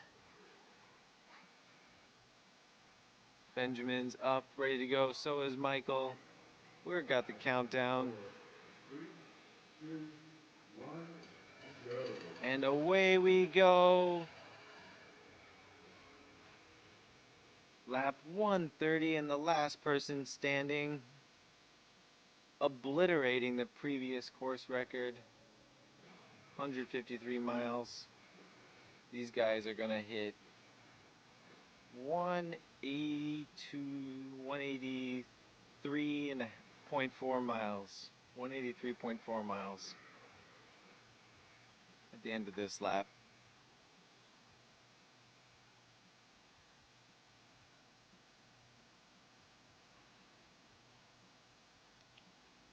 Almost a 50K more than the previous course record.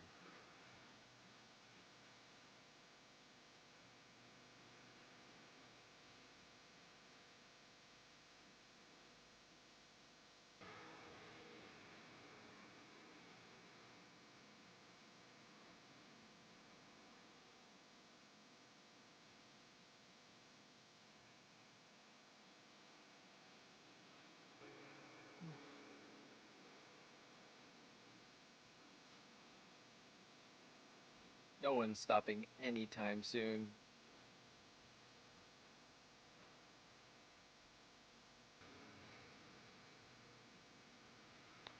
This is an incredible feat to witness here at Across the Years.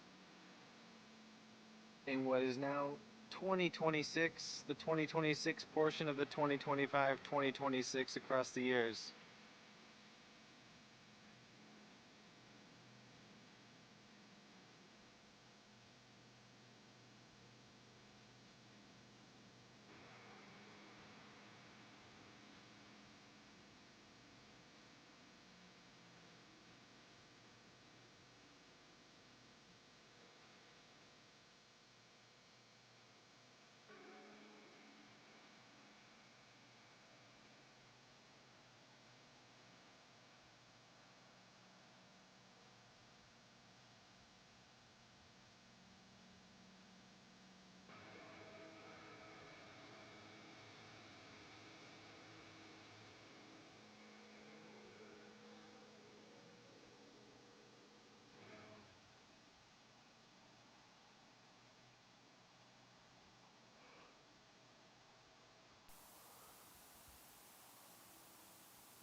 You can just see some orange skies there in the background.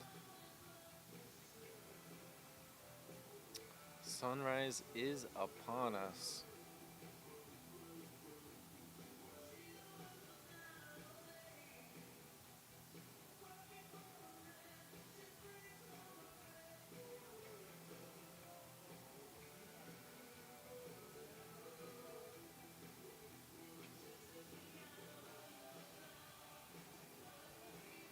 Ben's gonna take a quick stop here. That is their favorite porta potty on the course.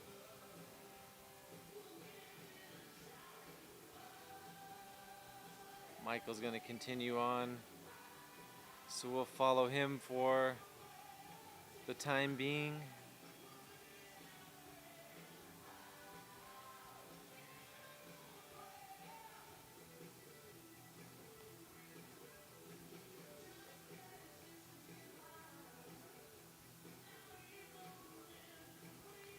We're just about, I'd venture to guess, the quarter mark for the lap.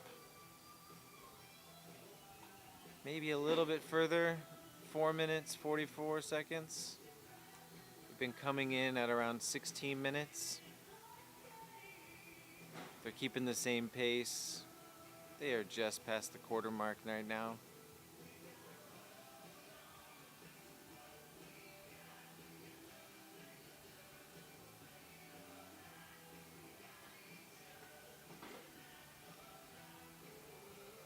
I see staff around me preparing for the races to begin in about 2 hours, 9 a.m. local time.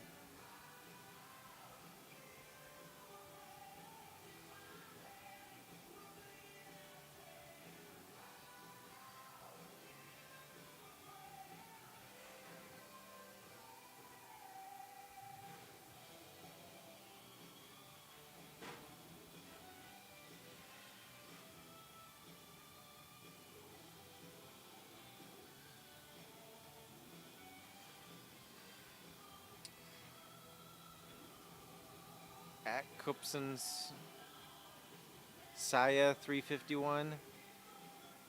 I am not sure.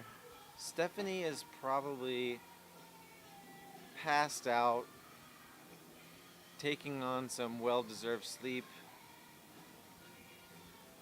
Maybe she'll come back out after she's had her rest. I don't know. I don't know if she's staying in an RV on site or some off site housing option.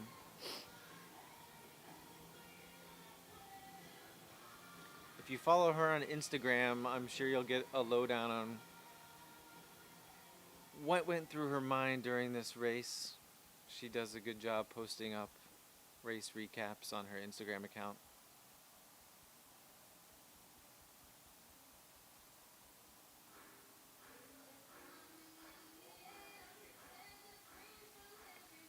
What the fuck?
Sorry about that, folks. We had a bit of a glitch in the stream. We are back, though. Still working on lap 130 and the last person standing. We are following Benjamin Niebla.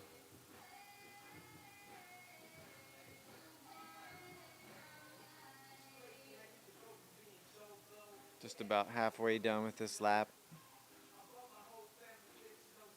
Maybe more than halfway. I'm not sure exactly where he is in this part of the baseball field. It kind of all looks the same for quite a while.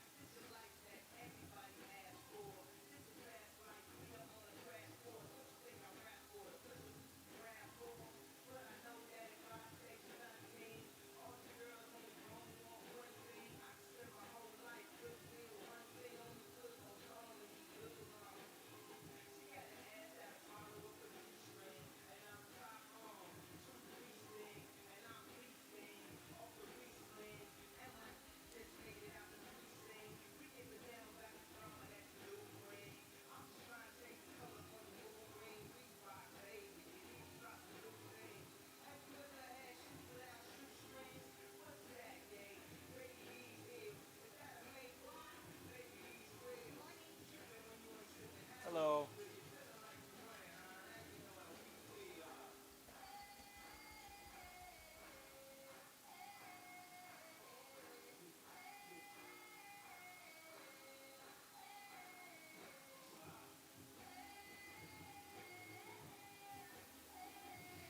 Beautiful sunrise here in Peoria, Arizona.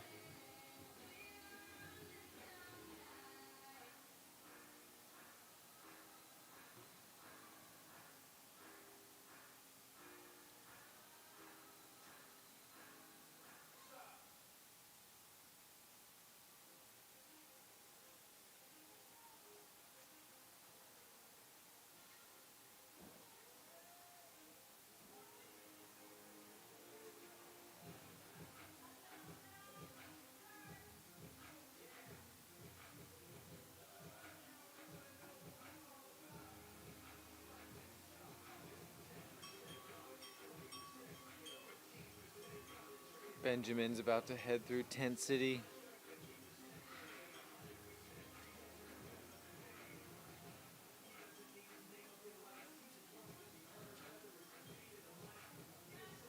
And Trayson is back on the course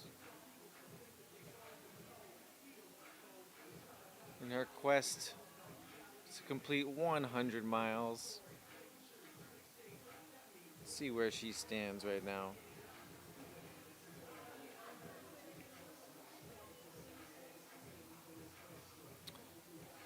She is at 94.5 miles.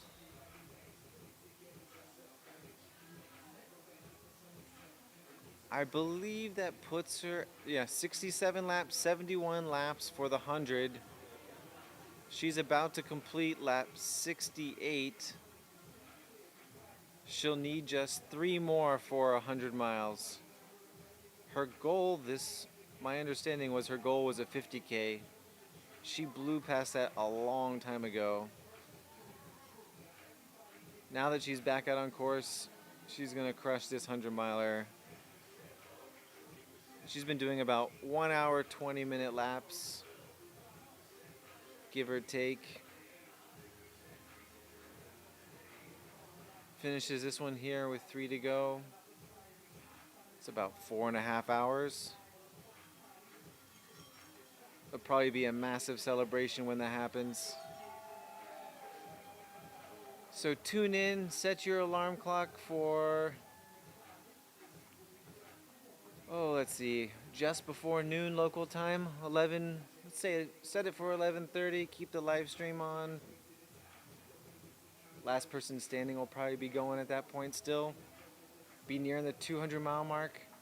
We may have an Ann Trayson 100-mile finish and the last person standing 200-mile lap at just about the same time.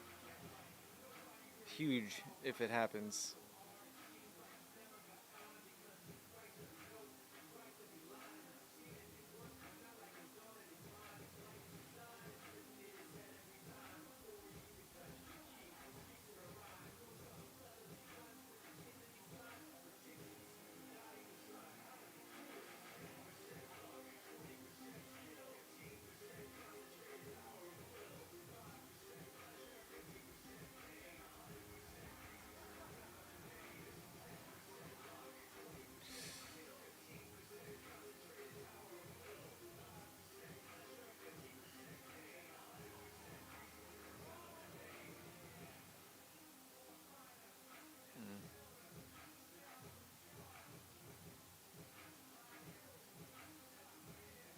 Live stream follow cam is glitching out again.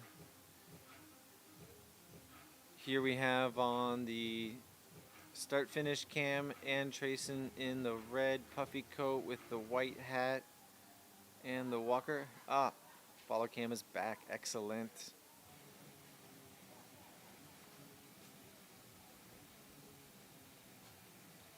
Benjamin approaching the sports complex as he heads through RV alley in the parking lot.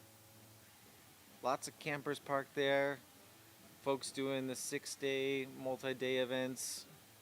Really nice to have your camper parked right there. You can just set up a little fire pit, a little camping situation.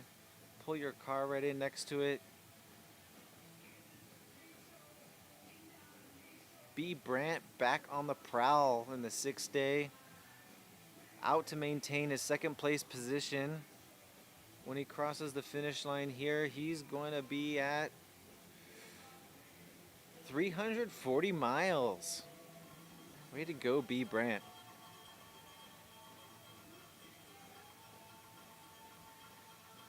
He's about 8 miles ahead of third place Stephen Redfern.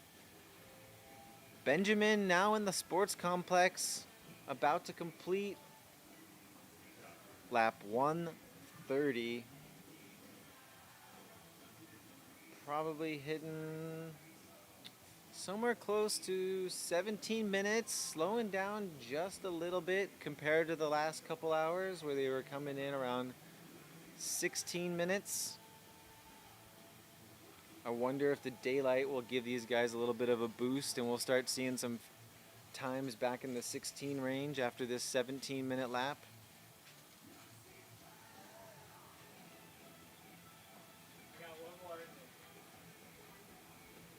Rock on, man. All right.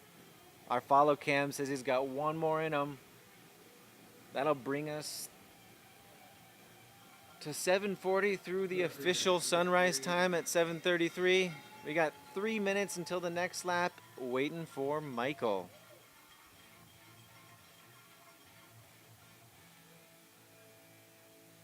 Unless Michael already came in and I didn't see him. Which I think he did. All right, so both guys are in, getting their fuel in, getting some Z's, little shut-eye, rest the brain. It's shocking how much just closing your eyes, even if you don't really truly sleep, it's kind of hard to sleep in a minute or two, but closing your eyes does do a lot. Rest the brain.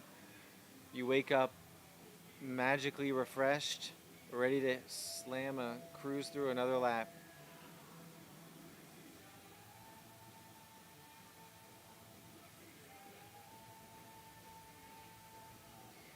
Two minutes, 2 minutes.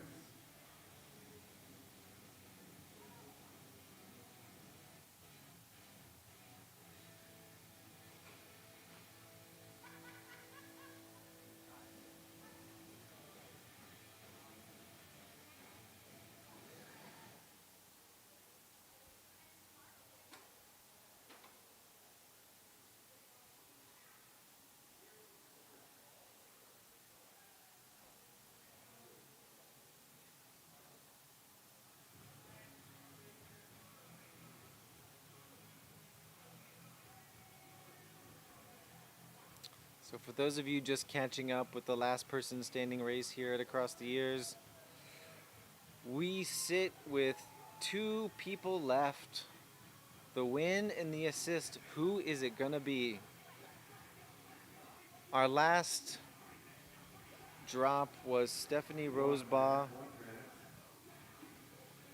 Set the female record at 172 miles. Previous female record was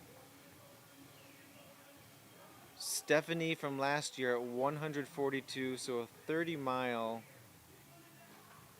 bump on the female record this year.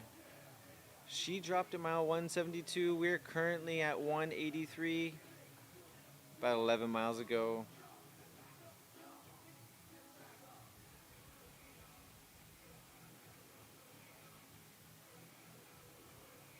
Seconds. 20 seconds left until we kick off lap 131. Really starting to brighten up here as the sun comes around over the horizon. 5, 4, 3, 2, 1, and go. People lining up to witness the start of each lap, because this is just insane. No other word for it. These guys are crushers.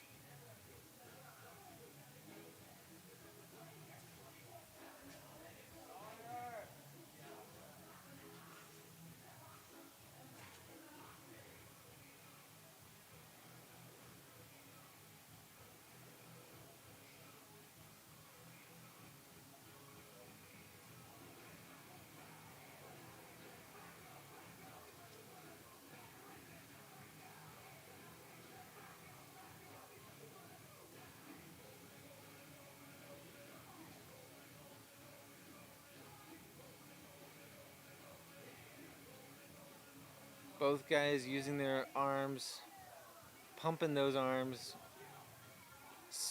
propel themselves forward any way they can.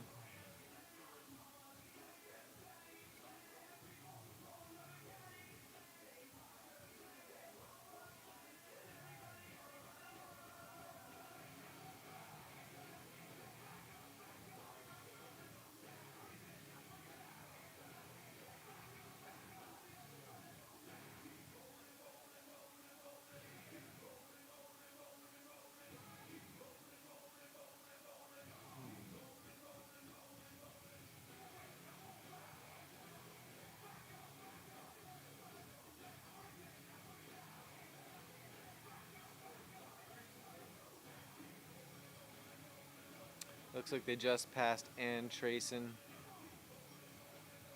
She sets out on her third to last lap towards 100 miles.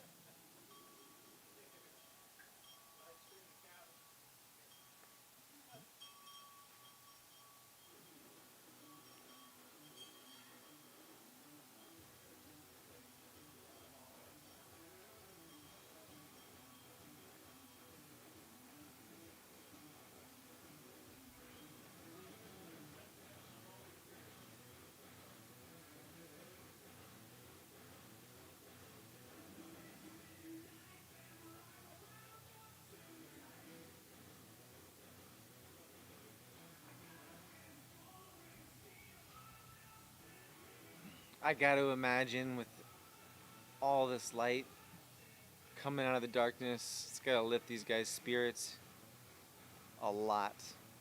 Feeling ready for another 4.5 hours until we get to noon and the 200-mile mark. It's just around the corner. What's another 4.5 hours when you are 43.5 hours into a race?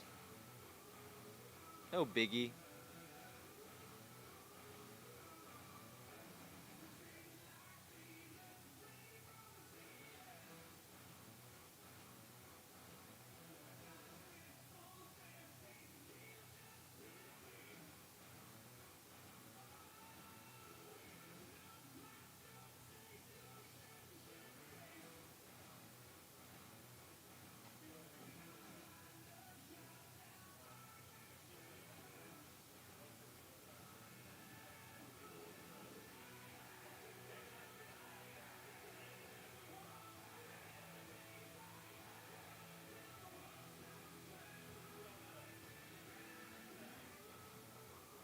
Benjamin rounding the corner.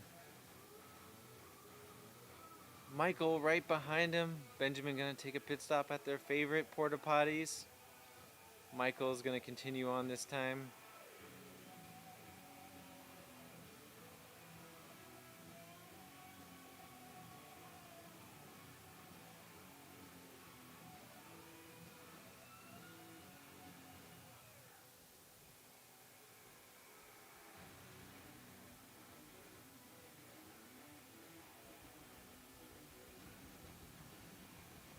Michael's form looking good. Got a clean stride. That handheld bottle looks new to me. Got to imagine he's got more than just water in there. Probably some nutrition, liquid nutrition. Keep him going.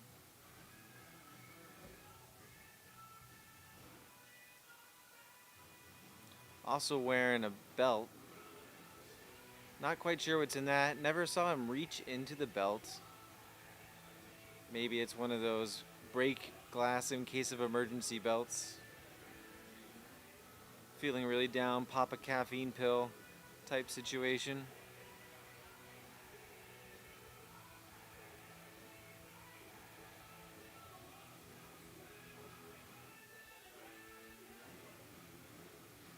He's also got a hat back on now. Throughout the whole night, he was running without a hat. He had a different hat on the day before, pulling out his green guy today.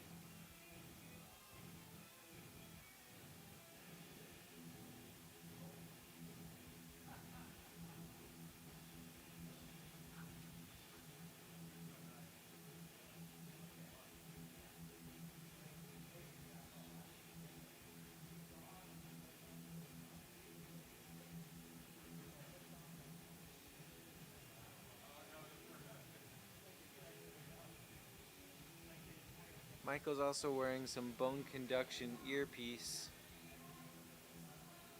No word on what he's listening to right now, whether it's music or a podcast or a book of some sort.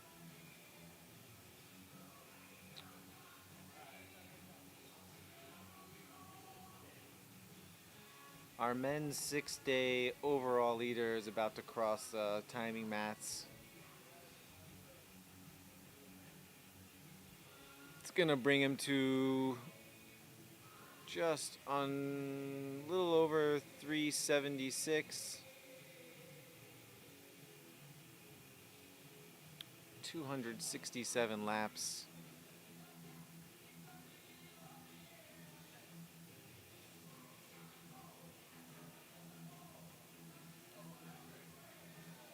Yo.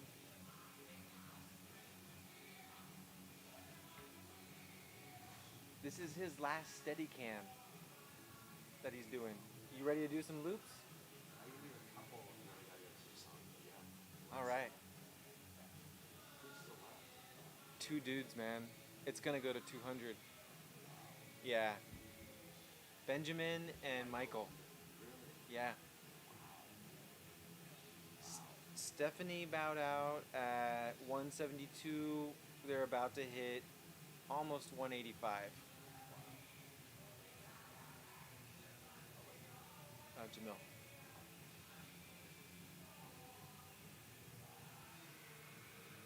Yeah. So when he comes back, he's tapping out. He's been out it for quite a while. The live stream TJ, I think is his name. Yeah. Okay. Whatever you can give us, and if you happen to find someone else who can take over, more the better.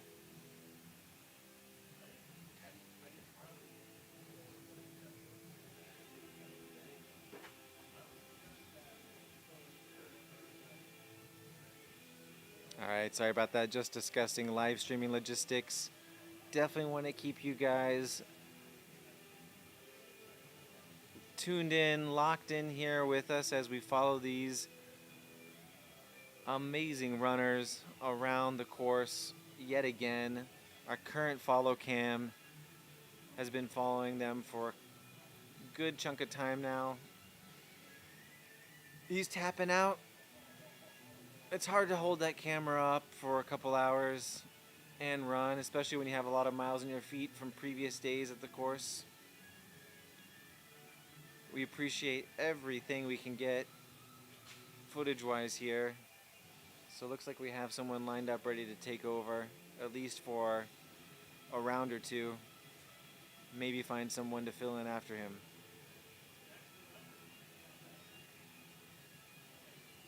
If you're listening and you're on site and you want to run the follow cam, come and see us at the live stream booth.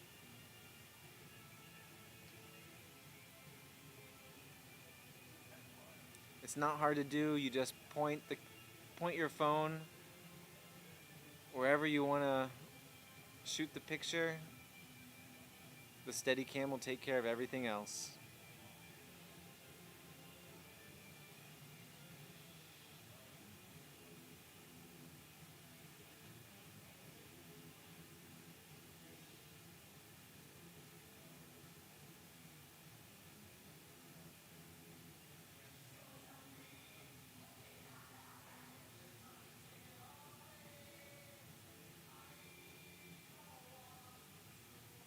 Seeing folks out there with their morning coffee in hand, ready for another day of running on the final day here at Across the Years. This event ends January 3rd, 9 a.m. It's almost January 2nd, 9 a.m. At 9 a.m. we're going to have another slate of runners ready to give it a go on the course. Lots of events happening at the same time, lots of different goals, lots of different people. It's going to give these, our last person standing runners, a huge boost of energy to see more people out on the course.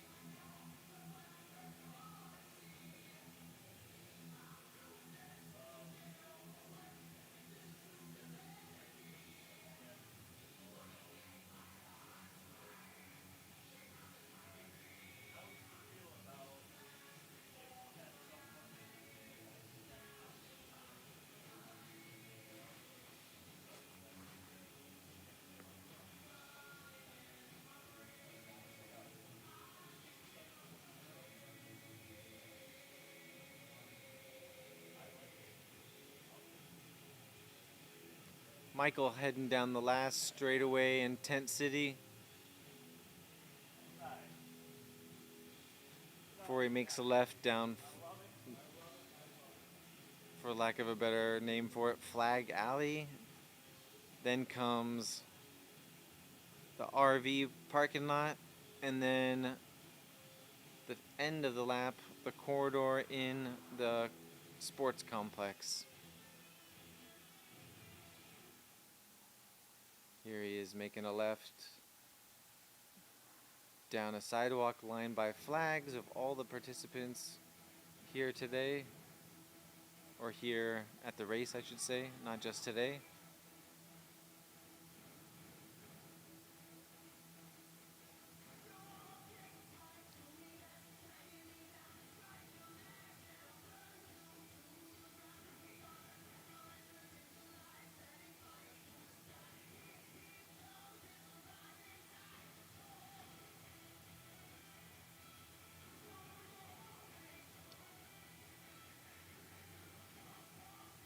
Michael's looking good.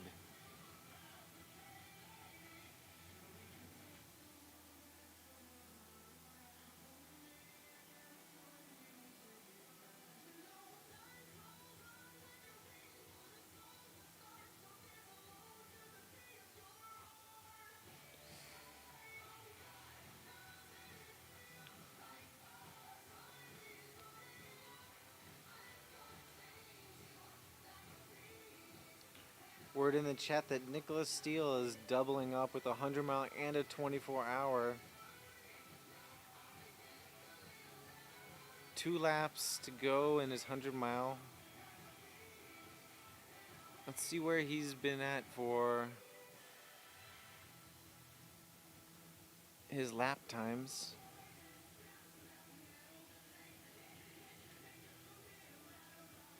Looks like he's been at around 21 minutes, 25 minutes. That'll put him just around 8:15, let's say.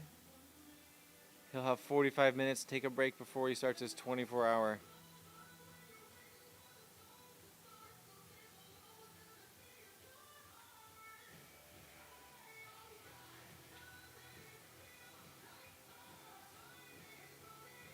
Michael nearing the back half of the RV parking lot.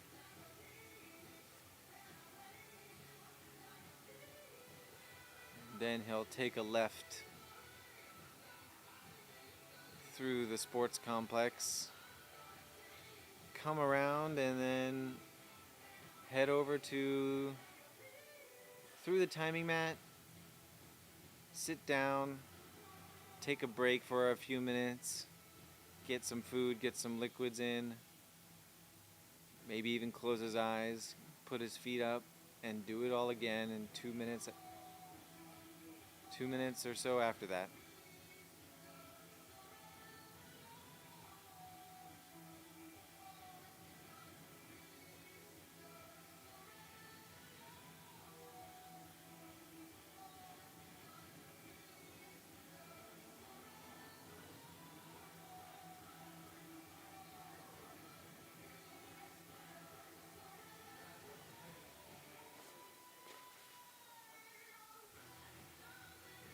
All right, Michael coming into the final stretch here. Passing the live stream booth.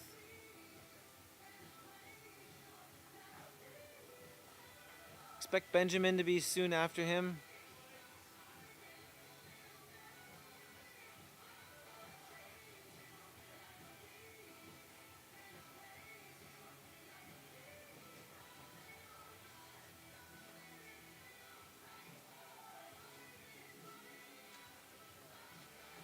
All right, we got the handoff for the follow cam. We're gonna keep it going at least 2 more laps. Then we'll probably have to find another person to take over.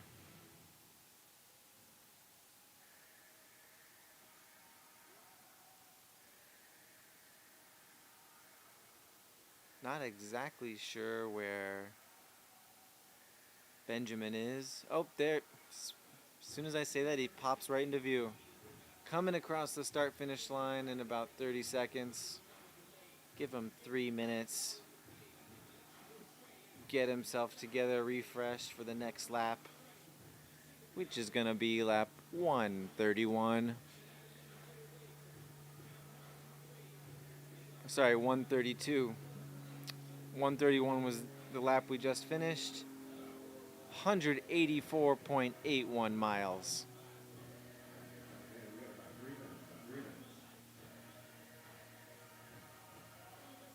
Looks really cozy in the aid station tent with that fire pit. Benjamin taking a little shut-eye down there, laying down, getting his legs up, reduce the swelling. The gentleman in the yellow and blue shirt was the follow cam for the last couple hours. Let's give him some props, folks.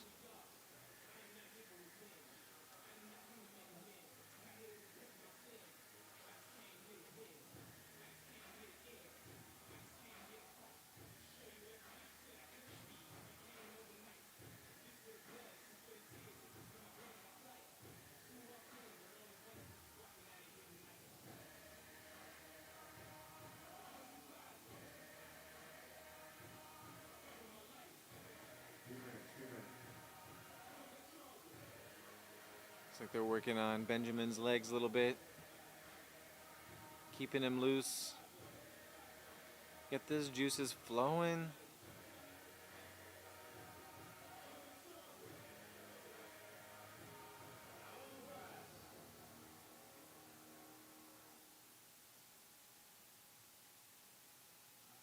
Got about 90 seconds till the next lap. And then we'll hit 8 a.m. So this is going to be our first post-official sunset time lap. The day has begun.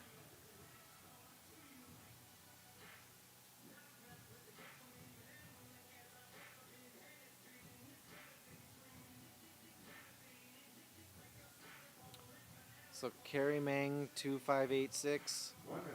Anne is about, at this point, probably 2.5 laps shy of her 100-mile goal.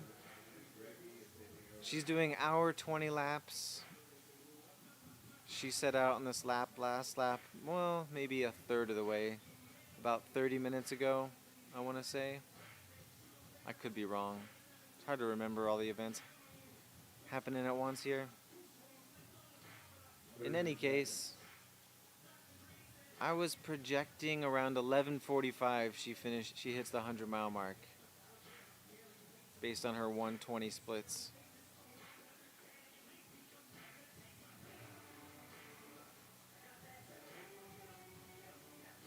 All right, 10 seconds.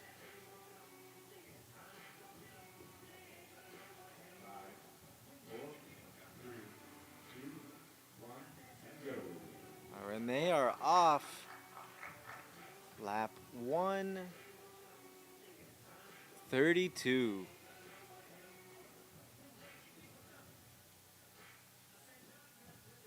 Michael's still got his handheld. Benjamin's carrying a soft flask.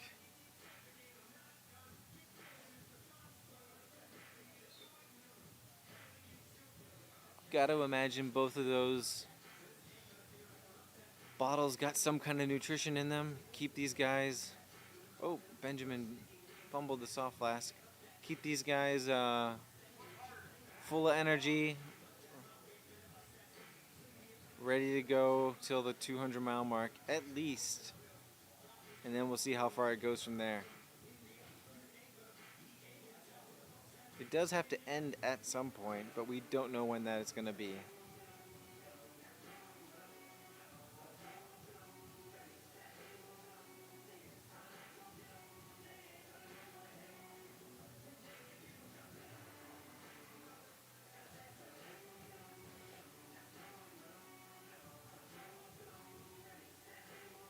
If I pick some random metric to measure how long this race is going to go, there's a 20-mile gap between Stephanie and Nicholas, 152 to 172.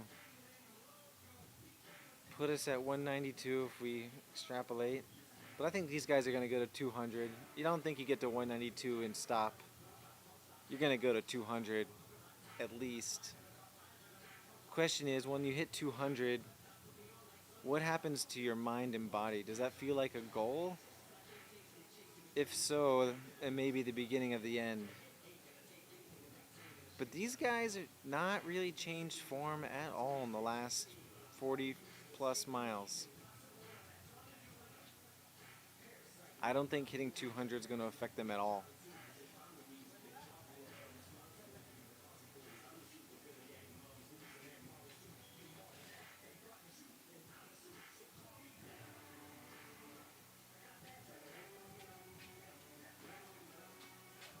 Job, dude. Awesome. How's your arm?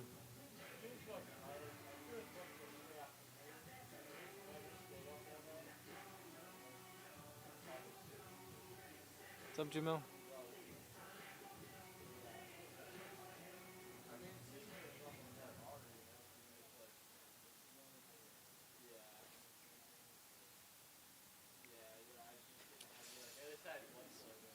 So we're following Michael Carson here on lap 132. Dropping by the aid station, about to pass Ann Trace in there in the red jumpsuit. Looks like she's about just shy of a quarter of the way through her lap.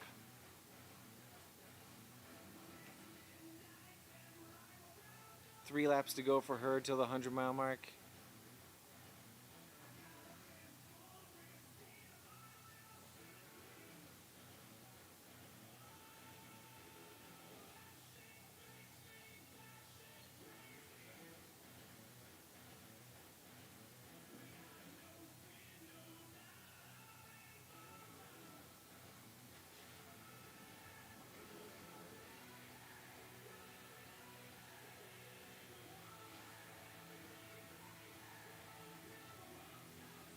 Michael opting not to stop at their favorite porta potty.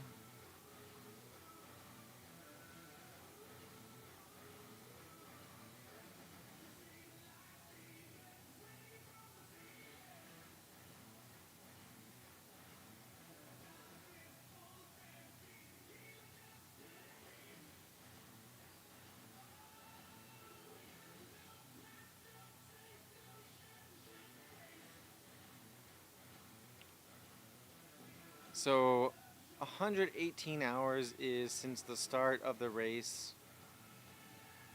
I don't even know what day that is. December 27th, I want to say. There's been a lot of people here on the live stream. I slept the first night of the last person standing race and have been awake since about 9 a.m. yesterday, working on the 24 hours. Got in a marathon of running during that time, doing the follow cam.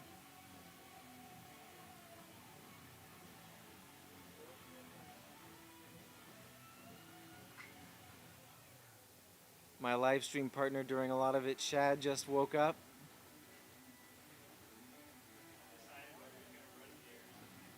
Looks like he's ready to take over the Steadicam role from our next guy, who's only able to go until about 8:30, which is maybe one more lap. So this would be a good time for Shad to warm up.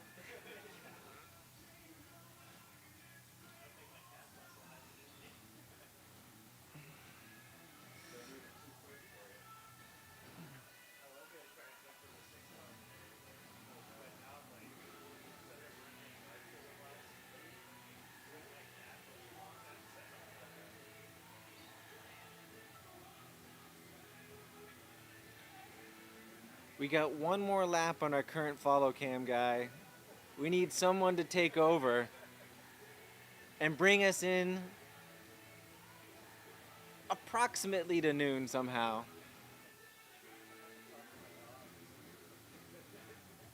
Shad says he's got a dog that could do the job.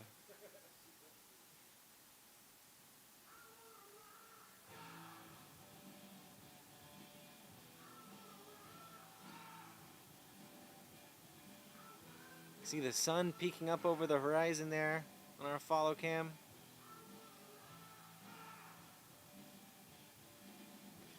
facing southeast.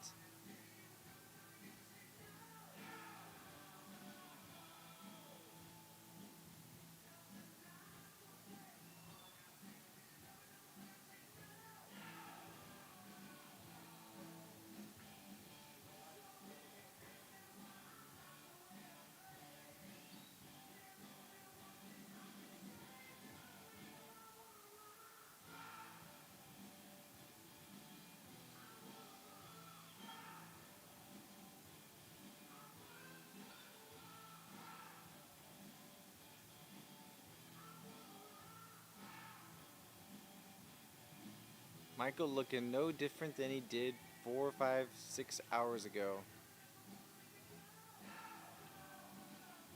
Just got a different colored hat on.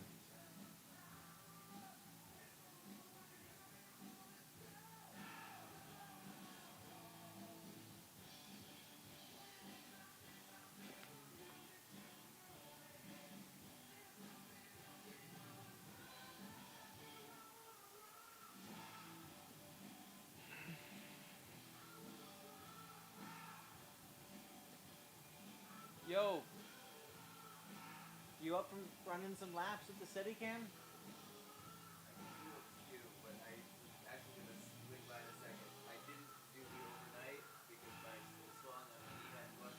Oh, gotcha. So I can do a couple, but I can't do a full shift. Oh, don't fuck yourself. Don't mess yourself up. So I gotta.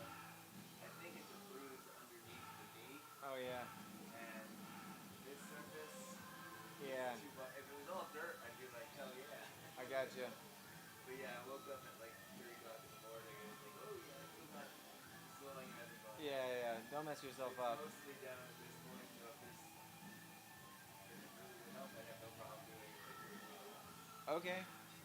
I know our current guy's got like 1 lap left in him. Okay. So that'll be 8:20 when he finishes. If you're up for it. I can do a couple. Okay. Yeah, I'm happy to do a couple. I just can't do what I hope to do. This is not going to be one of my 26-mile days.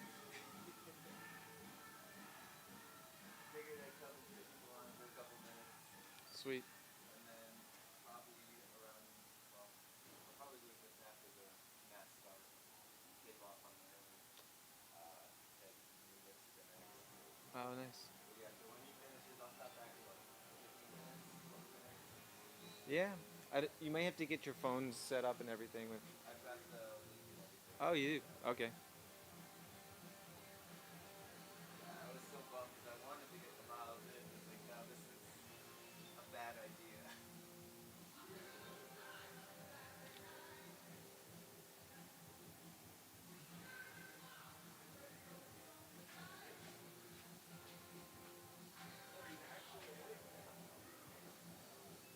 Looks like our.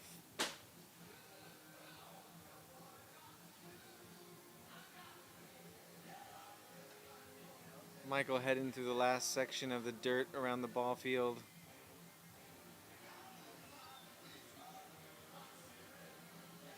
I think.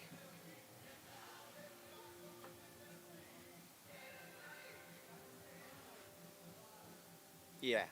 And now there's Paul Nielsen. He participated in this event.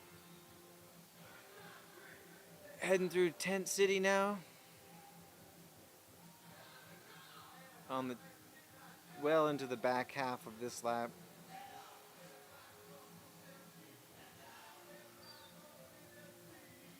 Lap 132.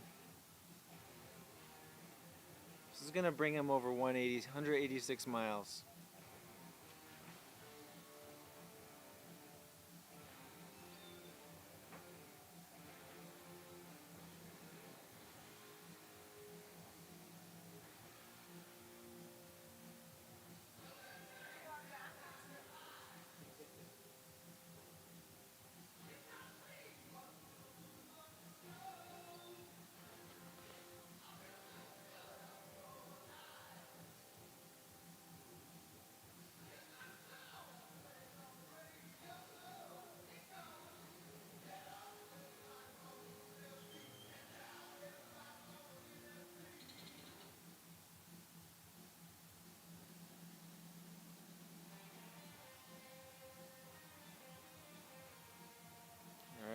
bit more traffic on course right now.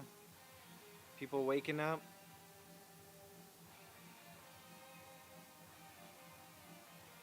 After this lap, it'll be 1 hour till the 9 a.m. start for the last day of races. Gonna be a lot more people on course. A lot more action.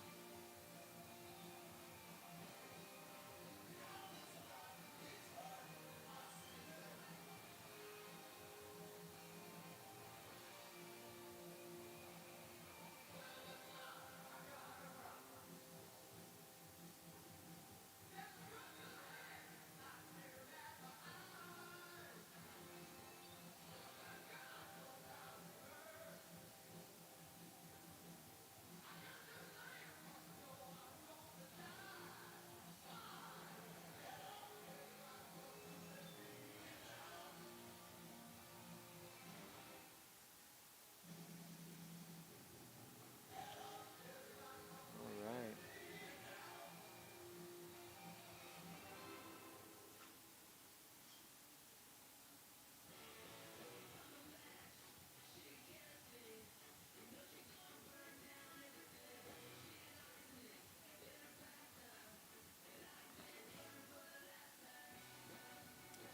All right, you got the Prescott Trail Runners out there again after their overnight sleep. Cheering these guys on. Last two runners of the last person standing here to cross the years.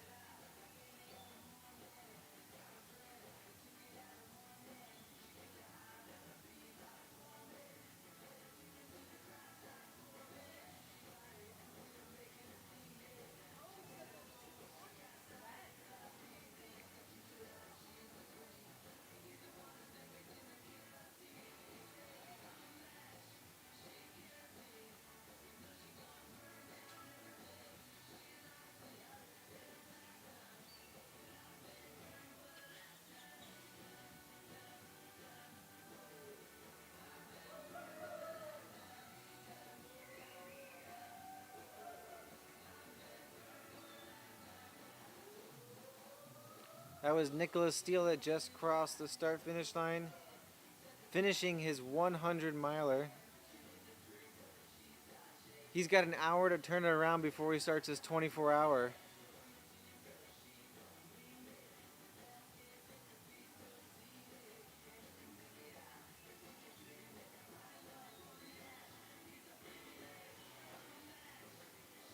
You could probably take some pointers from these last person standing guys about how to get prepped for the next round.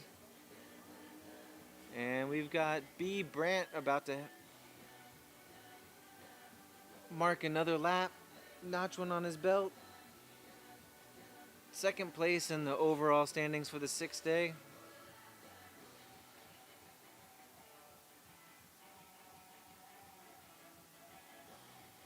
"342 miles. And here comes Michael, finishing up lap 132. Followed shortly by our female second place in the 6th day.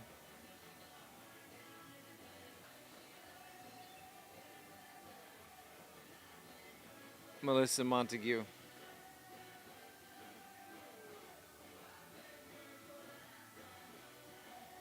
She's at 320 now.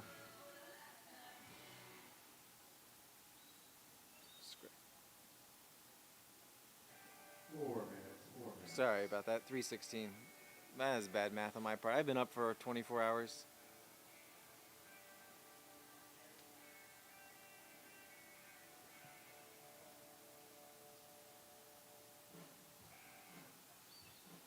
Michael's got a little less than 4 minutes, and here comes Benjamin cruising in. No worse for the wear.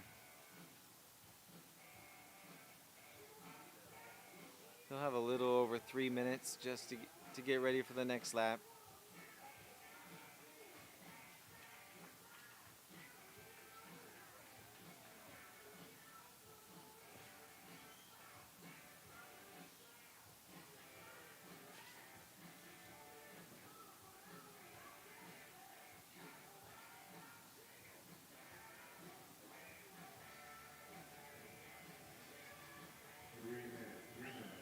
paddleboarding crowd putting all their money on Mike.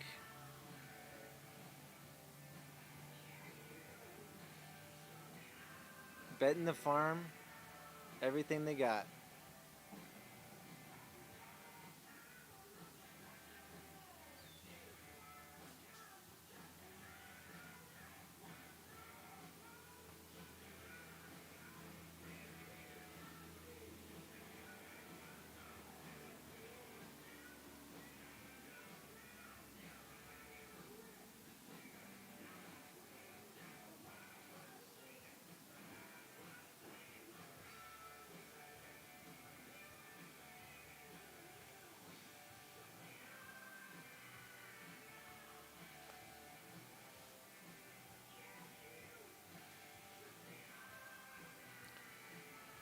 Mike apparently has no quit. He also feels no pain. He hasn't felt any pain for the last 4 hours. The words out of his mouth, I feel pain no more.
A warning until day 6 begins. 9 a.m.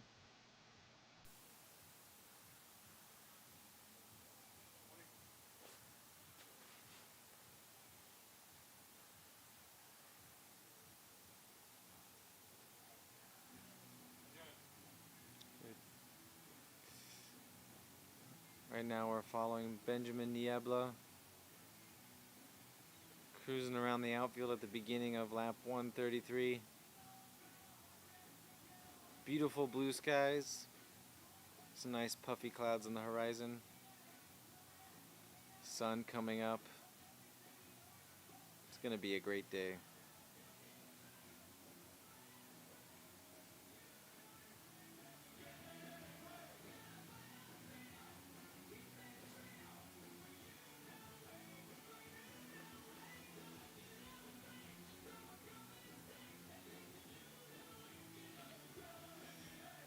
We're gonna get a little competition in the chat. Got some big dollar signs on Ben.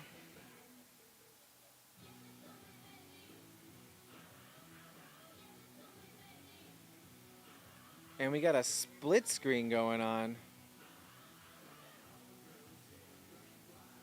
That's awesome.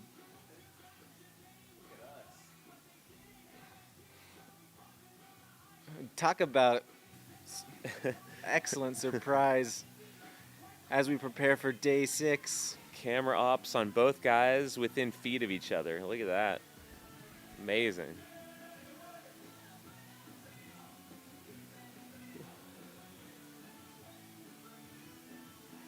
All right.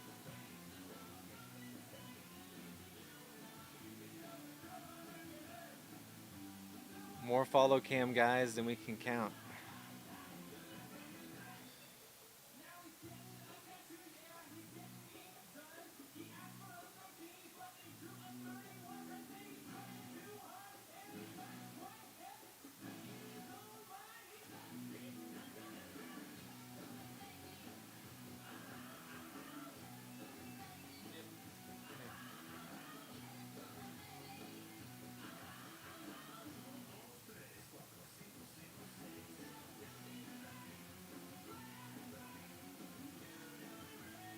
Michael's got the shades out now. Day is broke.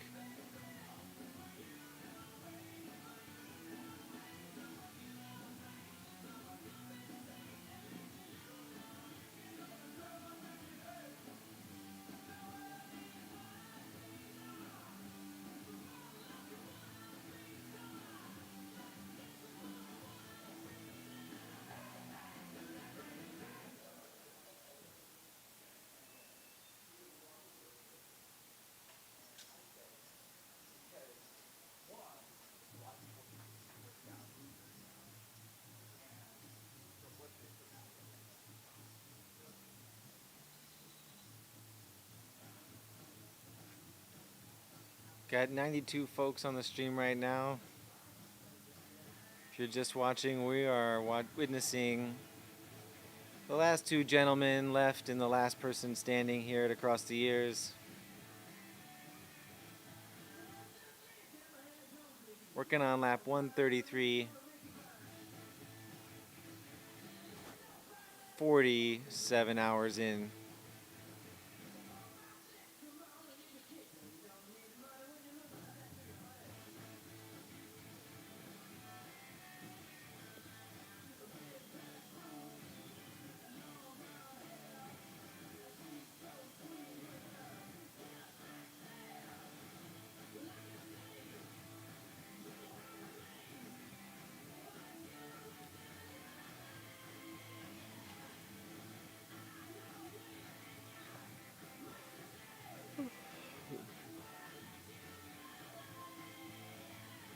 I code to Skrillex.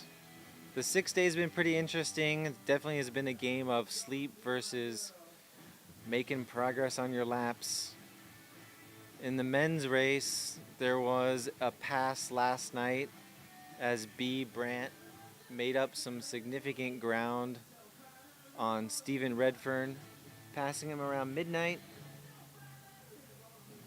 and has now taken a 8-mile lead to make over Stephen Redfern in third, so B. Brandt in second, and they are both well behind Justin Montague in first place. Melissa Montague was in first place until she took a break, and Yolanda has cruised past her. They are both on course right now, I believe. About a 5-lap difference between them.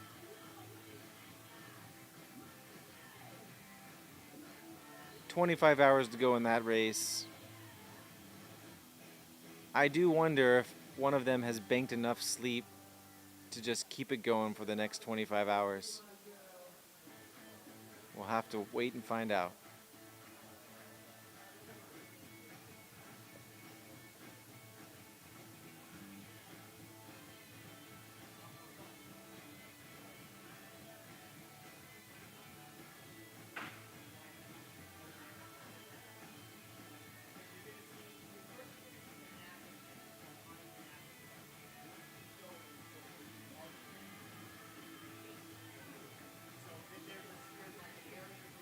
They should be passing Oh, I don't know. Did we see Ann Trace on the live stream?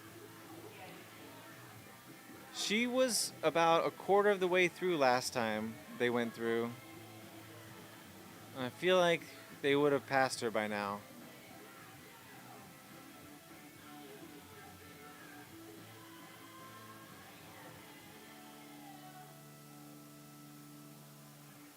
It's possible we missed her. It could have missed her. It With could two have follow cams. ran around her. Who knows? Yeah, they could have ran around. Yeah, that's true.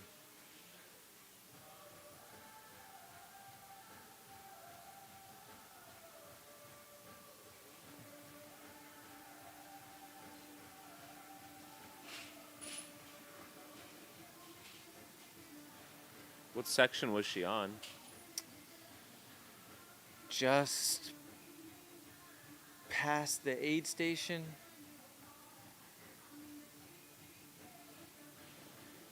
Yeah, and this side by side is so cool. Yeah.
So about 9.5 minutes into this lap, these guys are gonna make a right turn around the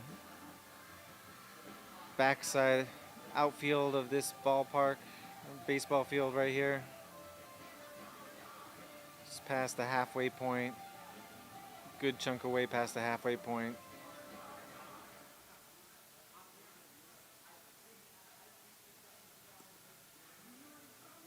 There's Michael.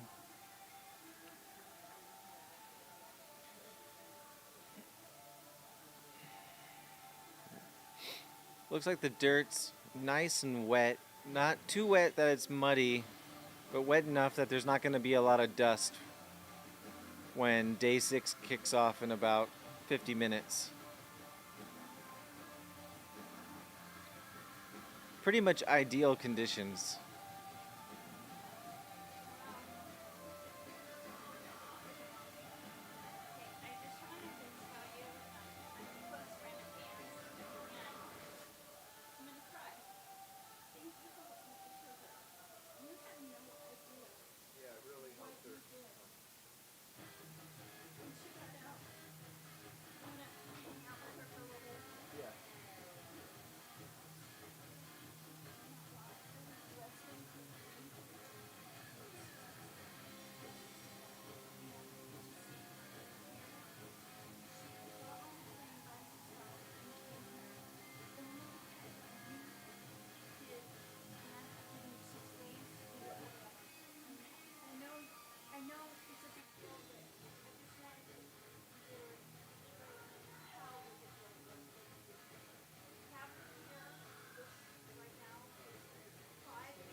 All right, so we got Michael on the left, Ben on the right.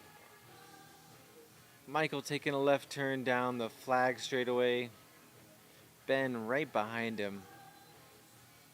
Gorgeous day here in Peoria.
right, Michael approaching RV parking lot.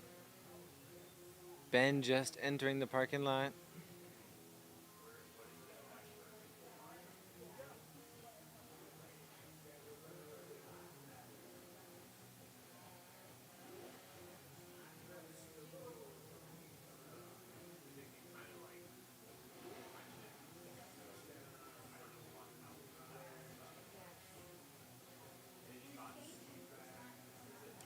All right, Ben's gonna take a break.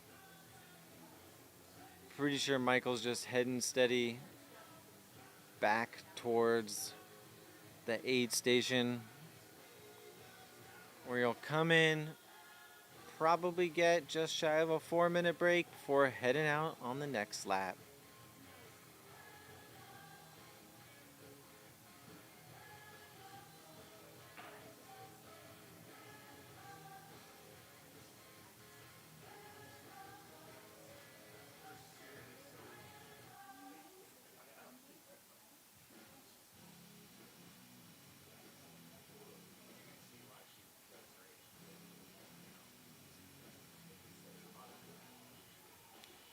All right, Michael entering the sports complex, the final section of the lap.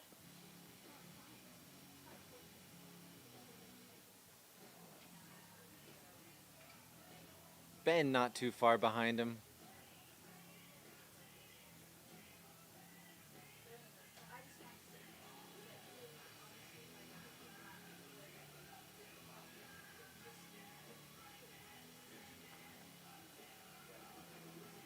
Ben is just about to run by us here at the streaming station. Then it's a short jaunt to the start finish line where he gets to put his feet up for a few minutes. There he goes.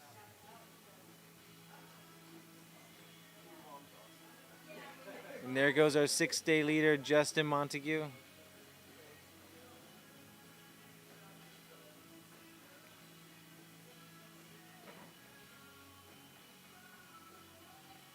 All right.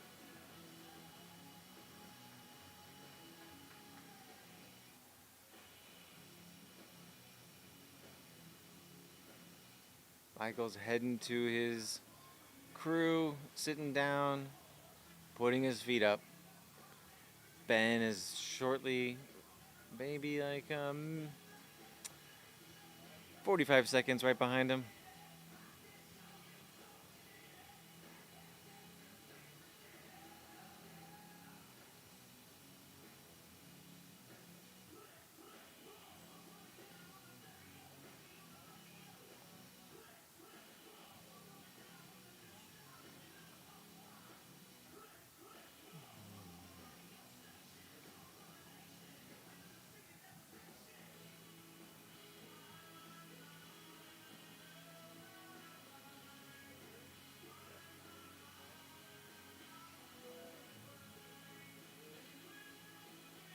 Amazing job, guys. Lap 133 is in the books. 187.63 miles. That was a 15:37 mile by Michael Carson and a 16:21 lap by Benjamin Niebla. You got 3 minutes. 3 minutes.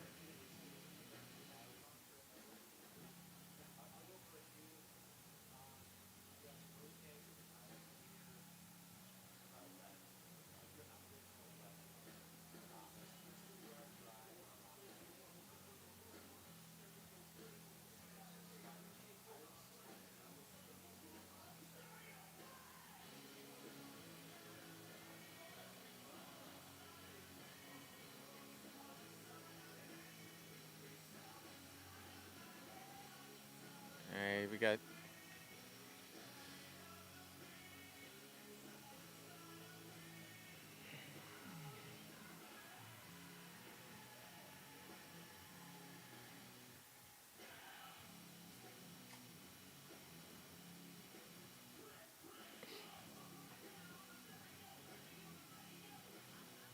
two minutes until the next lap starts. 2 minutes. 2.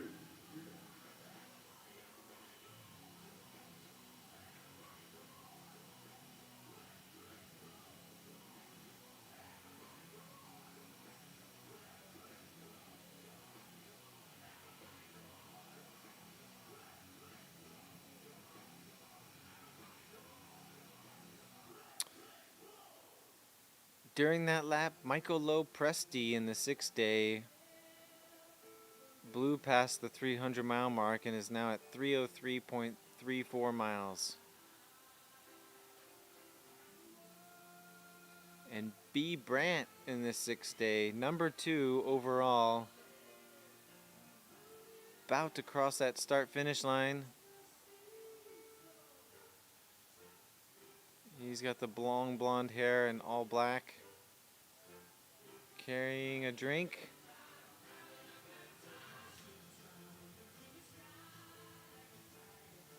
He is at 344 miles.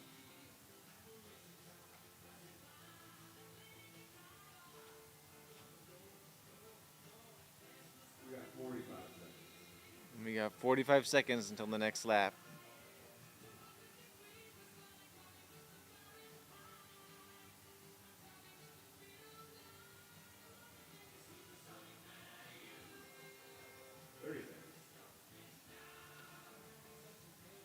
That is a great question, El Chicano 27. We could always use some more cowbell.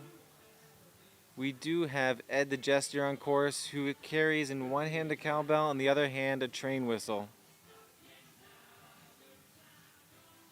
So if you're anywhere in his vicinity, you will get that extra cowbell.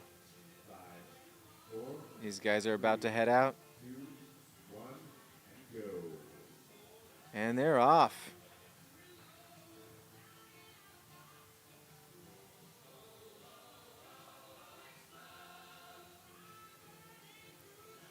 We are on lap 134.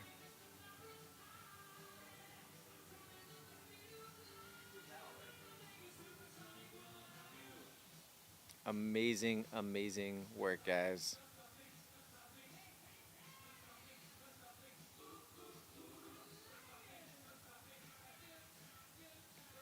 It's a beautiful day here, Peoria.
Looks like Michael is just ahead of Ben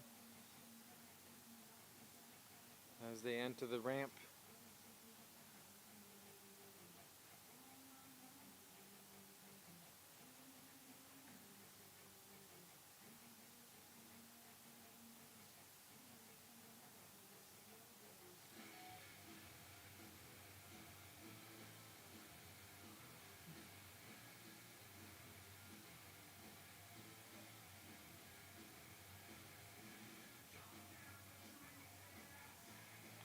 Head down around past the aid station.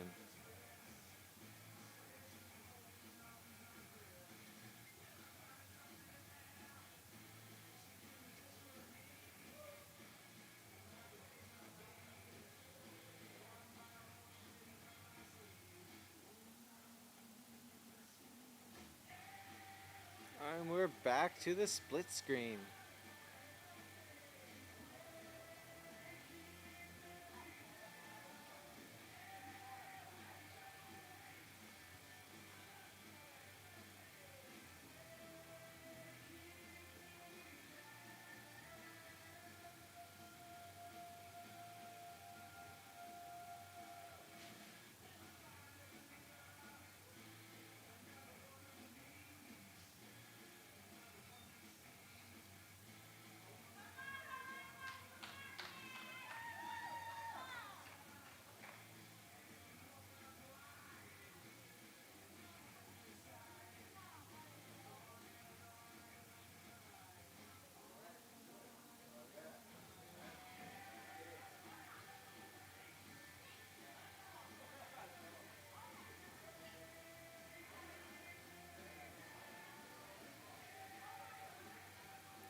Looks like Ben's trying to get something out of his waist belt there. It's probably some nutrition. Maybe a caffeine pill.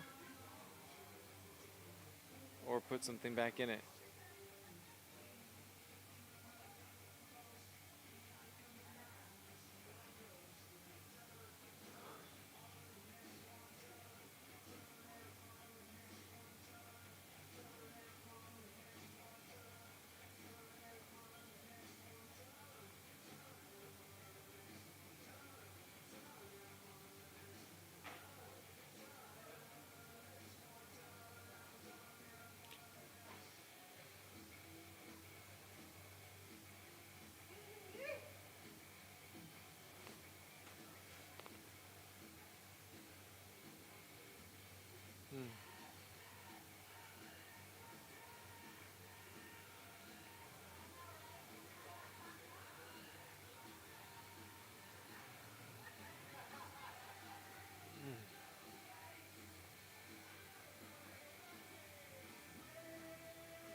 This lap is going to take us to 8:40.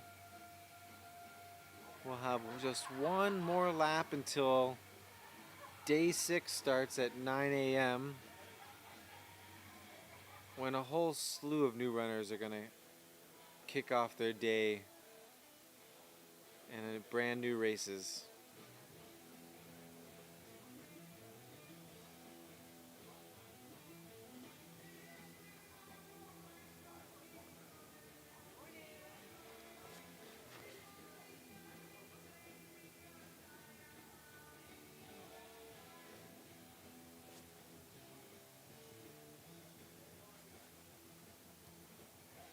Do you want to talk? Do you want to talk?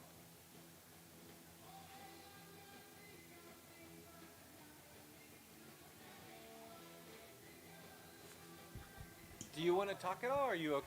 Or you don't have to if you don't want to. Yeah? Okay. Some people were asking. Up to you. That looks like a no. You look tired. Yeah, it's alright. Sounds good. Alright. Right now? Live stream. The live stream.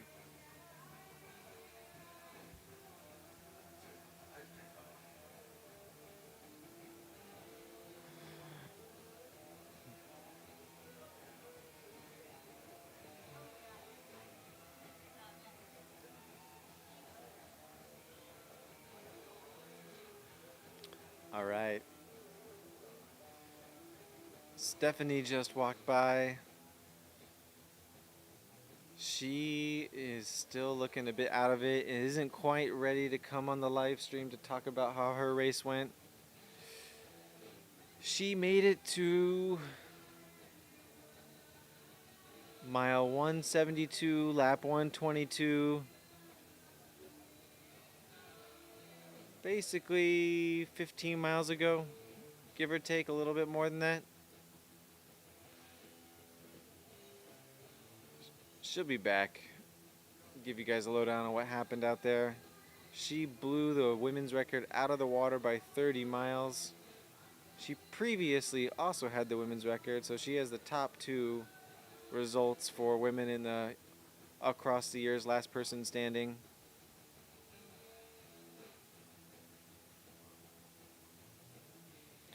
Currently watching Michael Carson and Benjamin Niebla make their way through the back half of the loop, through the dirt around the baseball diamonds out there. Then they're going to turn right, head across the outfield, through Tent City, and eventually find their way towards the sports complex, where they will take a few minutes break and do it all again.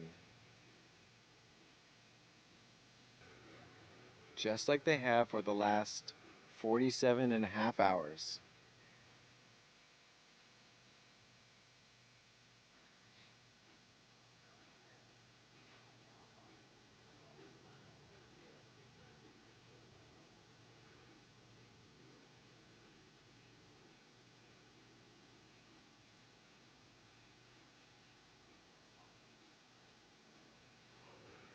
With a half hour left in day 5, Outpost is ready day 6 begin.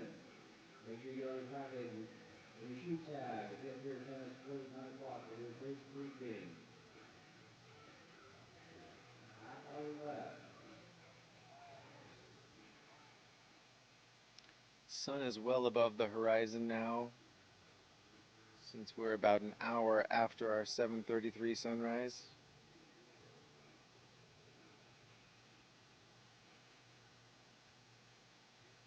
At Molly Raker, I wish I knew. We have no intel on that.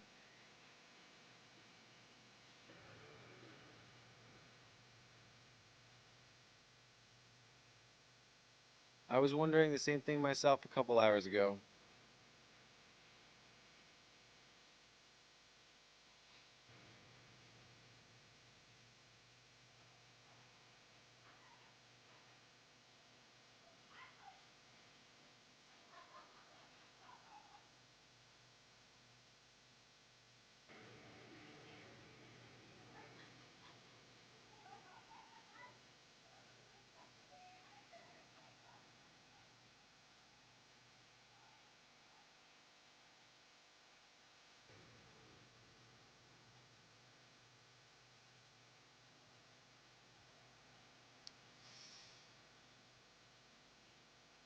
Out Chicano 27, the gentleman in the left in the jester suit is Ed the Jester.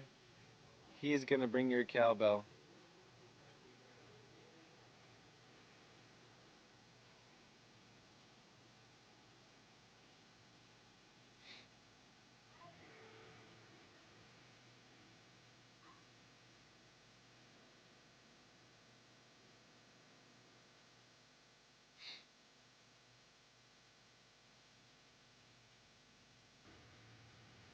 There was Anne. Looks like she took off her warm red outer layer. Sporting a lighter clothing for the sunny day we got going on right now. She is closing in on, I think that would be lap 69.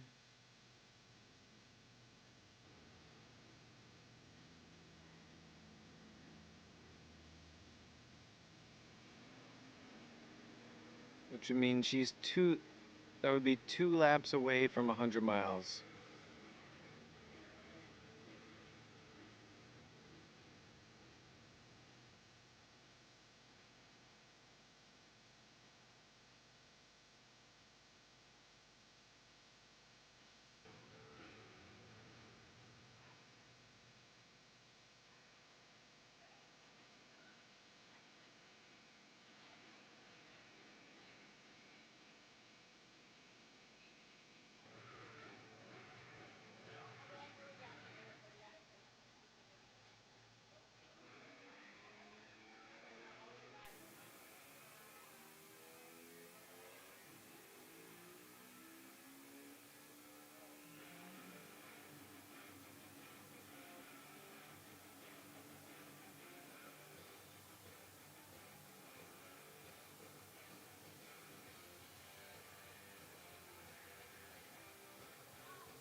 Michael and Ben both in the RV parking lot. The last section before the end of the sports complex. About 14:30 into this lap. Probably get in here between the 16 and 17 minute mark.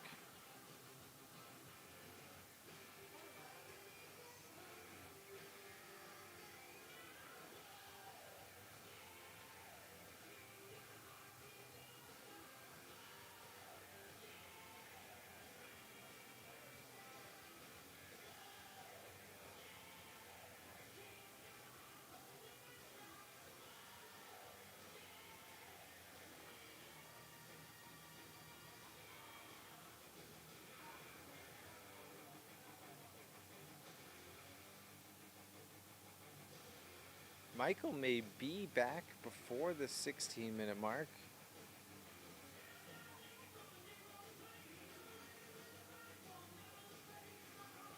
Which checks with his last lap at 15:37.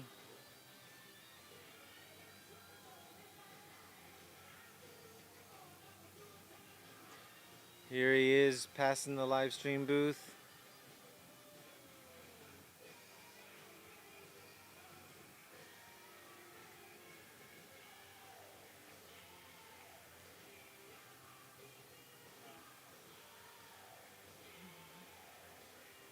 Getting in at around 16:50.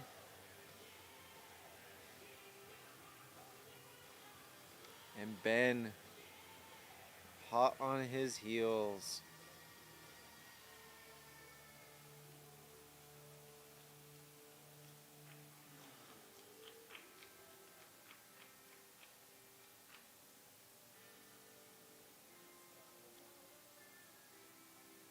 A 25-second difference in time.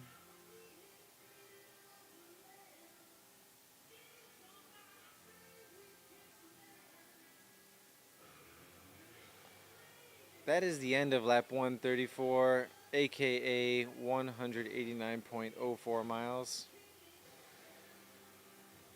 We are closing imminently on the 200-mile mark. Something long talked about, but never even close to being realized. Previous course record was 153, just a touch past 36 hours. We are now approaching the last lap. The last lap of... I'm sorry, we're not at 47 hours. I said that earlier, I was wrong. 44 hours. Almost at 45.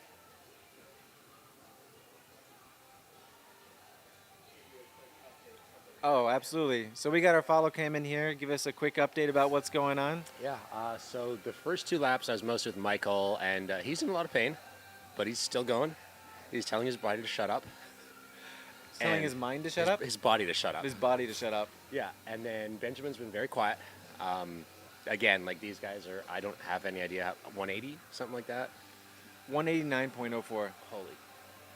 Yeah, so if they talk, I will respond. Otherwise, I'm just doing my thing, trying not to get in their way. But Yeah. They are doing fantastic. And if it showed up on the camera, everyone out there is cheering for him. So Ann Trayson interrupted what she was doing to cheer for him and play her slide whistle. I think you maybe saw Ed the Jester was high-fiving and cheering for Benjamin. So it's really cool how many people are invested out here and however many people are on the live stream following along. Thank you all for being here.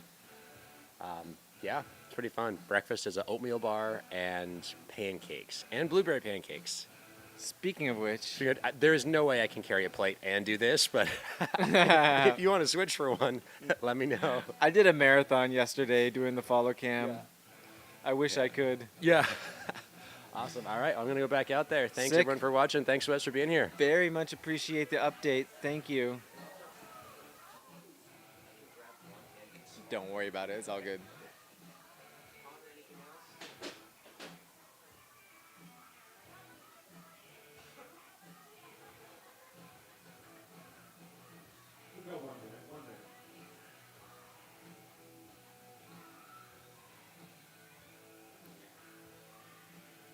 All right, we are 1 minute away from the next lap.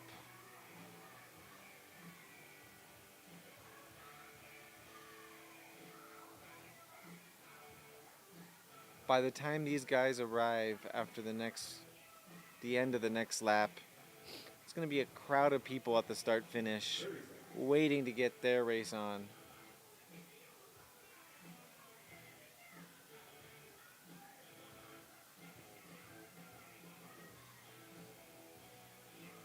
If you're just joining us now, we are witnessing a blowout of the previous course record on the last person standing. These guys are about to get going on lap 135. which will take them above 190. 190 miles.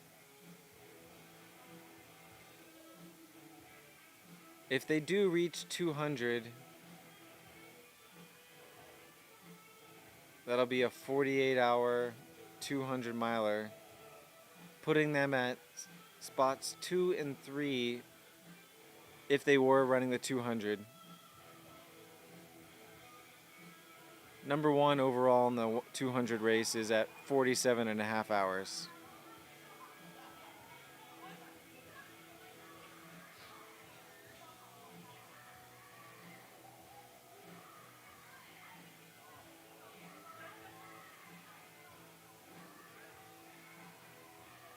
You know both these guys are in a lot of pain right now.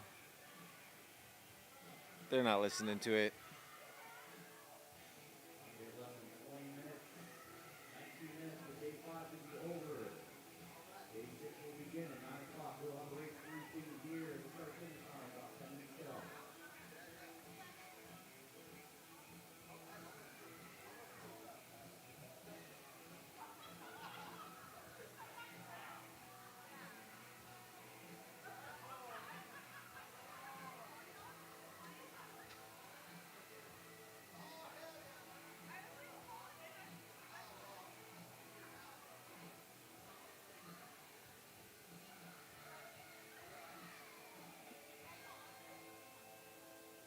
Michael and Benjamin putting on a clinic. No other way to describe it. Flawless execution. Michael's been pretty steady throughout this whole event. Benjamin hit a low patch, like a really deep low patch. Kind of felt like he was tailing off about 1, 2 a.m. Pulled it back together. Housed a birthday cake, I think is what I saw him eating. All that sugar brought him back to life. He started feeling giddy after that, and since then has been on a tear.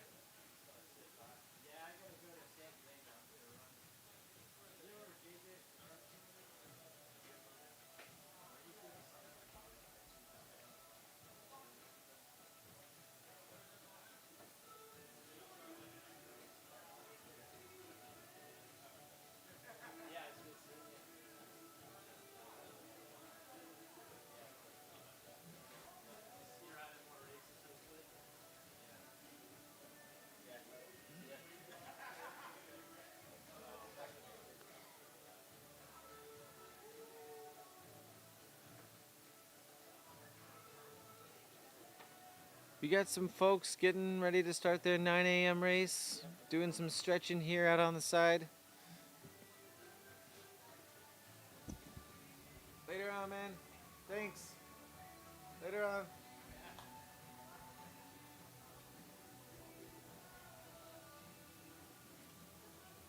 One of our follow cams just waved goodbye. Appreciate all the hard work he put in the wee hours of the night to give you guys front row footage to this epic battle between Michael and Benjamin.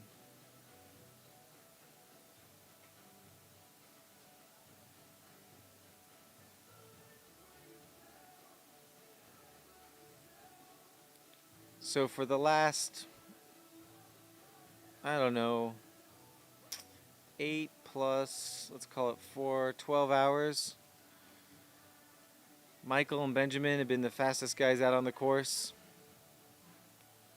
That's about to change. We're going to get some people running the marathon, running a 6-hour, running a 12-hour. It's going to probably people hitting some 8-minute miles, if not faster. Michael and Benjamin out there running 10, 11-minute miles. Hell yeah, you ready to roll? Looking good, man. Look like you're ready to do some Steadicam stuff. Built for speed.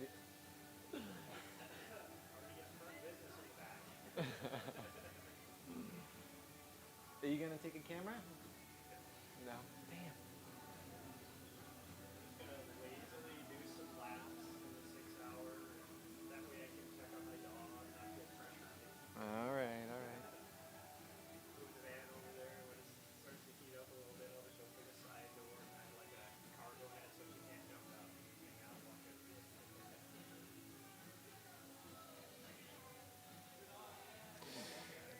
Eric 5256.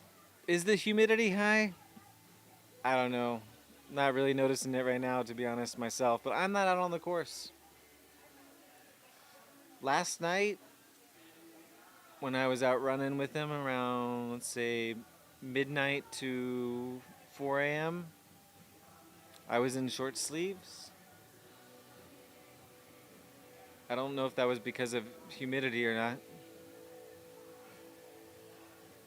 But it's not that warm here, or let's just say hot. But I also not in the direct sunlight. Don't know what that feels like. Direct sun can get kind of toasty, even if the temperature is not that hot. Definitely have to pay attention to hydration, whether it's dry or humid.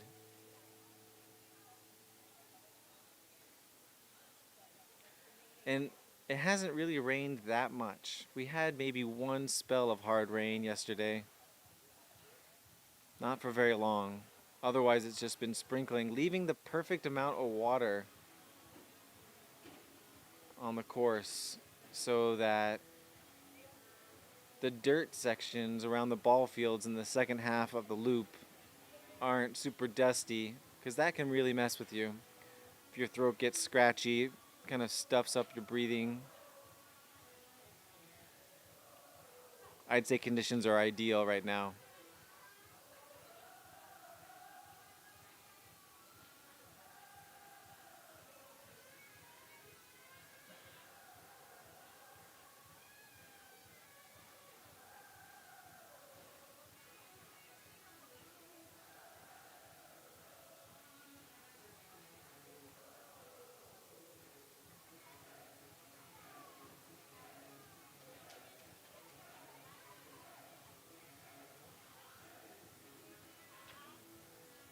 Runners starting to collect around the starting area for day 6.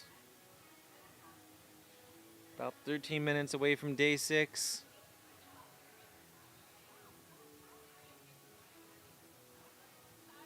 Michael and Benjamin approaching the halfway point on their current lap.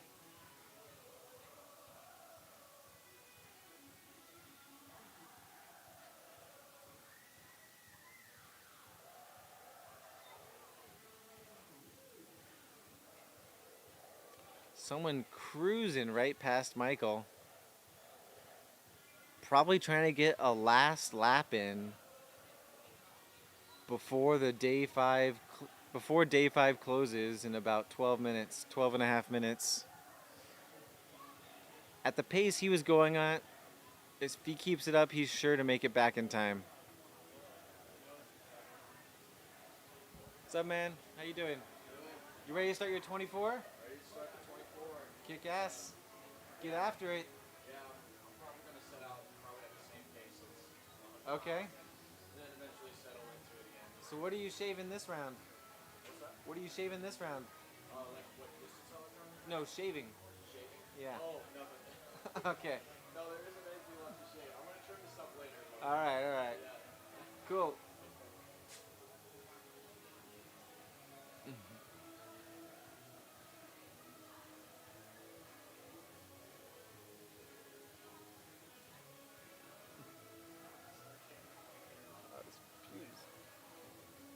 He didn't take the bait. Oh.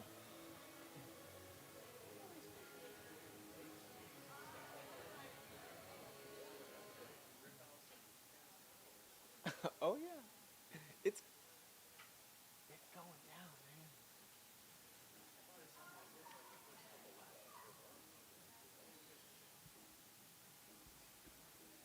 You obviously haven't been to day 6 at Across the Years before.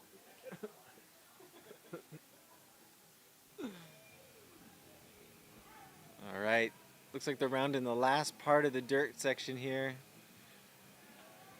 The view from the outfield of the little ball field there. Next up, Tent City. 10 minutes left in this lap. 10 minutes left of day 5. 10 minutes left to day 6.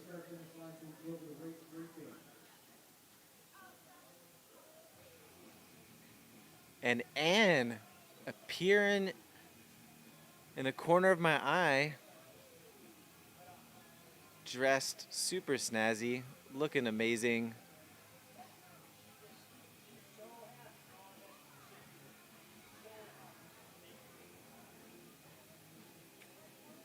Just double checking what lap she's on.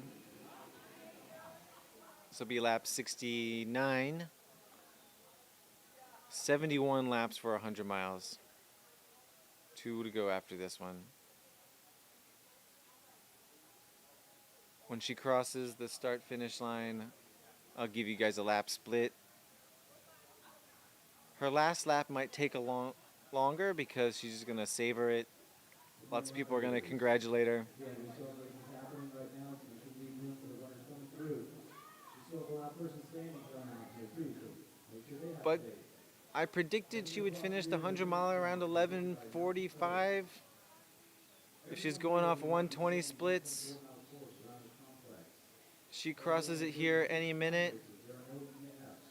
That'll give her 3 hours until noon. When you're done, please let us know. Okay, timing area. Still on track for that 11:45 100 mile finish. We fix distance races. You will be getting a little bit extra distance.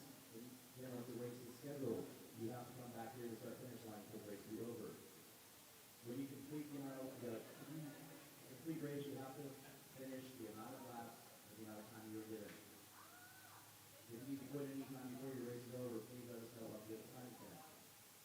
Make sure your bib is pinned on the outside and the front of your clothing at all times. Make sure you have your timing chip attached to your shoe at all times. If you need to leave the facility, Michael pulling through Flag Alley. when you are finished, make sure you turn your timing chip. Looks like Benjamin's still midway through Tent City there. Got a bit of a straightaway, 150 meters ish, maybe 200. Before he hits the point where Michael's at. It's called Flag Alley, lack of a better term.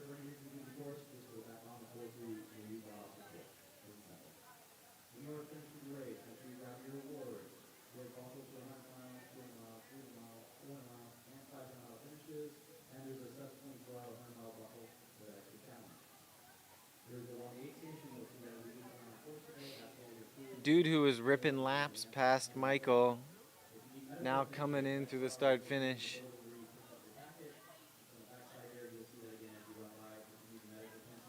Let's see what he was running. There's a few corner restrooms out by the tent area, and then of course we have porta potties along the course as well.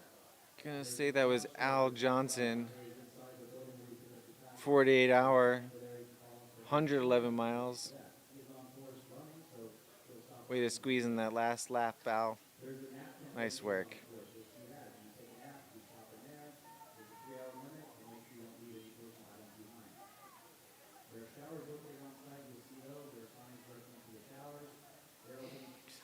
All right. Michael's in the RV parking lot. Ben's working his way through the end of Flag Alley.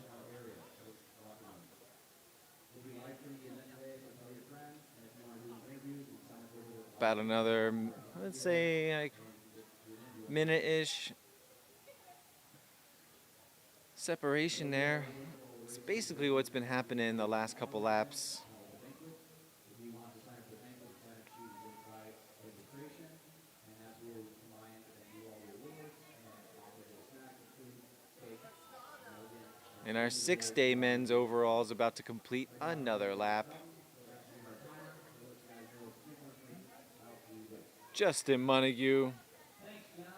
This is going to be lap 272. Just shy of 384 miles. please wear your race bib on your front. It has a timing chip on the back, and so the equipment needs to see it as you go by. Wear your shoe tag. There's a timing chip there too, because I want to make sure I never miss your lap. So the way that you get a lap is it's 2.2706 kilometers. That's 1.1408 miles. You start here, And still here course around, you pass the timing equipment. about 100 meters, 50, maybe 50 meters before the start finish. Wonder if she's just going to wait for the crowd to pass before she continues on. 1.4108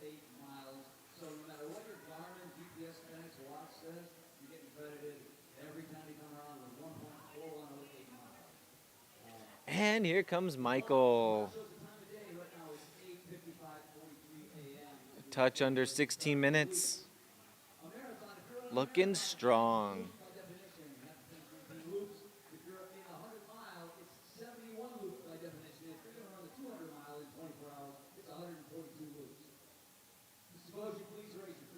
Benjamin just entering the sports complex. He's a good minute behind Michael right now.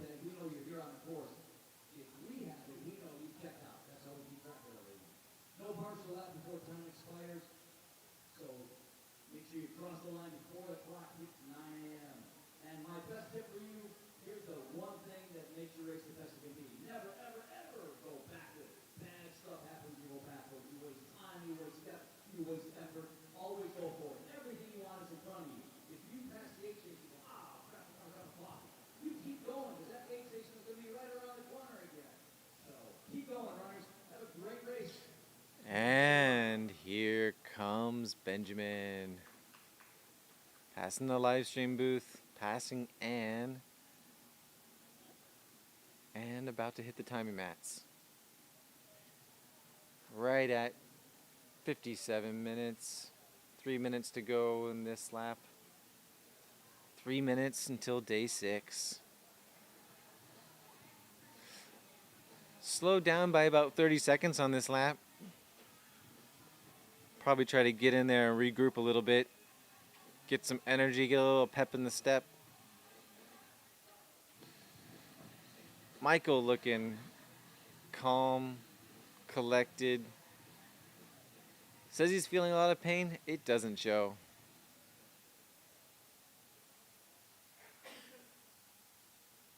Oh, Benj had a bathroom break. That makes sense.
Okay, we got 1 minute warning before the mass start slash lap 135 for the last person standing crew.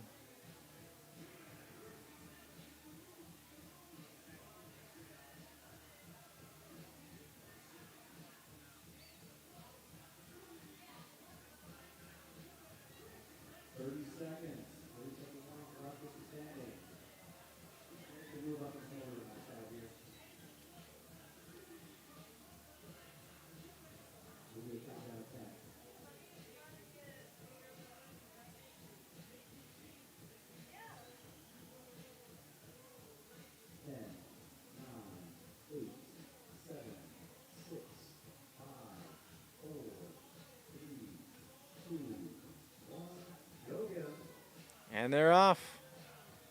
And everybody's off.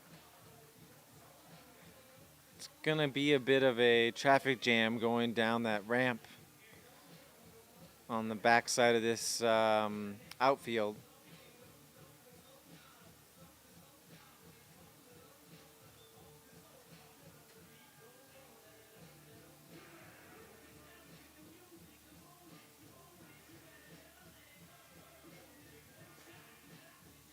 Both Ben and Michael now sporting hats and glasses. Sun's out. Well, let's go, guys.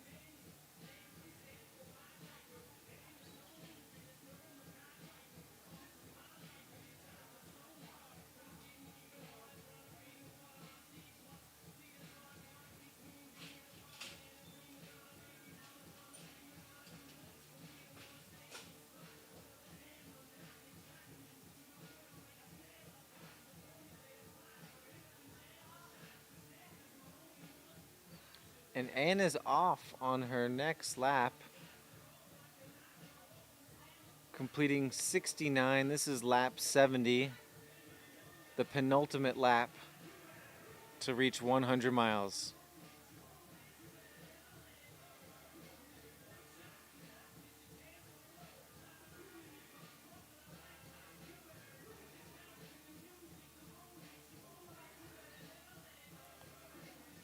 Not sure that I caught the shirt change by Michael. I'm pretty sure he was wearing black at least an hour ago. Got the white shirt on now. Still got his hand held.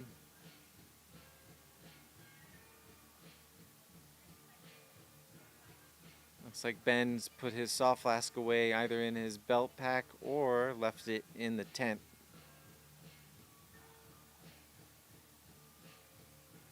Still going with the La Sportiva shoes.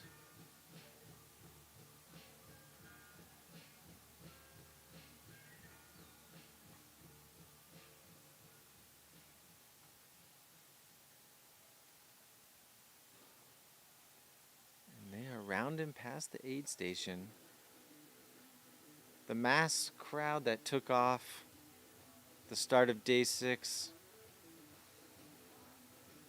Really excited to get this day going, and they took off. They are well ahead of these guys. They'll start coming back around and lapping them the next lap.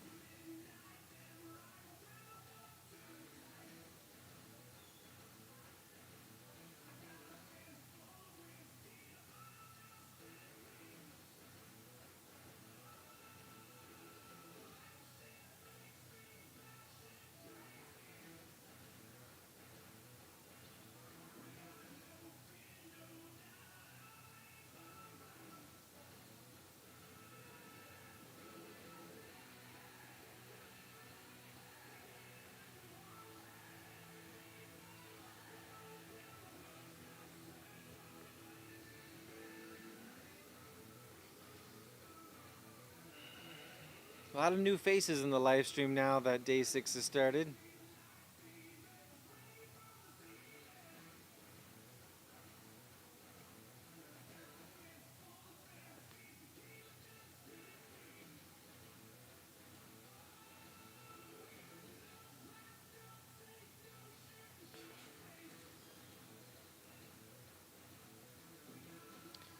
If you're tracking the 6 day, the race is on for position 2 in the overall / the men's race. B. Brandt currently sitting at 347 miles. Stephen Redfern at 338.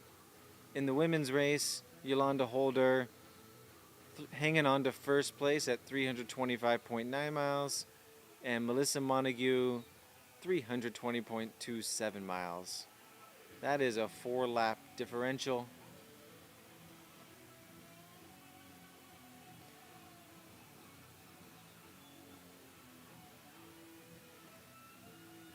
The next closest woman at 3rd in the women's race is Lisa Marie Fosdahl Griffin, 301 miles. She is 13 laps behind second place Melissa Montague.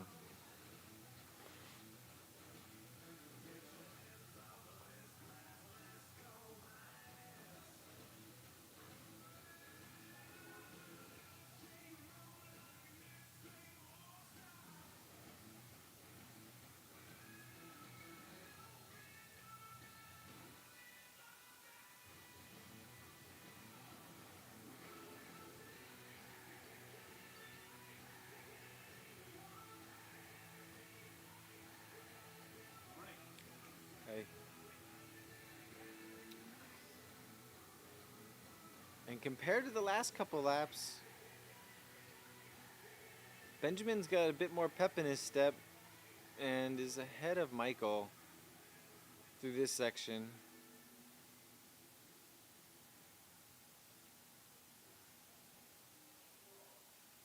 Not by much, but he's definitely ahead. That doesn't really matter. When you get to the start finish on the same lap, you're at the same place. That's how the last person standing goes.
So we're about 8:30 into this lap. Watching Michael make his way through the outside of the baseball diamonds here on the back half of the lap. Just now approaching the halfway mark.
Here comes Melissa Montague, number 2 in the 6th day, about to tick off another lap.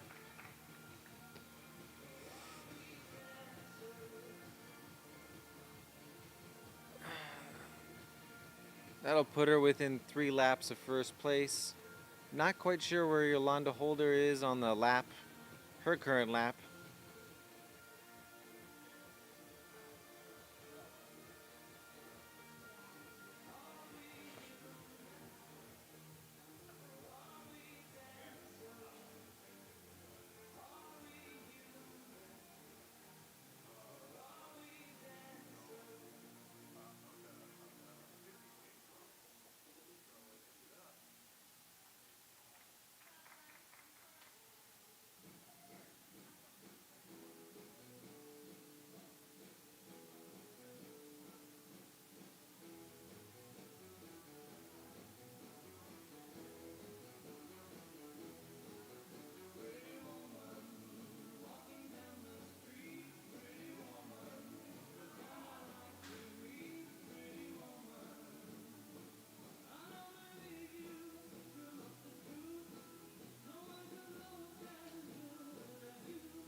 comes some folks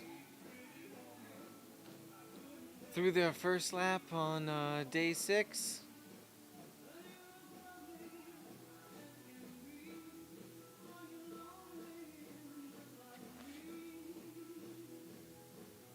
It's going to be Shad Burkholz and Nicholas Steele on the first lap of his 24-hour journey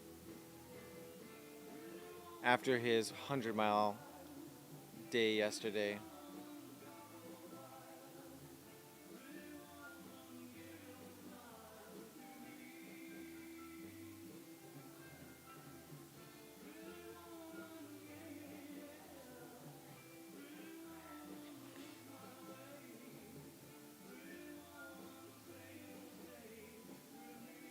Looks like Michael's just ahead of Benjamin, making their way through Tent City.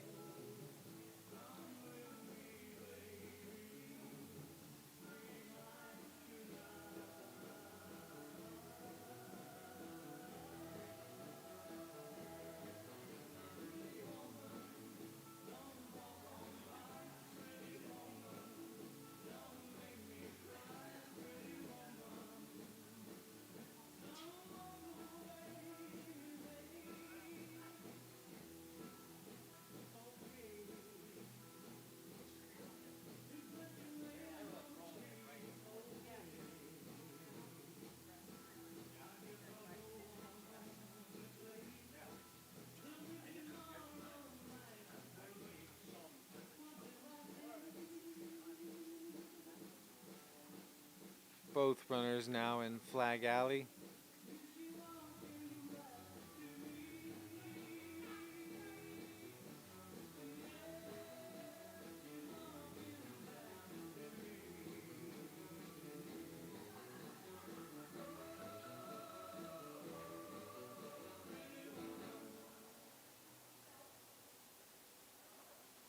Here comes our overall men's and overall leader in the 6-day, Justin Montague. Gonna complete lap 273. Hit 385 miles.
All right, Michael is about to head into the sports complex. Nearing the end of lap 136. The first lap of day 6. Both runners looking strong.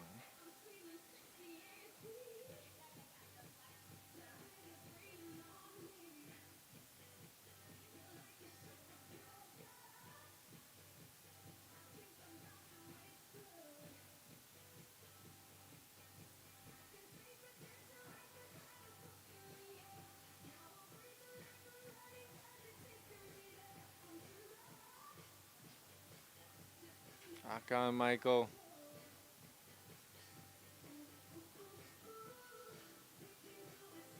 Coming in around 16:30.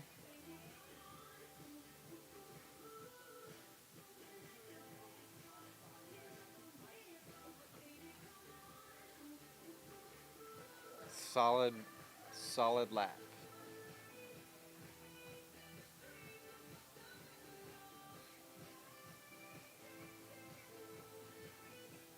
And here's Benjamin. Be about 17:05, 17:10 for his lap.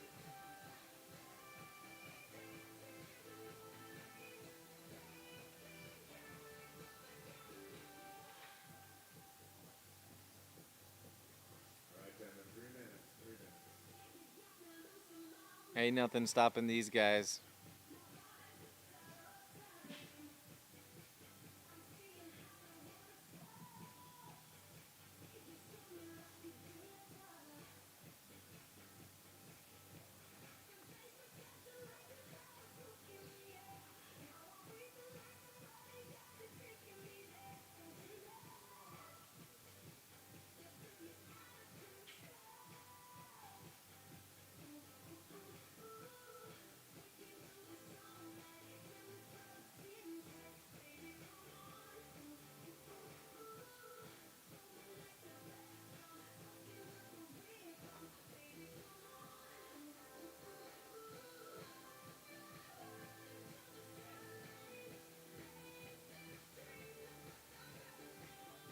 Two minutes.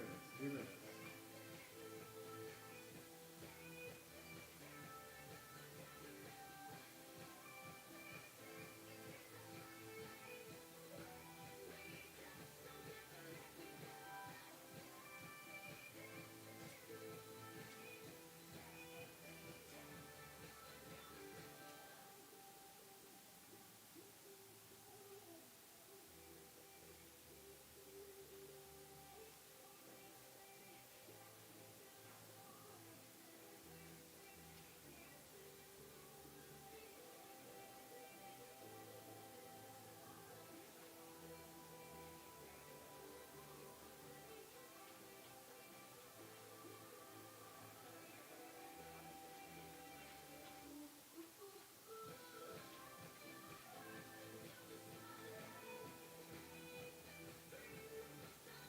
One minute. 1 minute.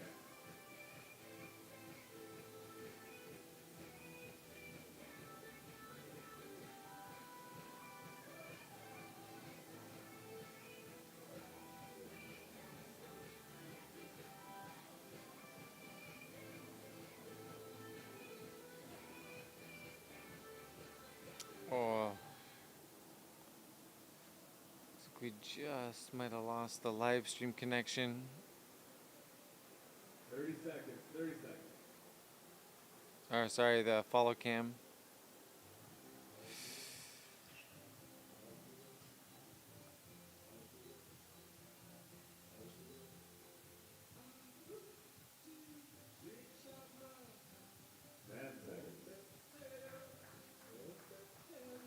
As the runners head out on 3, 2, 1. lap 137. They will hit 193 miles on this lap. Amazing.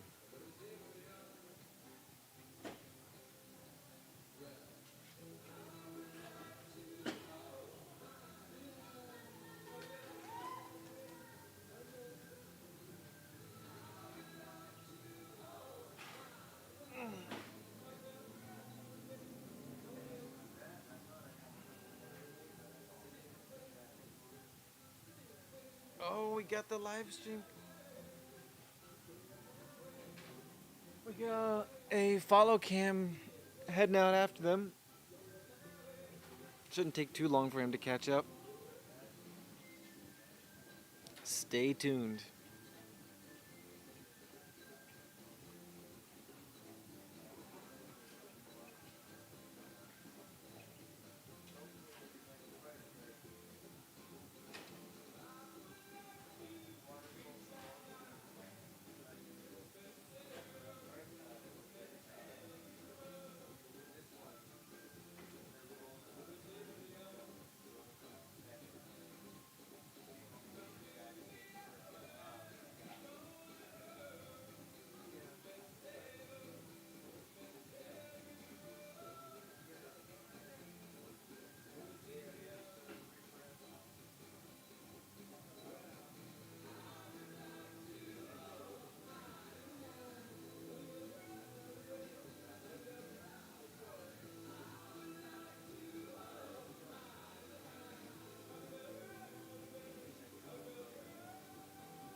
All right, folks.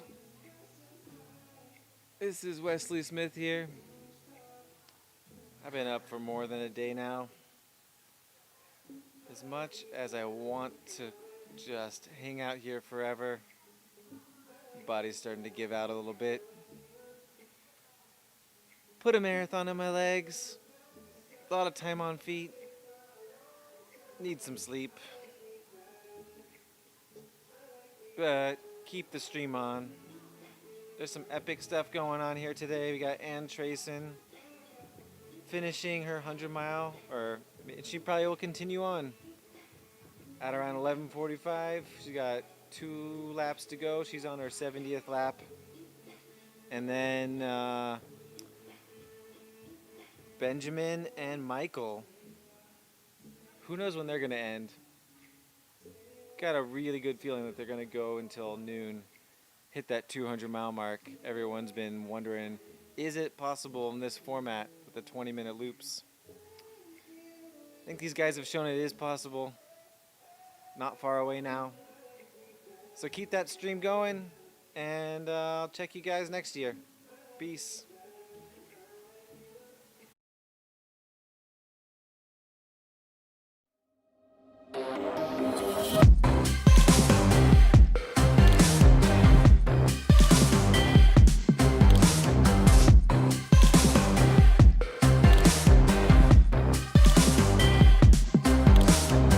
I got legs for days and stalk me. Make up a reason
cute.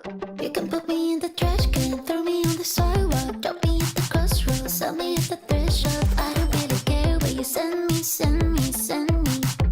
I don't really care. You can drop me in the ocean, leave me in the alley, hide me in the basement, or leave me at the lost and found. I don't really care where you lose me, lose me, lose me, or if you choose me. I'm a genius, didn't even graduate, don't have a blue check, not verified, but when I go out, I feel satisfied. Cause I'm hot and pretty and I got nice. Hot and pretty and I got nice teeth. Hot and pretty and I got nice. If I die happy.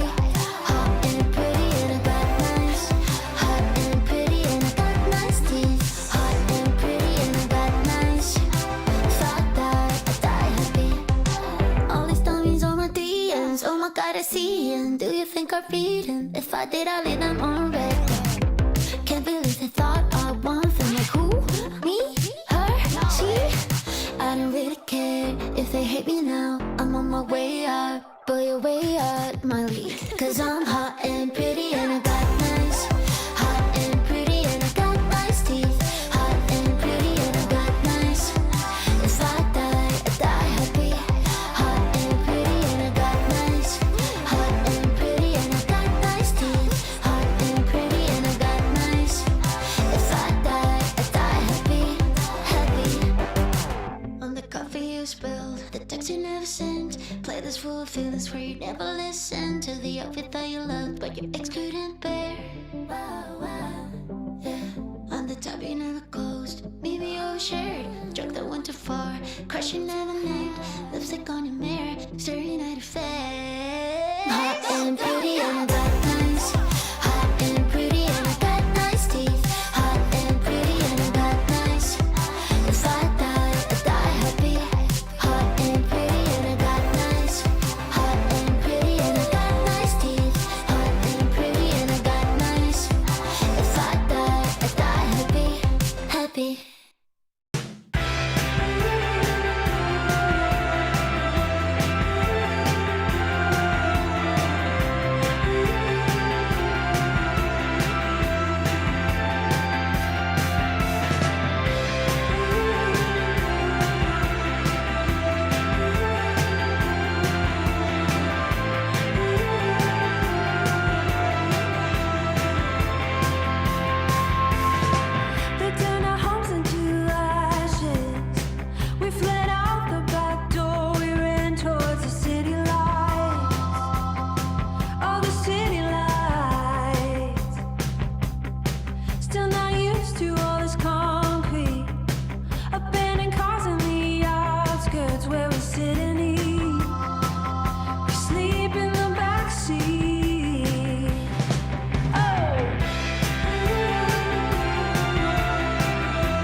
this one.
'Cause I'm hot and pretty and I got nice. Hot and pretty and I got nice teeth. Hot and pretty and I got nice. If I die happy. Hot and pretty and I got nice. Hot and pretty and I got nice teeth. Hot and pretty and I got nice. If I die happy. All these dummies on my DMs. Oh my god, I see 'em. Do you think I'm reading? If I did, I'd leave them on red. Can't believe they thought I want them. Like who? Me? Her? She? I don't really care if they hate me now. I'm on my way out, but you're way out my league. 'Cause I'm hot and pretty and I got nice. Hot and pretty and I got nice teeth. Hot and pretty and I got nice. If I die happy. Hot and pretty and I got nice. Hot and pretty and I got nice teeth. Hot and pretty and I got nice. If I die happy, happy. On the coffee you spilled, the text you never sent. Play this full of feelings where you never listen to the outfit that you loved, but your ex couldn't bear. Yeah. On the top you never closed, maybe overshared. Drug that went too far, crush you never named. Lipstick on your mirror, staring at your face. Hot and pretty and I got nice. Hot and pretty and I got nice teeth. Hot and pretty and I got nice. If I die happy. Hot and pretty and I got nice. Hot and pretty and I got nice teeth. Hot and pretty and I got nice. If I die happy, happy.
Like, how cute.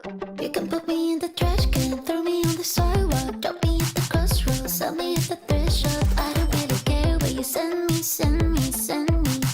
No, I don't really care. You can drop me in the ocean, leave me in the alley, hide me in the basement, or leave me at the listed front. I don't really care where you lose me, lose me, lose me, or if you choose me.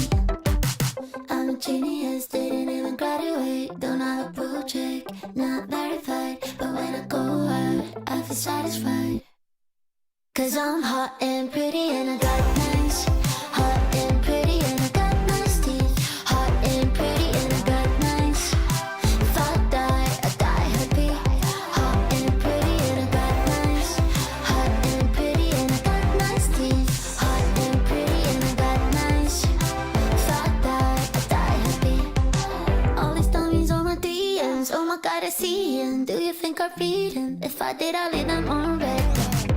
Can't believe they thought I want them. Like who? Me? Her? She? I don't really care if they hate me now. I'm on my way out, but you're way out my league. Cause I'm hot and pretty and I got nice, hot and pretty and I got nice teeth, hot and pretty and I got nice. If I die happy, hot and pretty and I got nice, hot and pretty and I got nice teeth, hot and pretty and I got nice. If I die happy, happy. On the coffee you spilled, the text you never sent, play this full of feelings where you never listen to the outfit that you loved but your ex couldn't bear. Yeah. On the top you never closed, maybe your shirt, joke that went too far, crush you never named, lipstick on your mirror, staring at your face. Hot and pretty and I got nice, hot and pretty and I got nice teeth, hot and pretty and I got nice. If I die happy, hot and pretty and I got nice, hot and pretty and I got nice teeth, hot and pretty and I got nice. If I die happy, happy.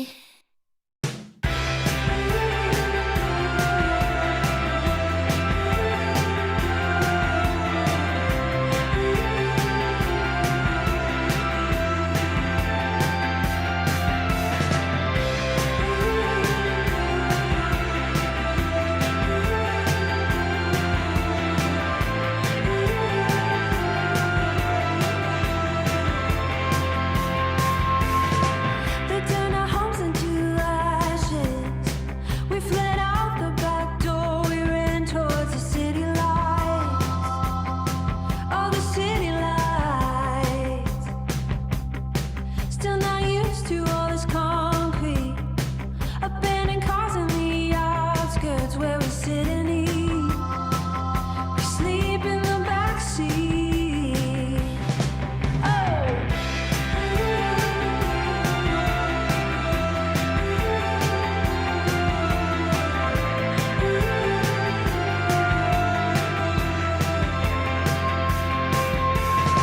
We knew we had to forget for now.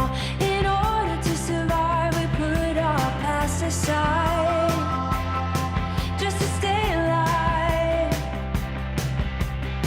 But when we're done with this city, we're going back to the hills to take it all back somehow.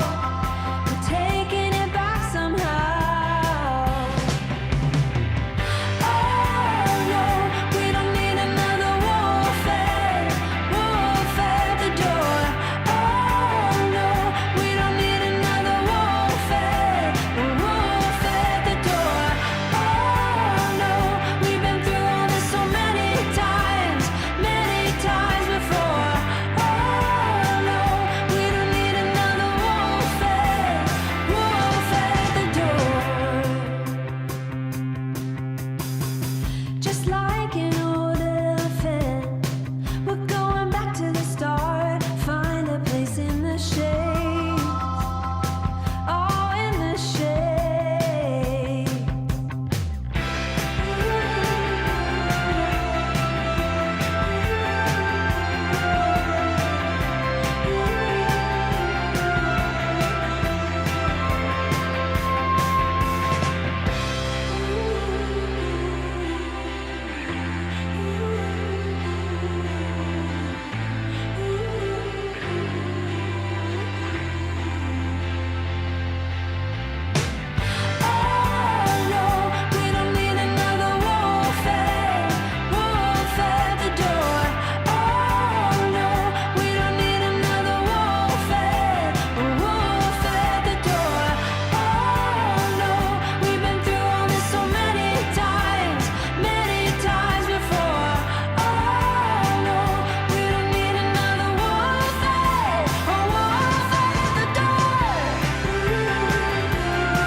getting out of this one.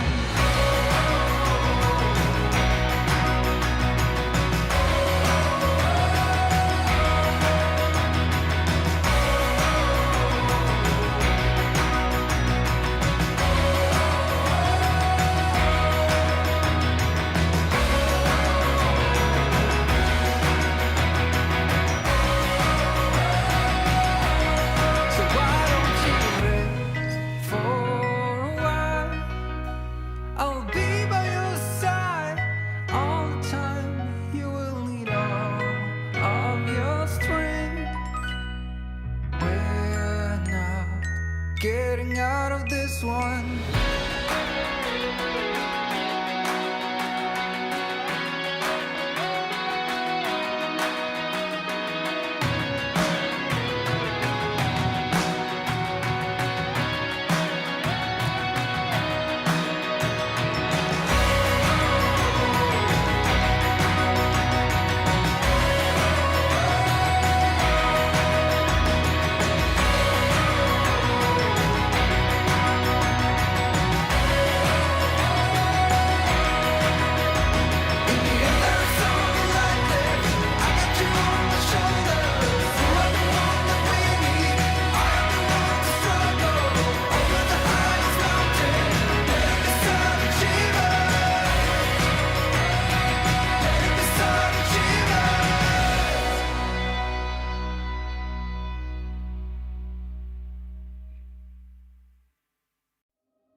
said that. Like, how cute. You can put me in the trash can, throw me on the sidewalk, drop me at the crossroads, sell me at the thrift shop. I don't really care where you send me, send me, send me. No, I don't really care. You can drop me in the ocean, leave me in the alley, hide me in the basement, or leave me at the lost and found. I don't really care where you lose me, lose me, lose me, or if you choose me. I'm a genius, didn't even graduate, don't have a blue check, not verified, but when I go out, I feel satisfied. Cause I'm hot and pretty and I got nice. Hot and pretty and I got nice teeth. Hot and pretty and I got nice. If I die happy. Hot and pretty and I got nice. Hot and pretty and I got nice teeth. Hot and pretty and I got nice. If I die happy. All these dummies on my DMs. Oh my god, I see 'em. Do you think I read 'em? If I did, I'd leave them on red. Can't believe they thought I want them. Like who? Me? Her? She? I don't really care if they hate me now. I'm on my way out, but you're way out my league. Cause I'm hot and pretty and I got nice. Hot and pretty and I got nice teeth. Hot and pretty and I got nice. If I die happy. Hot and pretty and I got nice. Hot and pretty and I got nice teeth. Hot and pretty and I got nice. If I die happy, happy. On the coffee you spilled, the text you never sent. Play this fool, feel this where you never listen to the outfit that you loved, but your ex couldn't bear. Wow, wow, yeah. On the top you never closed, maybe your shirt, drug that went too far, crush you never named, lipstick on your mirror, staring at your face. Hot and pretty and I got nice. Hot and pretty and I got nice teeth. Hot and pretty and I got nice. If I die happy. Hot and pretty and I got nice. Hot and pretty and I got nice teeth. Hot and pretty and I got nice. If I die happy, happy.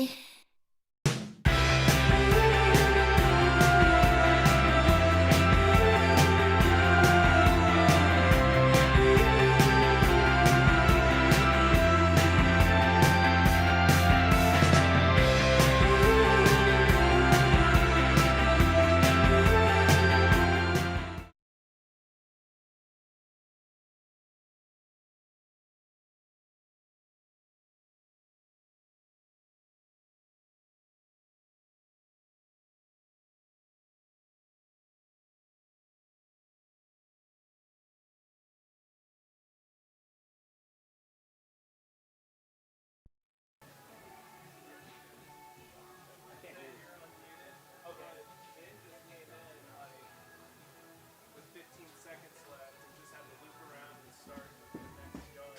Who did? Ben. Okay. Okay, cool. Cool, Ben's fighting. Okay. And I'm live. Cool. All right. Thank you, everyone, for joining us. I was just informed that when I ran off to have a shower, that Ben is really struggling. He made it through with 15 seconds left this last loop. So we'll see. This might be the...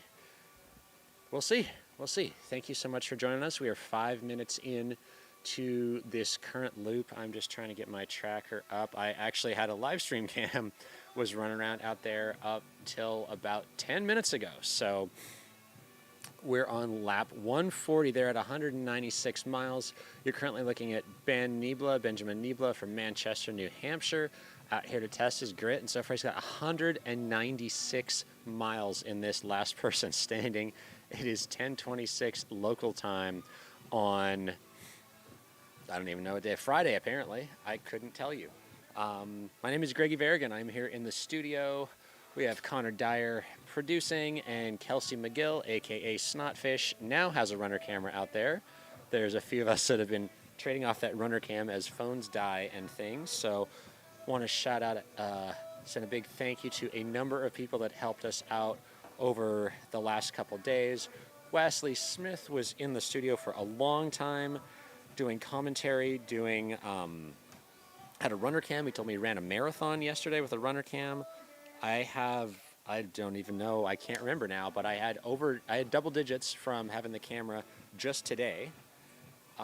Who else was out there? TJ was out there for several hours overnight. He was also helping to crew Benjamin. Who else was out there with a camera? Lots and lots of different people here. Yeah, my phone actually just totally died, so I can't even get updates on anything. But we do want to thank you for being here as we, like I said, we are, holy hallelujah, 130 people. That's the most I've seen. Thank you for joining us. We are, like I said, in hour one, well, total time, 36 plus hours. 196 miles completed. There looks like from where Ben is on the course, he will be over 197. We're on loop 140, and the big news is Benjamin's last lap was 1944. If you are just joining us, thank you. The format that we're doing for this last person standing is a 1.4108 mile loop. You have 20 minutes to complete it. What I can tell you from being out there on course, doing a whole bunch of loops with different people, it was somewhere between an 11 minute and 11:30 minute that Michael has been running. That's been pretty consistent since I awakened several hours ago and grabbed a camera and went out there. Benjamin has been a little slower. That's been pretty consistent in the past few hours since I have been here. Been awake, and it's been light, but everyone out on course is cheering them on each time they go by. Benjamin and Michael, neither one of them is saying very much, obviously, as they are focusing on their run here, but the entirety of the race course is cheering them on. There's people in RV land that are cheering them on each time they come by, and Trayson has been playing a little slide whistle. Who else did I see? Ed the Jester has been high-fiving each time, so it's great. I'm going to drop some names in the chat. Ken Shreve, if I'm saying that right, chatted with him for quite a while yesterday about his foundation. He was out there with the camera with me earlier today too, so put those names in the chat. If you are in the chat, let us know where you're watching from, and is this actually a work day for you, or are you, air quote, working, or are you off?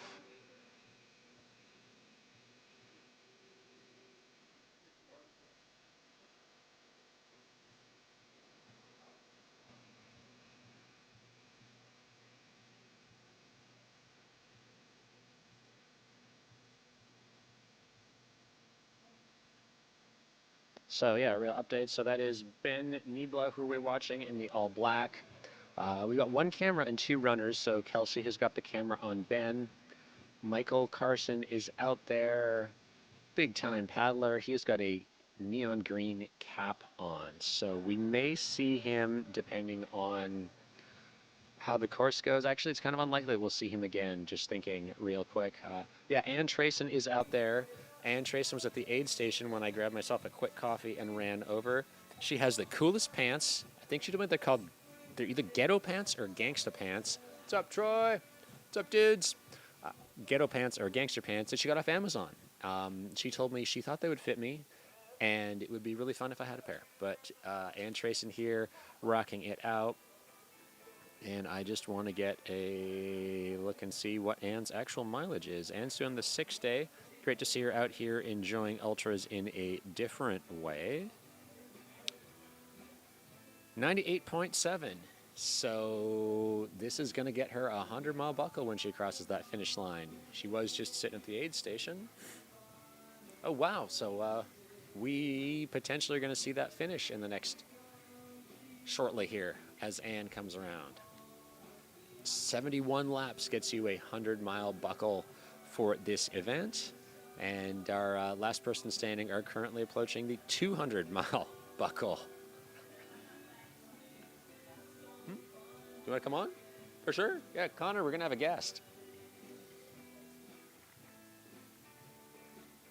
I want to thank Gnarly Sports Nutrition for being the nutrition sponsor. I am gargling Gnarly. That kept me going, running around with the live stream camera out there. Thank you, Gnarly. Thank you, Mount to Coast, for the sponsoring the 100K race, as well as being one of the main sponsors. We're here with Mountain Outpost, Greggy Varigan, Connor Dyer's behind the scenes producing, and Kelsey Miguel out there on the course, Alpenglow Endurance. Who else is our sponsor? City of Peoria and the Peoria Sports Complex. What's pretty cool is the showers here. You're showering in, it's a major spring training facility, the Padres and the Mariners. So I got to go and have a shower with all the mascot heads, and there's all these mascot uniforms in there. But what we've got right now is Benjamin Niebla. Come on in. There, wherever you want to go. We got Mandy Mullins is going to join us. Yeah, it's a very comfy couch. I have not yet sat on it at all. I just grab a mic and about yay far from you there. Okay. Awesome. So Mandy, Nick, I don't know. I was in bed when Nick tapped out, but how did that go? I was not, but it felt like I was because it was like a dream. Yeah. It was wild. We had a crazy night. It was the exact same time he tapped out last year, which is just kind of mind-blowing. If he's watching right now, Nick, you should come and talk to us. He's back at our campsite. Yeah, okay. Hopefully eating a burrito, everyone out but there. I bet he's watching and listening. So yeah, it looks like maybe he'll Nick come had- talk to us. But 108 laps, 152 miles for Nick. 108, yeah, is it 152, 153?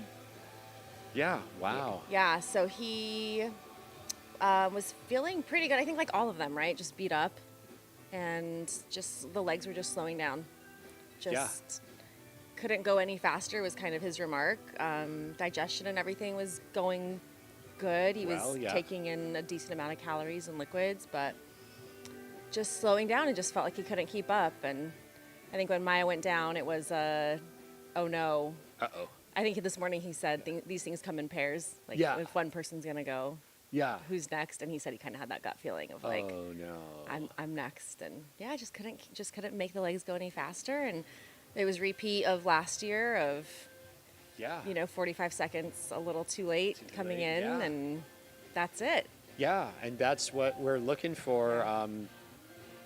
Benjamin came through with 15 seconds to go on his last loop. One. So yeah, I was just running back here, so I missed that part of it. So I'm curious to see how he's doing. Just from being out with the camera on him for the past few laps, he is walking more on this lap, and that we'll see. 5 minutes. He's gonna have to push it from where he is right now for 5 minutes. Yeah. Well, and the interesting part with all of them is when you watch this and you're out there on the loop with them, like, is there strategy and they know exactly how much time they have? And are they thinking, I need to go a little slower and I'll just make it through on time? Like that was Nick's strategy last year. Or has been thinking like, man, I just can't go any further.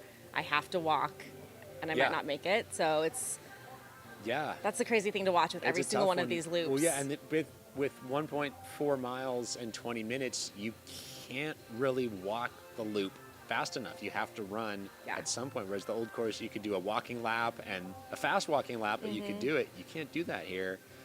Ooh, this is not looking good. You got Nick grabbing the guardrail there. He's got 4 minutes.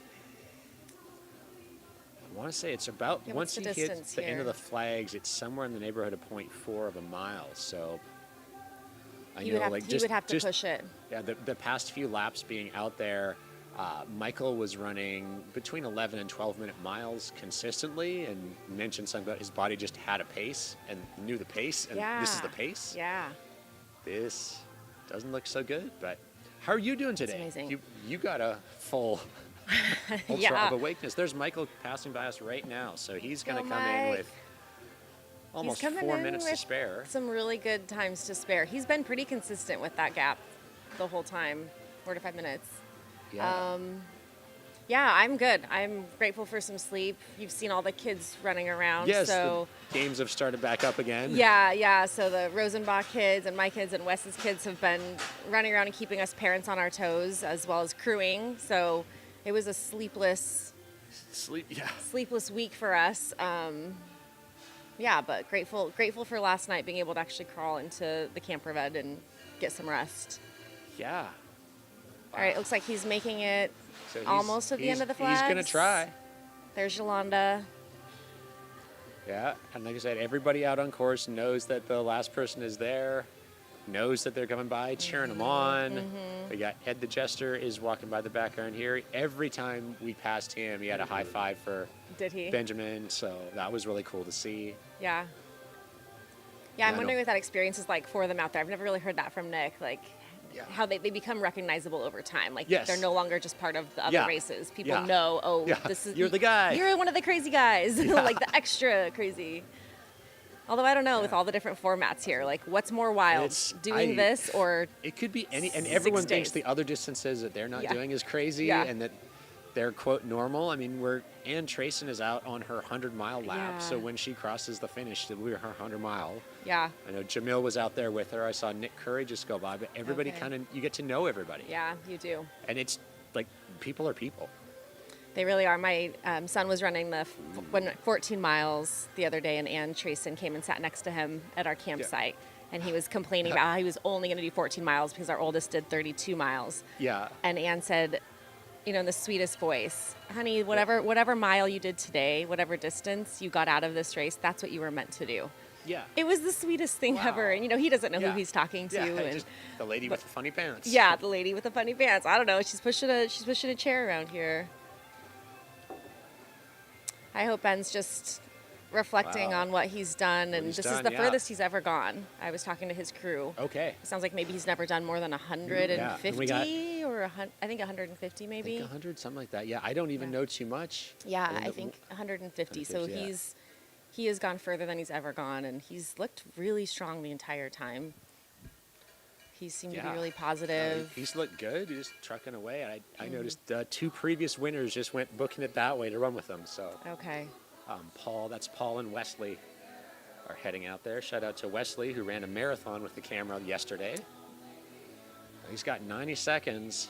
It's going to be close. I think he could do this from where he's at. Yeah, I want to thank all the volunteers who are out there, all the aid station staff. I think he's He's gonna gonna get make He's it. got just over a minute. This is This the is a last little final surprising. straightaway. That was Paul Nielsen and Wesley Smith, two former last person champions. He's got 1 minute now. Getting closer. There's Mount to Coast, so he's about 150 yards right now. You can hear the 50 cheering. seconds on the race clock. It is going to be close. He's You're got gonna see 40 him come seconds. by us. Yeah. You can Wow, hear the I've noise. got chills. Yeah, I'm going to cry. There are. Let's He has just passed us. He's got 30 seconds. He's got accompanied by Kelsey McGill with the camera. Alpenglow Endurance is her business. Check her out. There he is. So that's Just wow, incredible. cutting it close, but he's got almost exactly as the last lap. Is that right? Did he have pretty 15 close. seconds on the last 15 lap? seconds. Yeah, the tracker's just gonna pick that up. Yeah. So 1949 officially, and he just made his little ring, and he's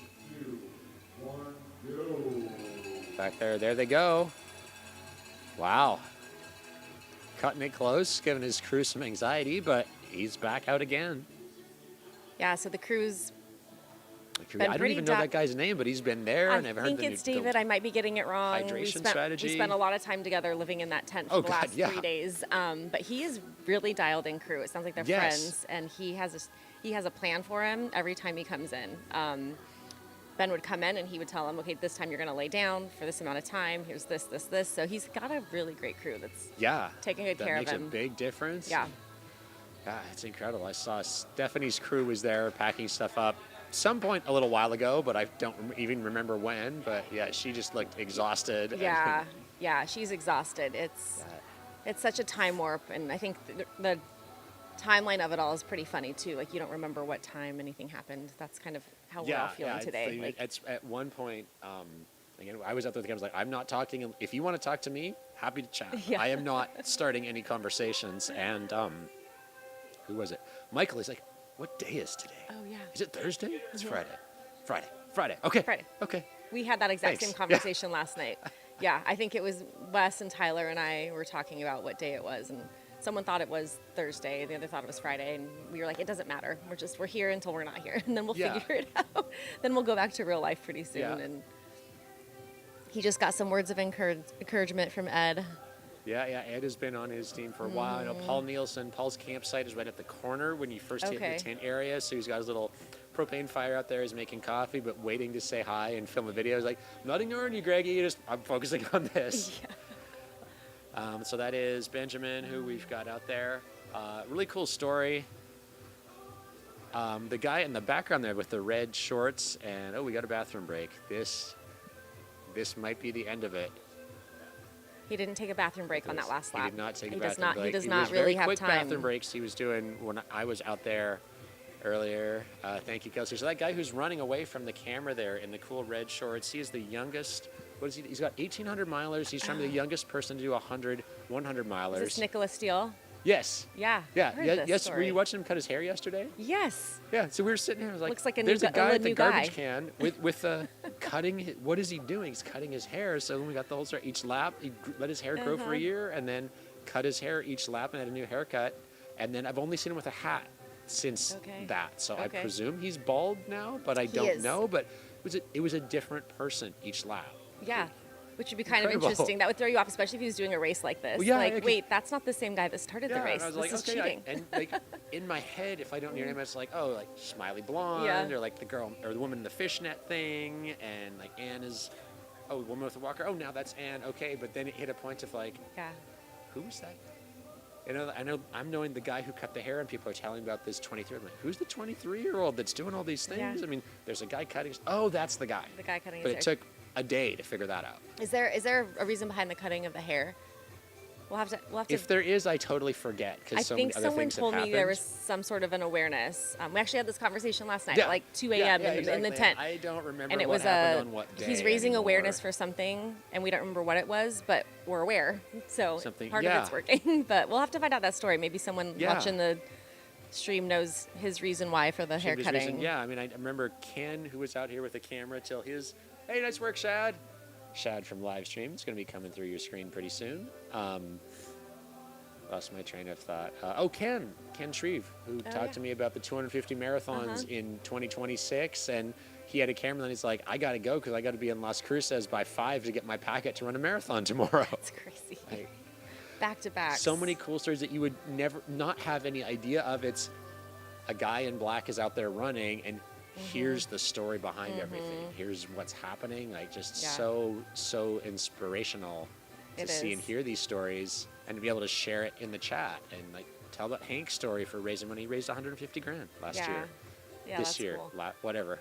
Yeah, it's neat we have a chat to be able to do that. Oh But yeah, I think thank you. even- We have the most people I've seen on the chat are in right now. We got 157 people. Are Well, this is in there, a so nail thank you biting for joining us. competition. Mandy, what is your Instagram? Instagram is Mullen Mama Runner. MULLEN Runner. Runner. All right. Which if you feels would- very fitting today with Yes. the mama part. We've Mama part, we've yeah. we've parented pretty hard. We had a funny story on Wes shared the story of us parents having to kind of like Yes. have a family meeting. Did he share that on the live no, stream he already? said that his kids are very excited to play with your kids, and there was baseball and stuff, but I haven't Yeah. heard anything since It then. was a like, we're all focused on the mission of getting these guys through this race and racing ourselves. And the kids were all co-conspiring. Can we walk across the street to the mall? Yeah. My parents said it was okay. My Yeah. parents said it was okay, and then Yeah. come to find out, like none of us really did. Oh. And oh. what happened was one of the kids asked Stephanie if they could go to the mall. Well, Stephanie was like, what, 120 Whoa, yeah. miles in? Yeah. She's like, yeah, whatever. You want a Yeah. pony for your Yeah. birthday? Awesome. You want a unicorn? Great. I'll buy it tomorrow. And so we kind of had this like family talk, and we're like, listen, kids, wearing a bib is like Yeah. not fit for Yes. decision making. We're not approaching them for a fight. We're not approaching them if you lost your phone. Yeah, yeah. They're off limits. Wow, yeah. Trying to take, and how old are these kids trying to take advantage of the they're parental? they're 11 to 13. Oh, so- yeah, right at that perfect age for Yeah. madness. But what a cool event that, I mean, we go to a lot of races, we race direct ourselves, and so I know the importance of being able to have a place where kids can just play and meet other friends and be inspired and run some miles themselves. So I think Yeah. we sense a lot of that gratitude as you do that lap around this Yes. race course, that there's just a lot of something for everyone, including kiddos and fur animals. We have a kudos to you from the chat, Mandy. Flying J33 sounds like a solid co-host. Thank you. I do have a and Maya- podcast. yeah, we got Maya in the chat. Maya, I feel bad I missed whatever happened, but kudos to you for doing everything, and thank you also for paying attention and being in the chat supporting. It is great to see and excited to see how the rest of your year unfolds. Maya fought hard. Maya I mean, did they all did. fight very hard. Yeah, there were. With a smile on her face. When I went to bed at whatever time in the morning that was, she still had a smile. So way to go, Maya. Her sparkles were going strong on her face all night long, you know? Yes. He's coming around the field. You know, I was talking to Nick about, are there parts on this course that you get lost or you hallucinate? And he said that these baseball fields became the most confusing part for him, because you go around one and think, okay, that was the second one. Then you come to find out, no, it's the first one. I have to go around the other fields. Yeah. Especially in the dark. I think that would be so. Yeah. You have a podcast? Yeah, I do. What's So it called? Brian Pacenti and Simon started the Buckle Up podcast. Buckle Up? The Buckle Up podcast. And Simon stepped away from the podcast whenever I came in as co-host. We all know okay. Simon runs a lot of miles, so he had to focus on that and work and family. Okay. So I'm the new co-host. I've been on for Buckle Up. That's now in the chat. Yeah. If you want to check that out, I presume on all streaming services. all streaming services. Yep. Okay. Yeah, Buckle Up. So if anyone here wants to be a guest on our podcast, Brian is here. He's probably sleeping. He actually worked the overnight shift in the aid station from midnight to 8 a.m. Actually, I think he's volunteered 3 times here in the aid station, so you guys have seen Brian. But we are always looking for guests. It's a podcast about ultra running and just this community and this sport. So if anyone has a compelling story, or you know someone that you think we should interview to help tell their story. Yeah, all right. Well, I am adding you, and I will send you a message right Yeah. now. I just put your Instagram in. Mullen Mama Runner. All right. As you can see, we have 12 minutes left in this lap, and we are looking at Benjamin Nibla in the all black there. His last 2 laps, he's finished them with less than 15 seconds and just done a turnaround at the station and hop back out there. So cutting it very close. We'll see how this plays out. Potentially the end. Potentially he's going to get a 95th wind and head back out there. And You know, we joked a couple days ago about this going until noon, and that is not far off. It's 10:49. I was saying, then people have been making the comment like, hey, so we're going to have to start this on the 30th to know that it's actually done before the award ceremony. That's Shad Burkholtz from Livestream, just ran by in the background. I know Shad was on for a number of hours last night here in the studio, does a lot of camera work and things at all the Air Viper events. So we did ask John, the race director, what's the plan if they continue to run past when the event is Yeah. over? And he said, oh, we keep going.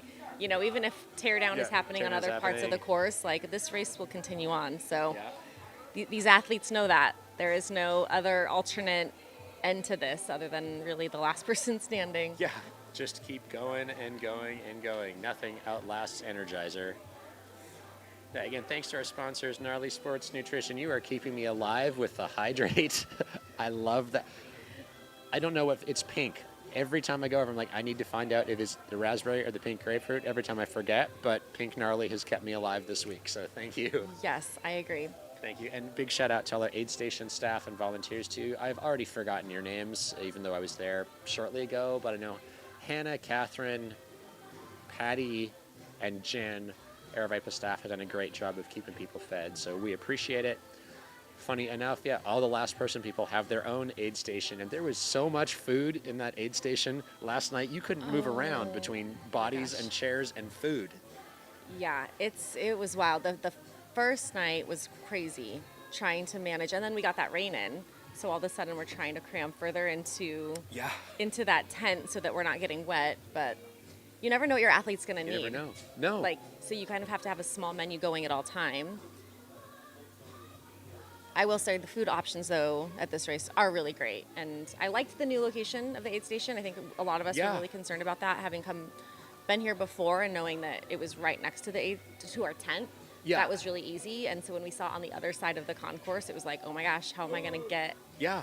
But actually, it worked out really well, and it was kind of nice to get out of the tent and go for a quick walk over. Yeah. Pick something hot up, bring it back. Yeah, It wasn't the a big of a mental deal. reset, a little bit of physical activity because it's a lot of standing around, Yeah.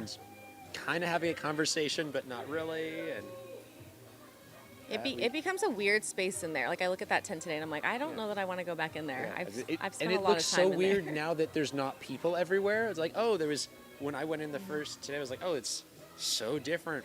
This is Maya's chair. Like my stuff is still here, but Maya's not here, and Stephanie's stuff is still here, but Stephanie's not here. And then there's this big open area in the back. And hey, Josh.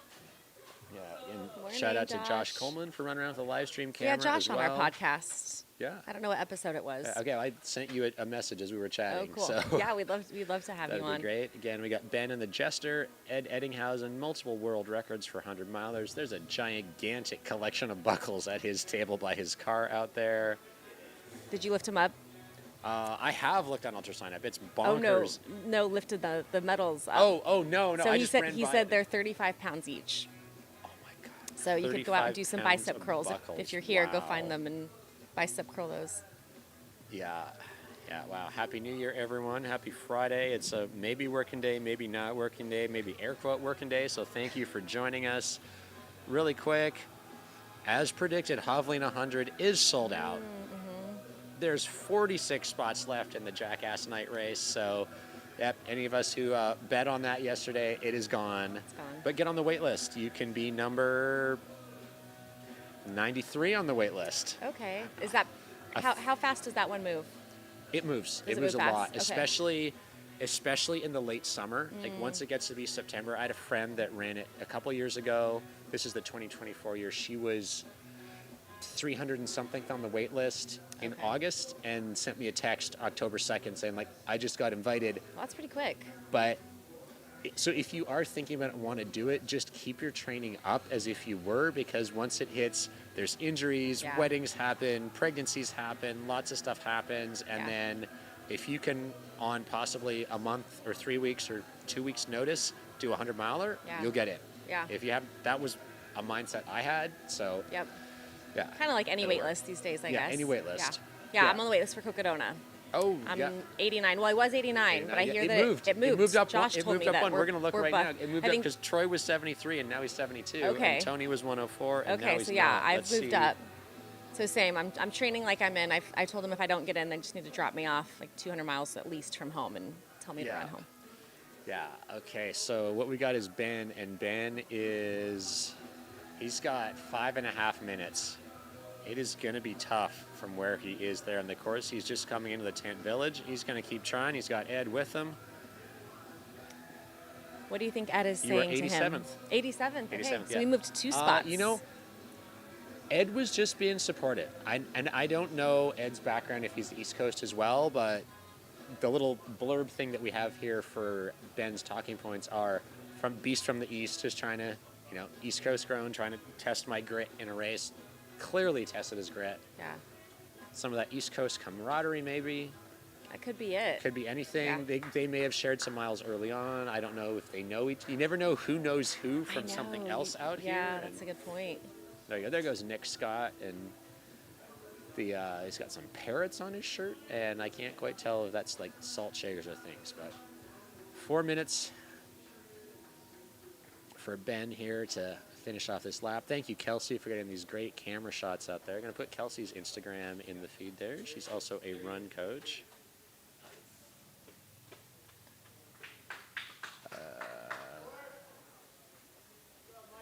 All right, Michael is approaching the finish. All right, and that's Josh. Josh just came in, grabbed the camera, and Josh is right behind him. Go, Josh. I think Okay. Josh accidentally put in a marathon yesterday, or maybe more, Yeah. chasing people around. 4 minutes. Okay. So He's what's gonna try. interesting is Michael's cruise spot, as you can see, was outside of our tent. Oh, which is an interesting strategy because Yeah. none of the athletes that were inside could ever see. You don't get insight as to Yeah. how much rest, how much food, what's the demeanor.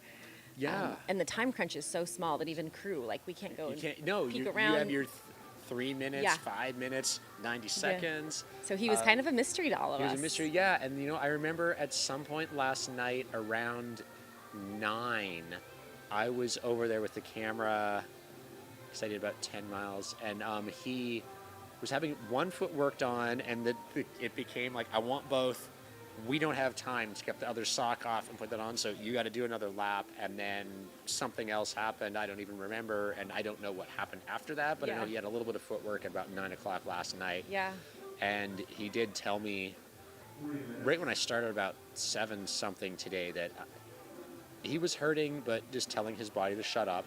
And he's got experience in paddling events and stuff as well. So Yeah. used to doing big miles.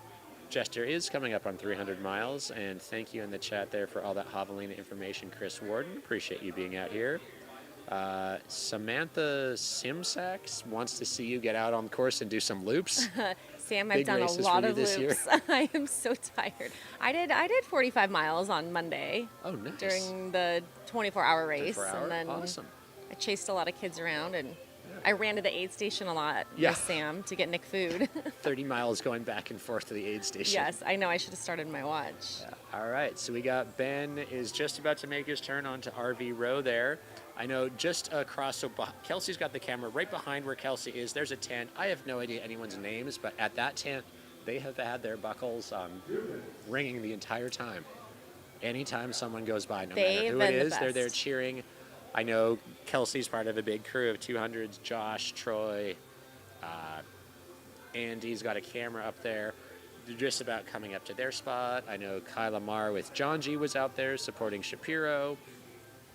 He's about to pass my spot. Oh, looks like the camera froze up. So we got 90 seconds. We're going to do our best. And the camera died. If anybody with a camera is listening and can get out there, we got 90 seconds. Paging Josh. Josh! Josh! Trying to yell at Josh to see if we can get the... Kelsey's camera died. Josh! He can't hear us. Because Josh has a camera on Michael. Okay. Well, trying to get Josh to get a camera out there. We got a minute for I can totally. Oh, I Benjamin think we've to got come someone going to through. get him. and come through. So it's going to be a countdown. Michael is ready to go out for another lap. He's going to be on the start line. He's up and on the start line now. We'll see Peter Patty Curry. Michael set up outside the tent because there was no room when he came in. Yeah, there was no room. Wow, there was a lot of people. And we There got was no room. It was really tough. 30 seconds left. We're approaching. All right, so I hear him coming in hot. It's not on the main one, We hear cheering. but we got Connor's So got a that camera means now. that he is in the He's heading out concourse. for one. All right, Andy, so looks it's like going to Andy be Glaze close. is out in front of him. You can hear the noise in the background. We can't quite see anything, but we got. Gary's coming. Oh my gosh. He is coming through. He's got 10 seconds to get there. It is going to be really close. 4, 5. Oh my gosh.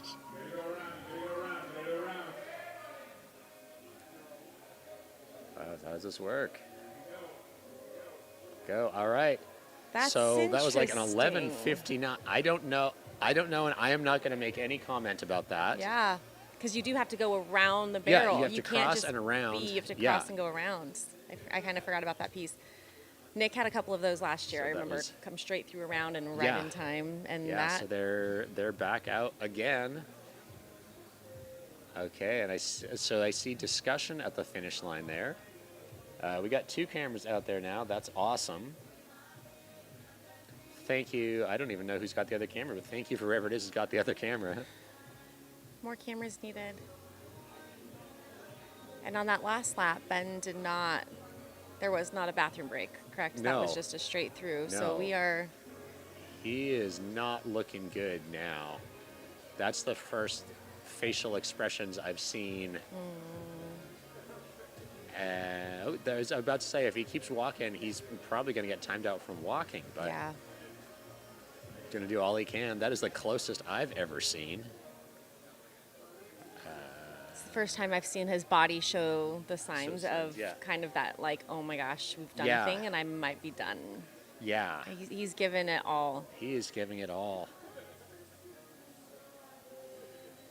What is the jester suit made of? I have no idea, but if we can get someone to ask him, we will ask him. Interesting. Michael's form is also Michael is starting to show that kind of hunch that we haven't seen a whole lot of. Thank you all the people who are in here in the live stream. My name is Greg Verrigan, in studio with Mandy Mullins. As we watch for, what did I just say? They're approaching 200 miles. They are going to cross 200 miles on this lap. Wow. I'd like to say I'm great. This will be the 200. This will be the 200 Yeah. mile lap. Yeah, 198.92. Apparently, Ed's wife makes his suits. Oh. And it looks like Ed is going back the other way, so it wouldn't surprise me to see him go out and be back with Ben. 100. This is lap 142 for last person standing. We started at noon New Year's Eve. It is approaching noon on the 2nd. This is wild. And it looks like Shad's got a GoPro now. Thanks, Shad.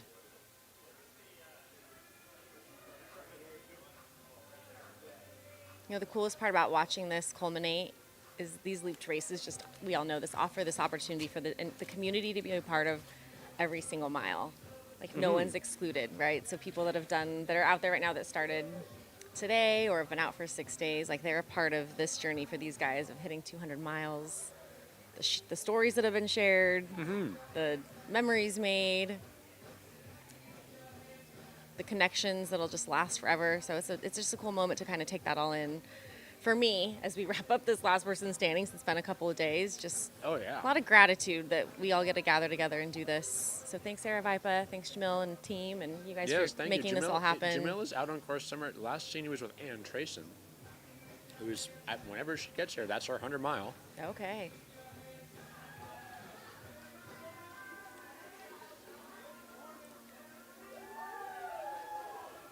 We've got Yolanda going through the finish for yet another lap. Where is she at? Who? Yolanda. What is an update on her? Yolanda. That is a great question. I need that browser tab. Yeah, if you're checking the results, you can sort them last seen on course, or you can sort them by the 6-day. Why am I not finding the 6? Yeah, my brain is working so great now. I know. We're all a little tired in here. Yolanda is your current leader of the 6-day, 332 miles. In the 6-day, they've got like 22 hours left to go. Slightly ahead of Melissa Montague at 328, and Lisa Marie Fostel Griffin is at 310 right now. So Lisa Marie just went by shortly ago. Yeah. They're Got a doing podcast great. as well. Everyone's got a podcast. Everyone I has got a one. You podcast. got one. Yeah. They got one. Someone else is going to leave this and be like, I'm going to start a podcast. Do it. This is interesting seeing the course with the sun back out. Michael was saying the last lap I did with him was at about 10:40 lap. 9:40 lap. He was very appreciative that it was overcast. It was great to run in. Yeah. So we got the sun coming out. That if we go beyond, we're at the point of possibly a timeout now. But if we go beyond it and the sun comes out again, that is definitely going to take a toll. That's not going to be welcome into the race. Yeah, they are not going to welcome that. Those hours when the sun was out without the overcast was pretty hot. Like, everyone was cooling down, trying to find ice, water. A lot of sweating, which you don't want in an event like this. Like, these guys, you don't want them to come in sweaty excessively. We're trying to keep them cool. Yeah, if you're just joining us, we are on the 200-mile point of last person standing here at Across the Years in Peoria, Arizona. Greggy Berrigan and Mandy Mullins here with Mountain Outpost. Got Connor Dyer producing for us, and we got a whole bunch of cameras now out on course as people are here and going, holy cow. Yeah. Look at what's happening. We've also got Ann Trayson on course somewhere, and when she does cross the finish line, that will be 100 miles for her. Incredible story there.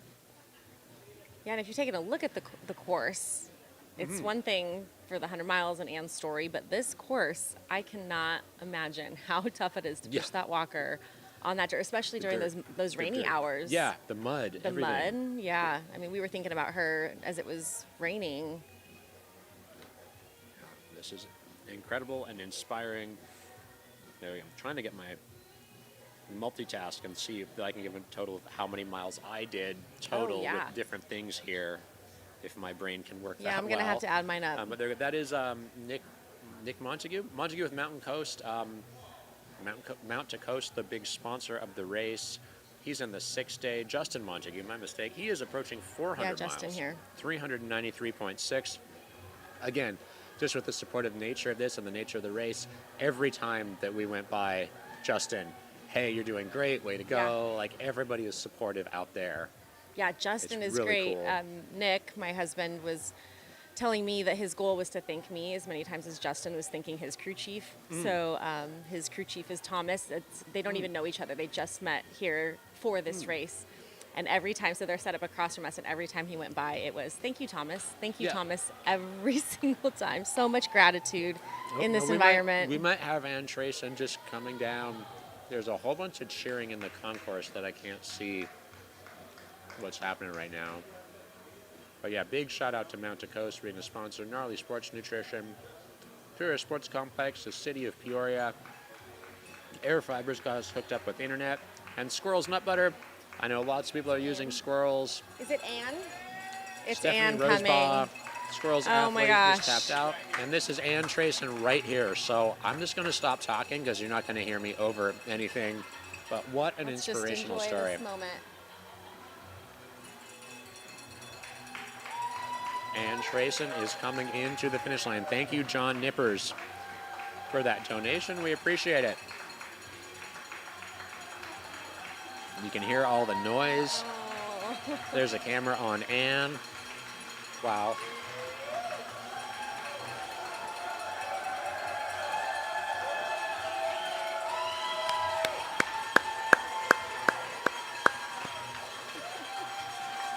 They're passing right behind the Mountain Outpost live stream now.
Ann Trayson with 100 miles.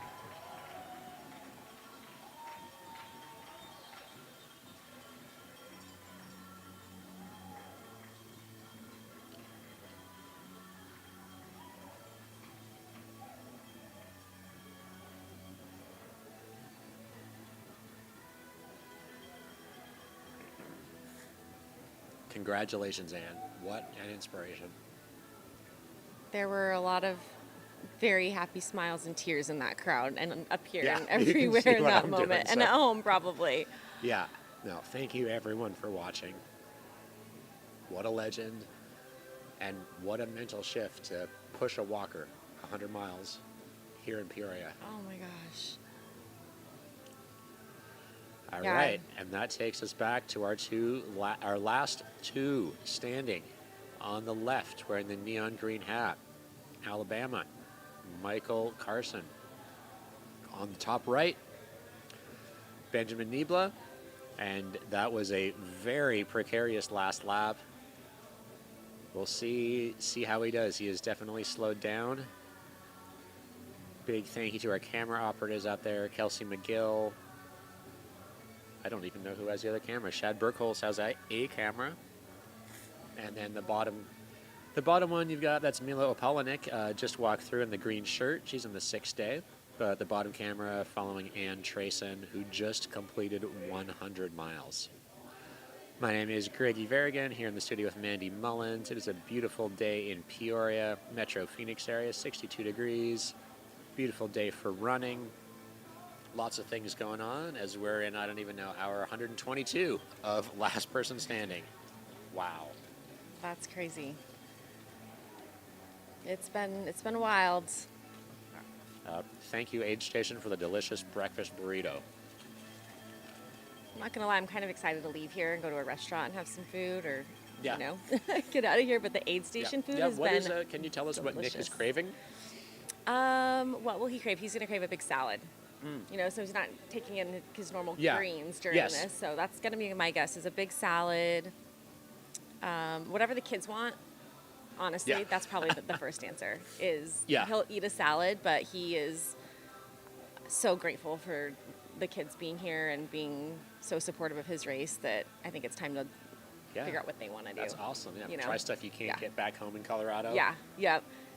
Yeah, and we joke he's got a Disney dad is kind of his nickname because he's such a great dad. But what the kids want to do is generally kind of not like spoiled, but you know, he'll bow down to what they're wanting to eat today. Yeah. So here we are. We got Michael coming through the, I don't know, Flagland, I'm going to call it. Everybody's got a different name for different parts of the course. Oh, And Flagland. there was Hell Yeah Hill is the very start that somebody named, and then like Temper Tantrum something going to turns or Temper something tantrum like that. turns. Yeah, I heard that earlier. Yeah, I heard it multiple times, and then I was watching, Maya was trying to remember it, and then I was trying to remember, like, I don't even know what's happening right now. But yeah, Flagville, and then making that, you'll make a right-hand turn and come into RV land. So if you are thinking about doing this race, if you want to get whatever distance or time you want to challenge yourself on, you can park your RV or your truck or put your tent right on the course. You are right there, 1.4108 mile loop. Yeah. Food every that amount of time, plus your tent, plus your crew, plus you see live stream, plus you see all the other stuff. It's a great way to try something out. Test out nutrition strategies, staying awake strategies, or come test your mettle at Last Person Standing 2026. Because if it's 200 now, is next year going to be 300? It could be. Who knows? The way that some of these people can do backyards Yeah, and yeah. stuff. And what's interesting is that it Mind-boggling. takes the field. It's a teamwork. Yeah. Because, you know, the lineup we had was so competitive and people that have done so well at this race and other races, but you remove a couple of those or add someone else, it completely shifts the dynamic. So Yeah. these records are, it is a team kind of dynamic for that so sure. makes it so interesting and even addictive. Just sitting here, you know, watching who's been around. Tony Tedhowski, 2019 champion. Wesley was here on commentary with a camera. He's out there right now. Paul Nielsen is here. still here. Maya's been up there multiple years. She's here. Mike McKnight came and did some laps. Tyler Clements did some laps, Yeah. was a live stream guest.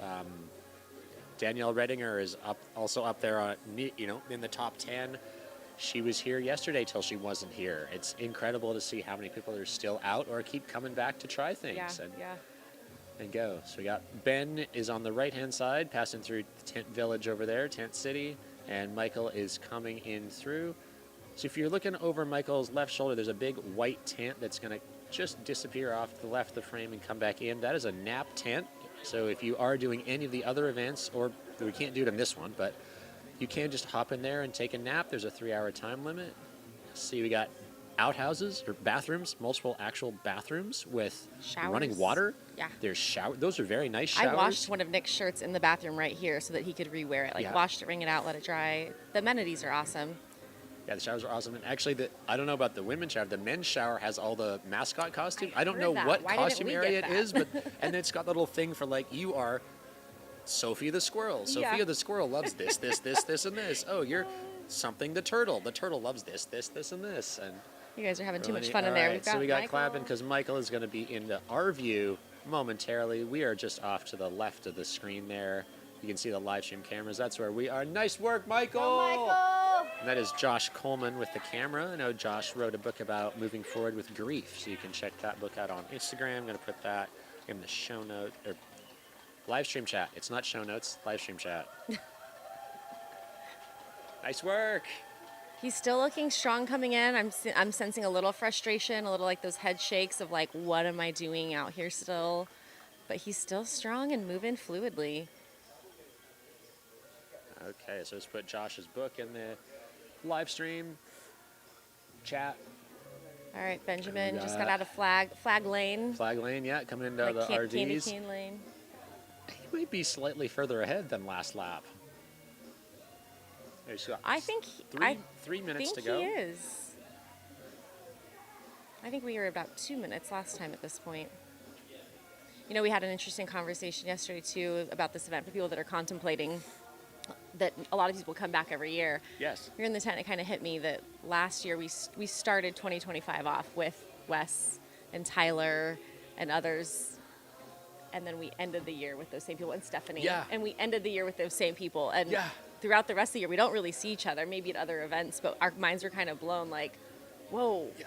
Like my kids started this year off with your kids, Yeah. and now we are ending this year with your kids. So it does become a tradition, and the best part is like everyone's welcome, and you see a lot of newbies get kind of drawn in and pulled into forming these relationships, and it's why people keep coming back to a Yeah. 1.4 mile looped race in the center At of a the city at a baseball in stadium. a parking lot Yeah, yeah. at a baseball What stadium. is up with this?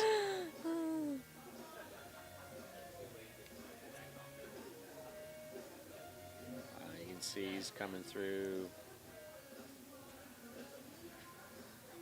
Coming through the RVs there. Still got 2 minutes. It's going to be tight, but he will. I think he's I going to think make he's it. gonna again. make it.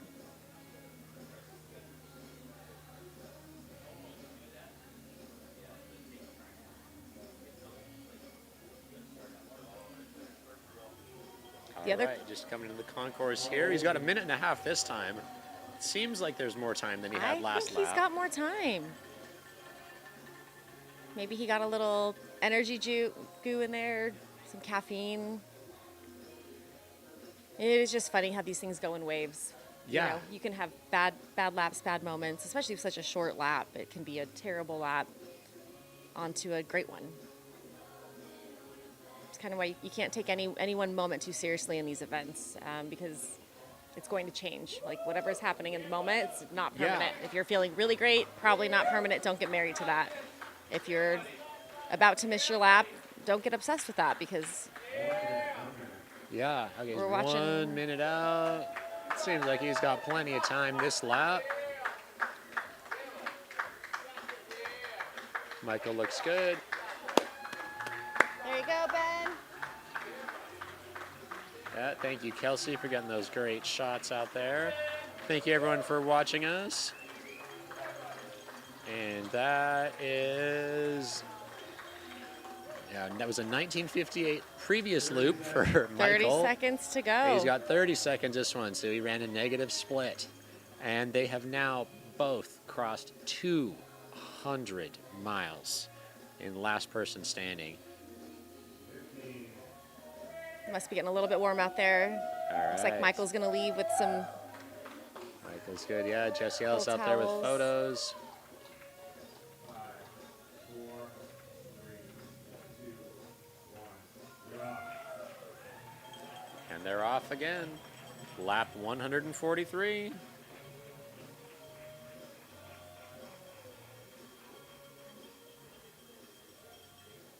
Greg, have you done one of these? I have not done one of these. I'm intrigued. For me, the concrete is not. We don't get along Yeah. so it's not well. Attractive. So something on dirt. I've looked at one, some in near where I live, back in BC. Okay. But yeah, it's on my list. But finding the right one and finding the time. Yeah. Yeah. But yeah, after seeing all of this, definitely be doing one.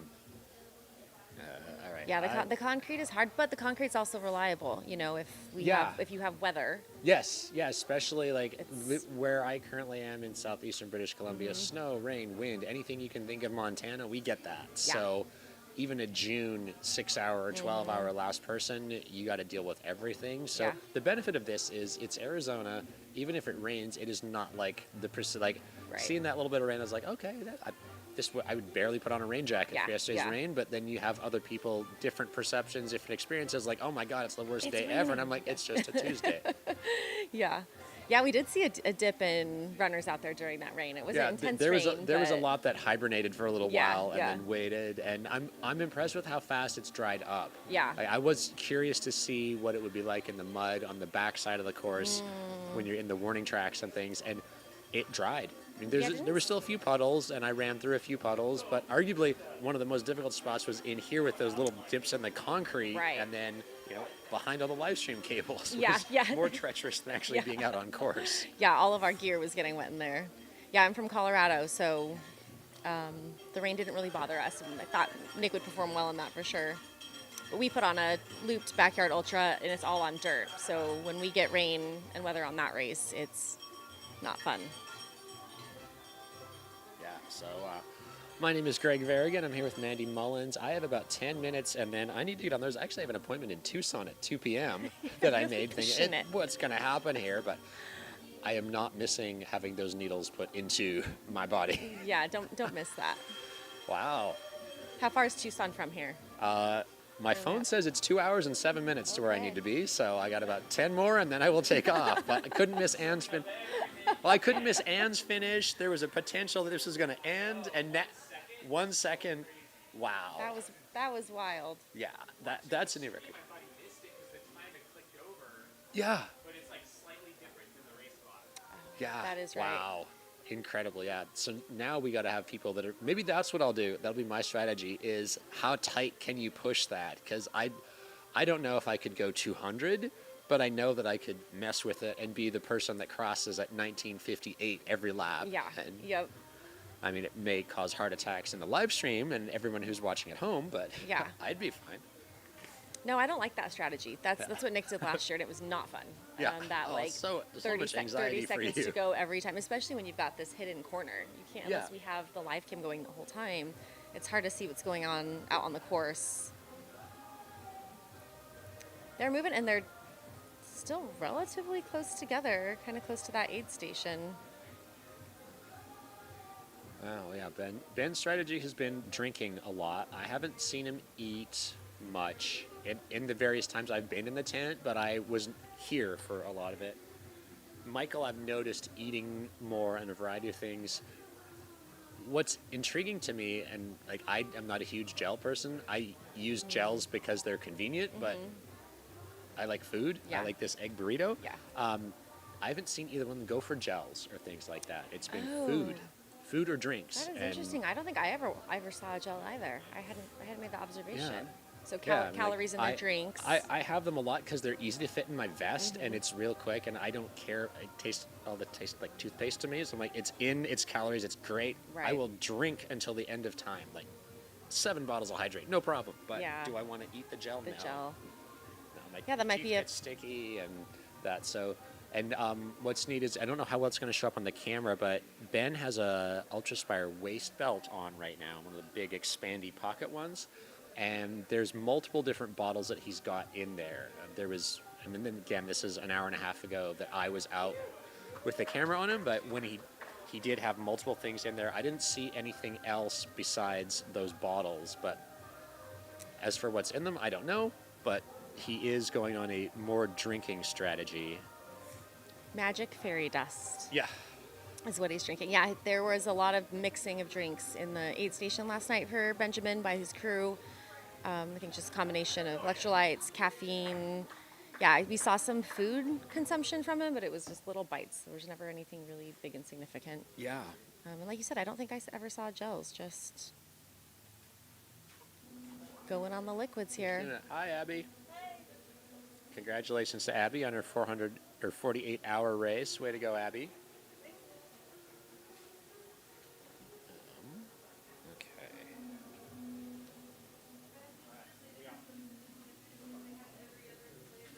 Did Jamil have a prediction of how long today's race would go?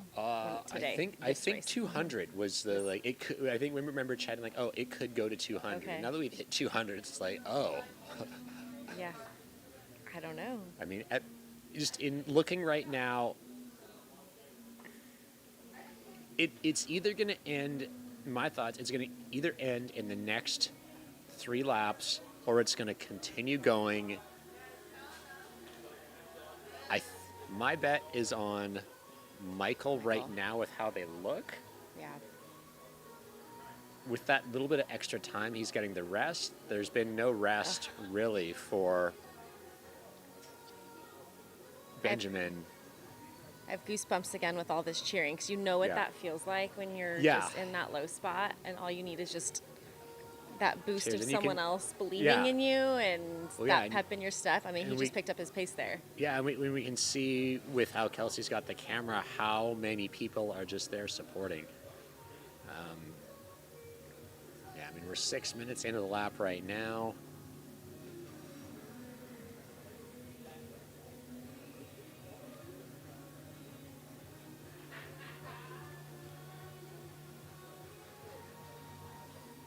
And Michael's still looking strong. There's no real lean. I mean, he's leaning forward a little bit, but he's been steady, very steady. Same with Ben. Has got his head down, just doing his thing. We were observing Michael's gait in the parking lot and seemed to still have really good core strength, still that crossbody motion, like Yeah. hip and shoulder Oh turn yeah, radius being is on a still paddleboard really and good. paddling, Yeah. any type of things, Okay, like that's it. there's that full body Yeah. strength, and you know, like core is what my limiter was getting into ultra running. Was like, man, my abs hurt for a long time, and then eventually they stopped. But hip flexors, psoas, iliacus, all those things, like you really be noticing them now. Or if you're just a beginner runner just getting started, like, hey, those things, it goes away. It does go away, and you Goes get used to away. it. Yeah. But it Yeah, can when be a people are lot. asking me when they're getting started, like, what's the best way to get started? Not just with running and exercise, but like core strength. Core It's such strength, a yeah. key Yes. component. Because Everything if else the is the core's not center. working, as soon as the body breaks down, that whole form and your rotation, it's all going to go away. So it seems like Michael's doing the right things. Maybe we all need a paddleboard more often. Yeah. Yeah, well, yeah, kudos to both of them for getting here. Kudos to everyone for getting onto the start line of last person standing of any race you did in 2026. You put yourself out there and got on the line. Congratulations to you. And thanks to all our viewers for being out there, as well as all the runners who are cheering on. And, you know, also if you're a runner and you're out on course, there is massage available. That is Ruth Stewart standing in front of us. But somewhere just off from the live stream tent, there is a $1 a minute massage. So if you're on course and something's bugging you, hop in there and get worked on. Number of certified massage therapists are here. Lots of amenities, so take advantage. Yeah. Yeah, good stuff. Look- What's Nick doing? Is he doing that now, or is he I don't sitting know. up there at the? I left him at the tent. He was going to eat a burrito and sit and just kind of watch from back there. We're parked on the, camper.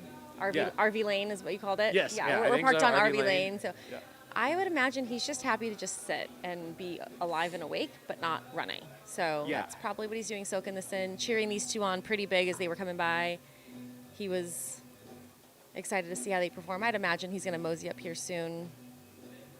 Yeah, they're both looking good. Still, I've decided I'm going to stay till they finish this lap, and then I will get in my truck and I was going to say. make time, slow time down. When do you end? Well, I'll hang out with you How until do you How do go. you predict things? I'm like, oh, yeah, Friday at 2 is a good time. If I'm here, I can drive down, run my favorite trailhead. No, I ran around the live stream camera for multiple hours, had a shower with a bunch of Yeah. mascot heads, and And here you are. now here I am on this. I did hear that Michael has to work tomorrow. Oh, wow. Okay. So if any of Michael's coworkers or boss, I don't know what Michael does, are watching, that could be interesting. Do you think he's thinking about that right now as he's running? I don't think so. How am I gonna work when tomorrow? I left it at, if you guys want to talk, I'm happy to talk. I am here with the camera, and now I don't remember if it was him or Ben that said, I don't have enough brain power to talk, so I'm just going to be quiet. Actually, they both said it at something similar at separate times, like, sorry, I'm not Michael. Michael, he apologized for not being very social, and I'm like, dude, you're 180 miles in at this point. Yeah. I don't care. Yeah, I'm yeah. entertaining myself. Yeah. I'm having fun. Yeah, I'm having fun. I got lots of laps, and I actually thought about that. Being there was like, oh, this is good practice for me. I just have a camera. I'm getting used to different paces and what different things are like. Like, it was kind of a cool way to approach it. Of this is a training run, just different from what I had written out for myself for today. Yeah. And it all counts. It's time on feet. And It really time does. awake. Time sitting behind a microphone. Maneuvering around all those turns with a camera. That's a special. Yeah, I thought that- about hopping in and helping out with it's- some of that, but I was like, It gets easy. Like, you eventually figure it out, but that was the first thing was I need to pay attention to where I'm running, where my camera is pointed. Is everything in frame?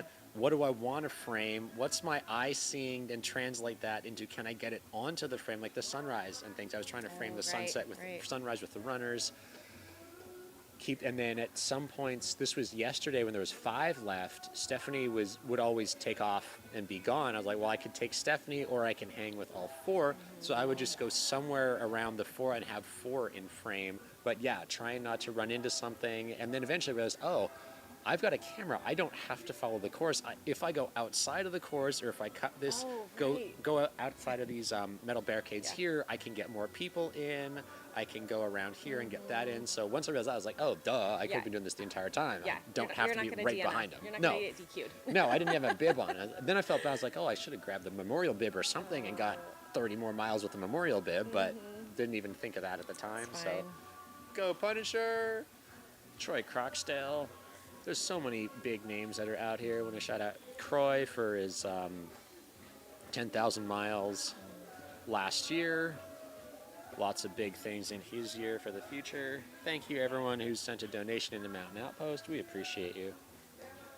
I appreciate you. Everyone appreciates you. Yeah, Mountain Outpost broadcasting live from across the years with Air Viper Running. That is Ed Eddinghausen, multiple world records in 100 milers. 35-pound boxes of buckles are out in RV row, and he is there right beside on the left of him in the jester suit. Left of him on the right-hand screen, we've got Benjamin Niebla. The most anxiety-inducing last person standing lap I've seen, coming through with 19, like a second to go. Yeah. And then we've got Michael Carson on the left in the green hat. Josh Coleman's got the camera with him. Shout out Kelsey McGill has the camera with Ed the Jester and Benjamin. And you can see the lovely parking lot coming through. And then on the left-hand screen, following Michael, there's some 10x10 pop-ups set up, and there's a little teardrop trailer thing there. People that are in those tents have been cheering the entirety of that. Every time someone goes by, there's cheering, and then once you make the right-hand turn to come down RV Lane, there are more people cheering. I think right to that left was a run club. Where's Stephanie Rosenbaugh from? Where Stephanie's from? Stephanie's from. I don't know. She's here in Arizona. I have to look on Ultra Sign. It's escaping my mind, but the run club that was set up right there, I think they're the ones that were the loudest and Oh, is that them best is that right on the corner? Right on that corner Okay, there. yes. Yeah, I feel like, I was like, I think I've seen you Is it all Prescott? on the Am I saying Prescott, that right? maybe. Is it Prescott? I think it's the she's Prescott. yeah. I think it's the Prescott Run Club. Shout out to Prescott Run Club. I felt like they were the best while we were out there. Alright, Just we got Michael consistently. coming through there. There we go. If I could spell Rosebach correctly. So Michael's probably going to get here. Prescott, Arizona, yes. With Yeah, I think 4 minutes to spare Paula again. from Prescott's out there. Michael's coming through. You can see it's a warm day. There's tank tops and sports bras. The weather again could become a factor in this one if we continue on beyond this lap. It seems like Benjamin is a little slower on this lap than the previous one when he had 30 seconds to spare. He's just rounding that corner, about to hit Yeah. Flag Lane. Flag Lane, yeah. Hey, Craig. Shout Flag out to Village. Craig with the coolest shirt here at ATY with the race director's face all over it. And there's Michael running in the exciting concourse here at Peoria Sports Complex, the Dodgers and the Padres spring training home.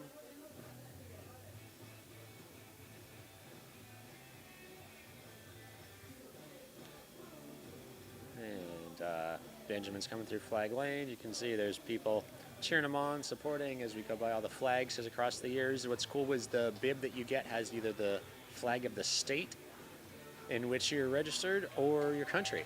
So you can kind of see talking points for I people. didn't know that. Oh, the I had not paid Bolivian attention to flag that. is here. Oh, the German flag is here. Oh, Yeah. that. I missed that detail. cool. Here we go. Here comes Michael. Yeah, except for the race day ones that just have the number on it. I was That if saying, you I- pre-registered enough, then I it would am have guilty that. to have a race day bib. All right, Michael's coming in. Looks like a bit of a faster pace than the previously for Ben. Michael's got 3.5 minutes as he crosses the finish line there. Heads back over to his crew tent to get things done. I want to thank everyone for joining us on this lovely Friday. Got Thanks a lot for of having support me. for Brent. A lot of support for Bam. The cheer group is from Prescott. Oh yeah, multiple comments in the chat. She's from Prescott. She's from Prescott. She's from Prescott. And what an incredible performance, as well at Big's Backyard Ultra, at all the other performances she's done. We also had Megan Eckert was out here. Yeah. I presume still the leader in the 12-hour race. As of Check yesterday, on I that think right she quick. was. And Sierra DeGroff, shout out. Yes, Megan Eckert, 81.2 miles.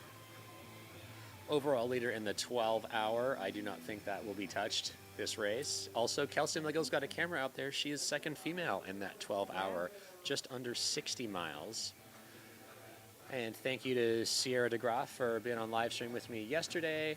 She is 43.7 miles in that 6-hour race that happened. So congratulations to Sierra. Thank you again. I know you are working today, and that seems to be a potential new course record for Sierra there. Coming back in, we got Benjamin's got just over 2 minutes as he's coming towards the end of RV lane there. We're making his turn. I'm going to be signing off pretty much once he crosses the finish line to go do my cannonball run I need to do, but I will be coming back. It could still be going at 6 tonight. It could still be happening. I don't know that I'm going to be here then, but Yeah. Oh yeah. Thank never you, Mandy, know. for coming on. Like I said, Mandy Mullins is here. We're gonna put your info in the chat again. What are your races and our races, if gomilesbeyond.com. That's where you can find our races. Miles Beyond? Yeah, come race with us. Or sign up for this race, and I bet I'll see you next year because we'll probably be back. All right. So just put our names and Here such we in the go. chat. He's coming in. Did Ann make 100? Yes. Ann just got her 100-mile buckle. I don't know, 18 minutes ago, something like that. Her last lap. You can rewind the live stream. There is a camera that was on for that. And you can hear in the background from us, Benjamin is coming through here. Ooh, he is grimacing hard, but he's still coming. You can see all the people supporting him, cheering him on. Thank you, Kelsey, for having that camera out there. And Benjamin is just about to pass us at the live stream tent. Charlie, there he is. We can now see him. There's Kelsey. Ed the Jester's playing a train whistle for him. That's been a fun way to participate. Buckle Fever, all right, and check out the Buckle Up podcast. That is Mandy's podcast. 30 seconds. So he's going to come through with about 25 seconds. Well done. All right. Well, I am going to go skedaddle. Thank you, everyone, for joining us. This coverage is going to continue. We'll see who shows up. Are you going to stay? Feel free. I'll hang out for a If you minute. want, yeah. Someone will probably come If back and someone else talk. pops Or if up not, here, yeah, there's I'm enough gonna people sign around. off. Someone will do it. Someone But will pop up. thank Yeah. you very much. Thank Great you. to see you Thanks again. for and letting we'll me see you chat here. and share the story. You're welcome. Sent you a message for the podcast, and we'll Awesome. see you here next year. Yeah. I presume Nick's going to come back and do it again? I think so. I asked him this morning, and he was like, but that means yes. Yeah. You know, I mean, if it's not a hard no when you're still Then in so much pain, it's probably a yes. You know how Yes. that goes. Yeah. So. Awesome. All right. Well, they are out for their loop. I am out for my adventure. Thank you for joining us. Thanks. Yeah, if you don't mind, I'll talk a little bit as they head out, and then I'll probably head out unless someone else joins me.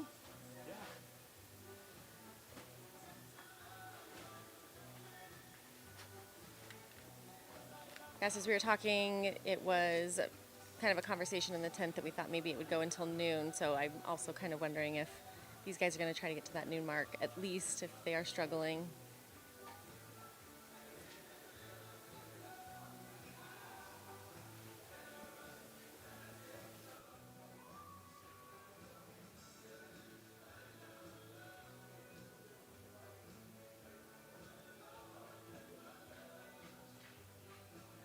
Kind of seems like Benjamin's walk breaks maybe are a little bit planned. It seems like he keeps looking at his watch, walking in some of those same spots. There are some uphills on this course, if you guys haven't noticed. They're small and tricky, but they'll get to them. So they try to take walk breaks on those, is what we've seen a little bit.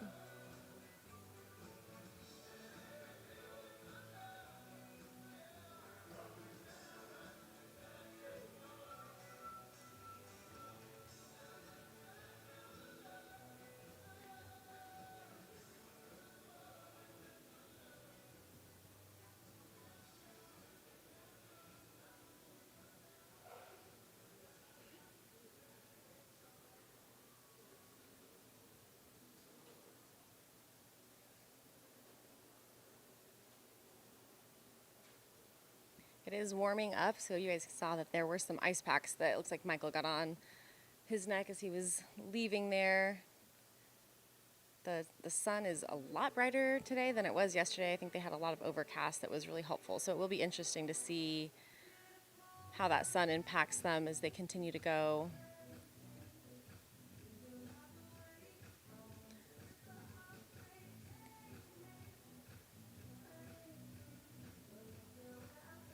The over 200 mile mark for these guys is just remarkable. I mean, doing 200 miles is hard as it is, but the time frame and the limited rest just for all these days it really catches up to you. And like we said, we talked about the crew. It's hard for them to try to get everything gathered in between each lap and take care of them, but they're doing a great job.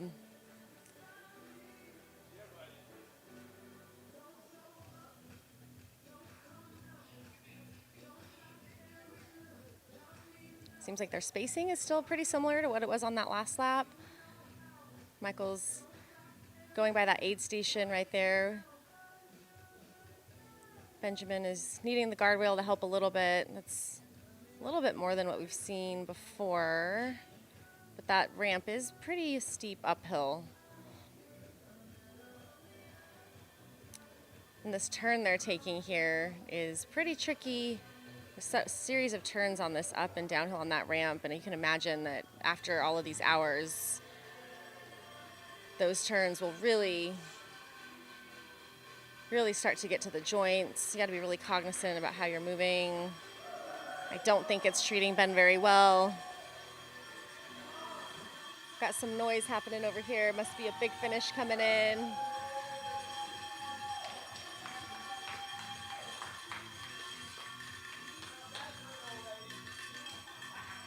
This is kind of fun. It's been fun to watch people finish their day, whether it's multi-day distances or shorter distances. People are kind of always finishing those goals throughout the day here. Loud cheering. Another neat part is that the race doesn't have to be done. We're seeing a lot of people get back out with guest bibs and do some loops with their guests. I'm probably going to hang on with you guys just through this next lap here and go check on Nick, make sure he's doing good. Kind of just anxious to see how Benjamin does. I think he's having a hard lap, but as we talked about before, you can't give too much credit to those hard laps or those good ones because everything can change pretty quickly here.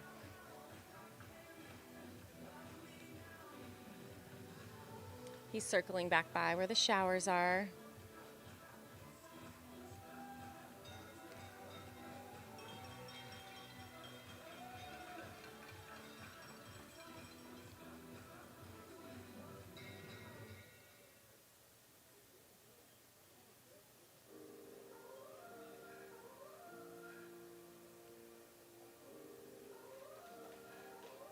Looks like we might have a delay on the camera following Michael. I think that's Josh out there for us. Thanks, Josh, for putting in more miles.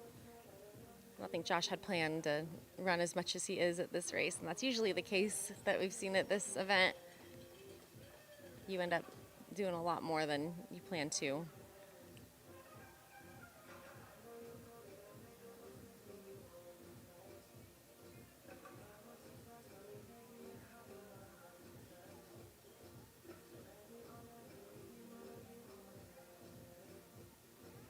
Benjamin looks like his gait is taking a little bit of a hit. It kind of seemed like as he was going up and down that ramp, something shifted for him there. But gosh, it's just amazing that they're still going. I mean, this is just quite the feat, and it is taking a toll on the body for sure.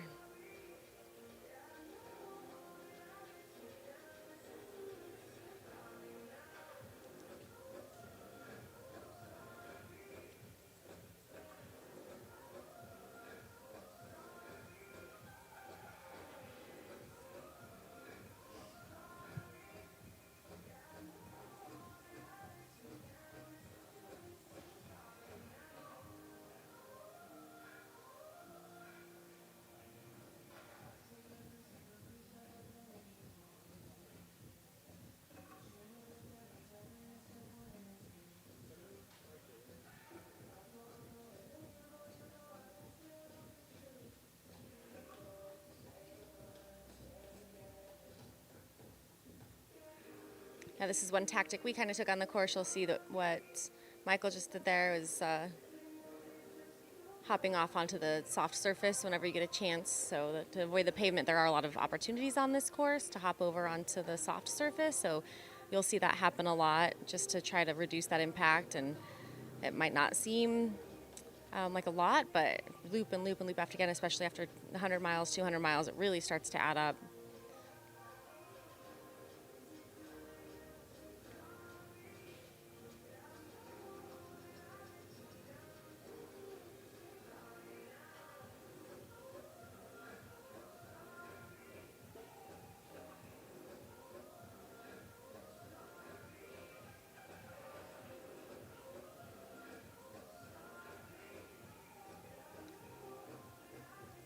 So Michael's just rounding that first baseball field. Benjamin's really not that far behind him. Perhaps slowing down a little bit here.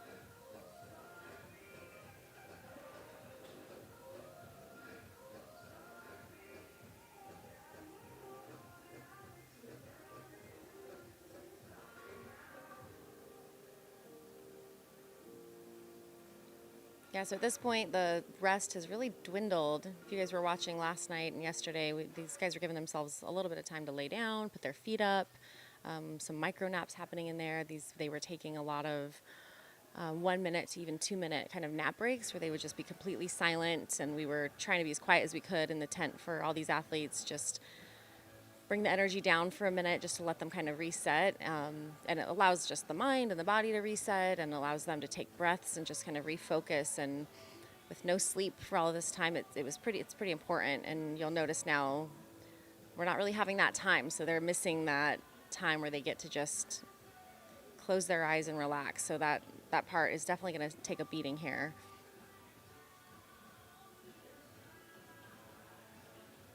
Michael's getting some downtime still. Benjamin's kind of come in with not so much, so it'll be interesting to see how that impacts him.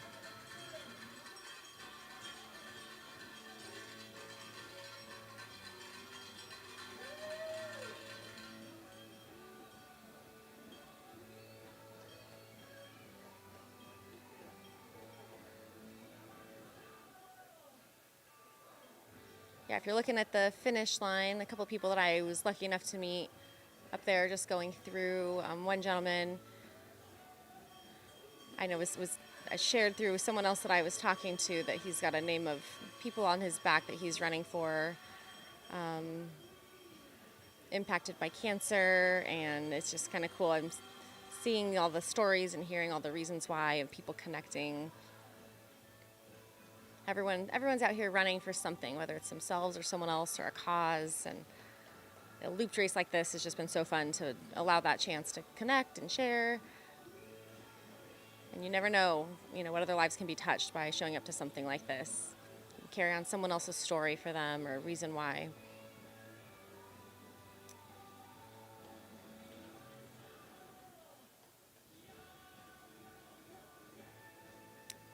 Got less than 10 minutes left on that race clock for this next loop that would bring us to the noon hour, which again I said is we were all in the tent the last couple days. There was kind of conversation about let's take it to noon, or we think it'll at least go to noon, and clearly we're just about there. So Time will tell how much further it continues if it does. Benjamin seems to be slowing down just a little bit more on this loop. His gait looks like it's self-correcting a little bit. He's looking a little stronger here around this bend.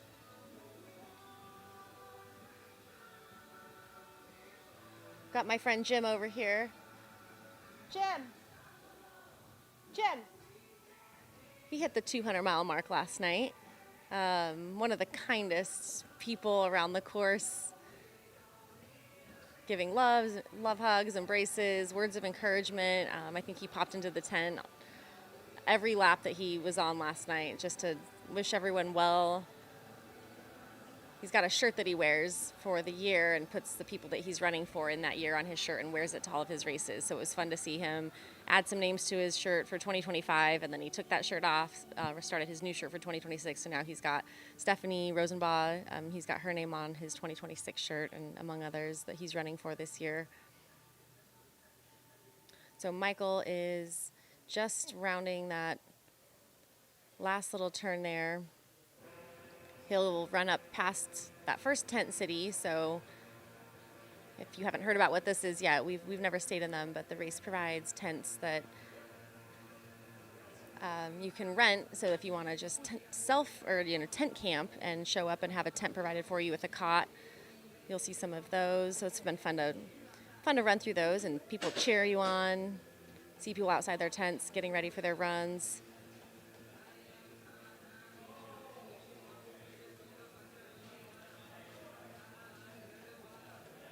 So you mentioned there are several porta potties along the course. That's been really nice.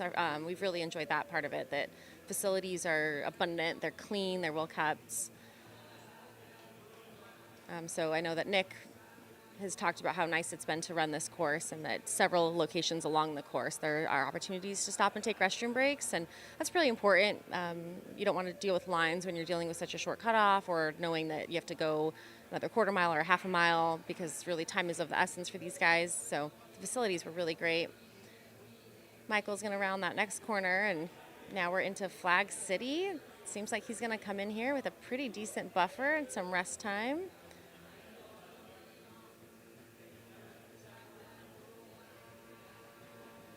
So along the back of this field, they hang lights at night, and there's some floodlights provided by the facility themselves. So it's pretty well lit up. Many people don't even know, I don't really see a whole lot of headlamps actually out here, so a lot of people choose to just use the lights on the course and not even have any headlamps.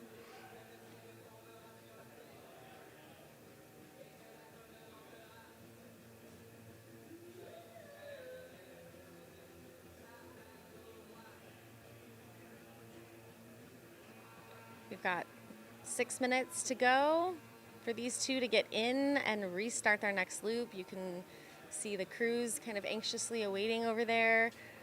I know there's probably not any view of what's happening inside the crew tent, but there's a lot of prepping for materials that they need for the next round, getting water refilled, bottles refilled.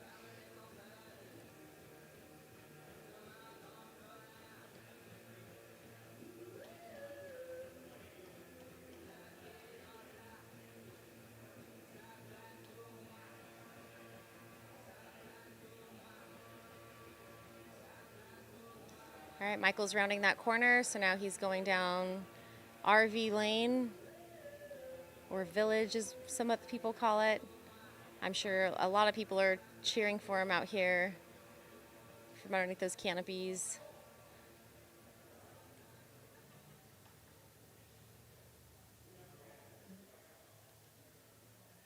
Benjamin's not too far behind him. He's about to turn into Flag Lane. Both are still looking super determined, focused.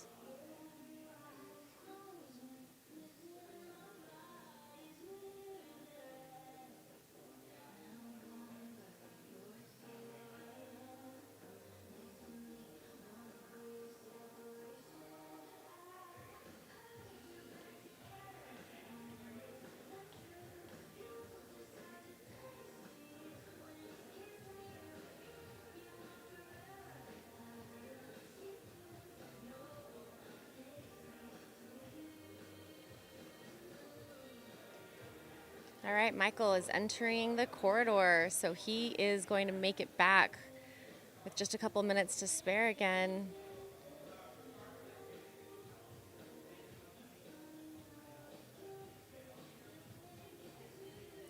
Benjamin's taking a breather here. It's not a good breather for Benjamin, not a good break. I don't think he's got time for this. I'm not sure what's happening there. We've got 5 minutes to go. And this might be a moment here for Benjamin. Let's see if he can get it through it. Oh, he's going again. That's great news.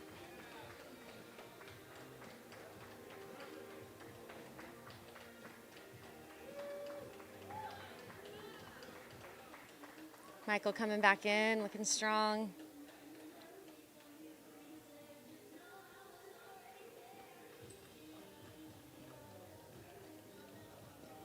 All right, welcome back, Michael. He's got 3 minutes. Right on cue with that 3-minute warning to start again. Those 3 2-minute, 1 minute cues come really fast for these guys once they get that break. The time goes really fast in there, so looks like he's getting some ice. I think that heat is starting to make an impact.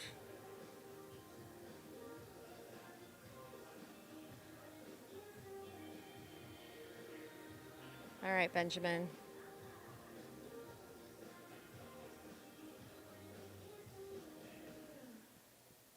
He's got just over 2 minutes to get in.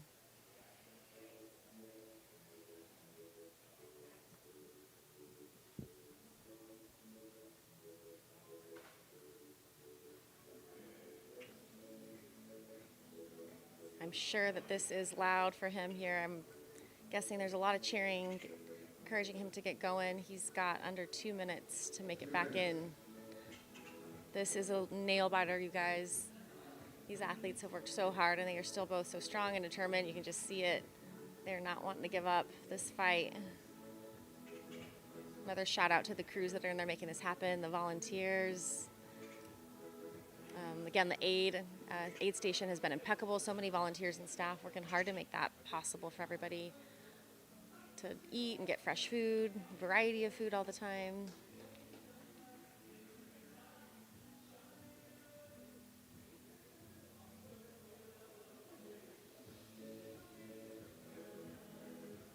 He's got 1:15.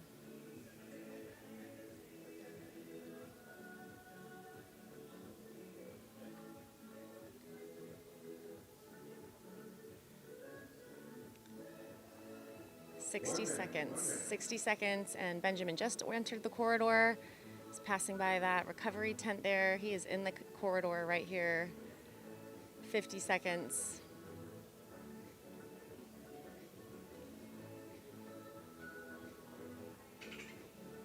This continues just to be so close.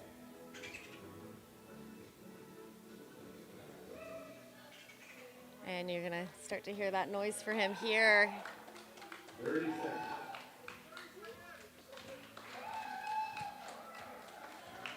Passing by the tent right here. Oh my gosh, you guys. 15 seconds. 15 seconds.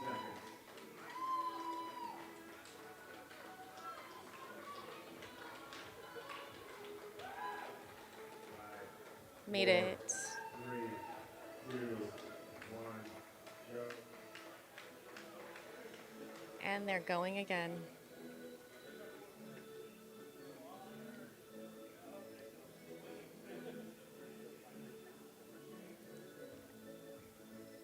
Michael has left on that final loop.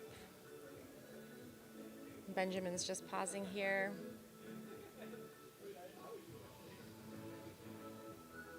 I think this is it for Ben. Hey, congratulations, Ben. Hey, thank you guys for watching. I'm going to take off here. Thank you, Mountain Outpost, for letting me hop in, and Greg. And hope to see you all at this event next year.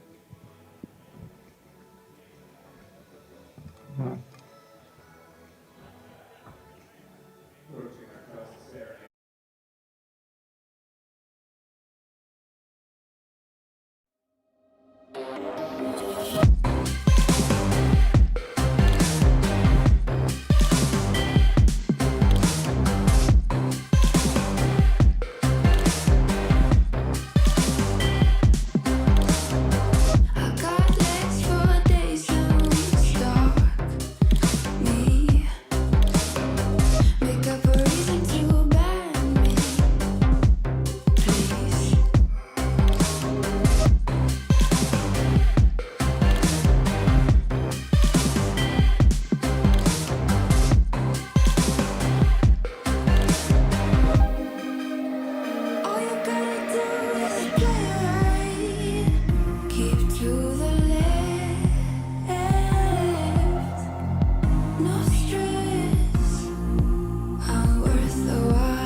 you.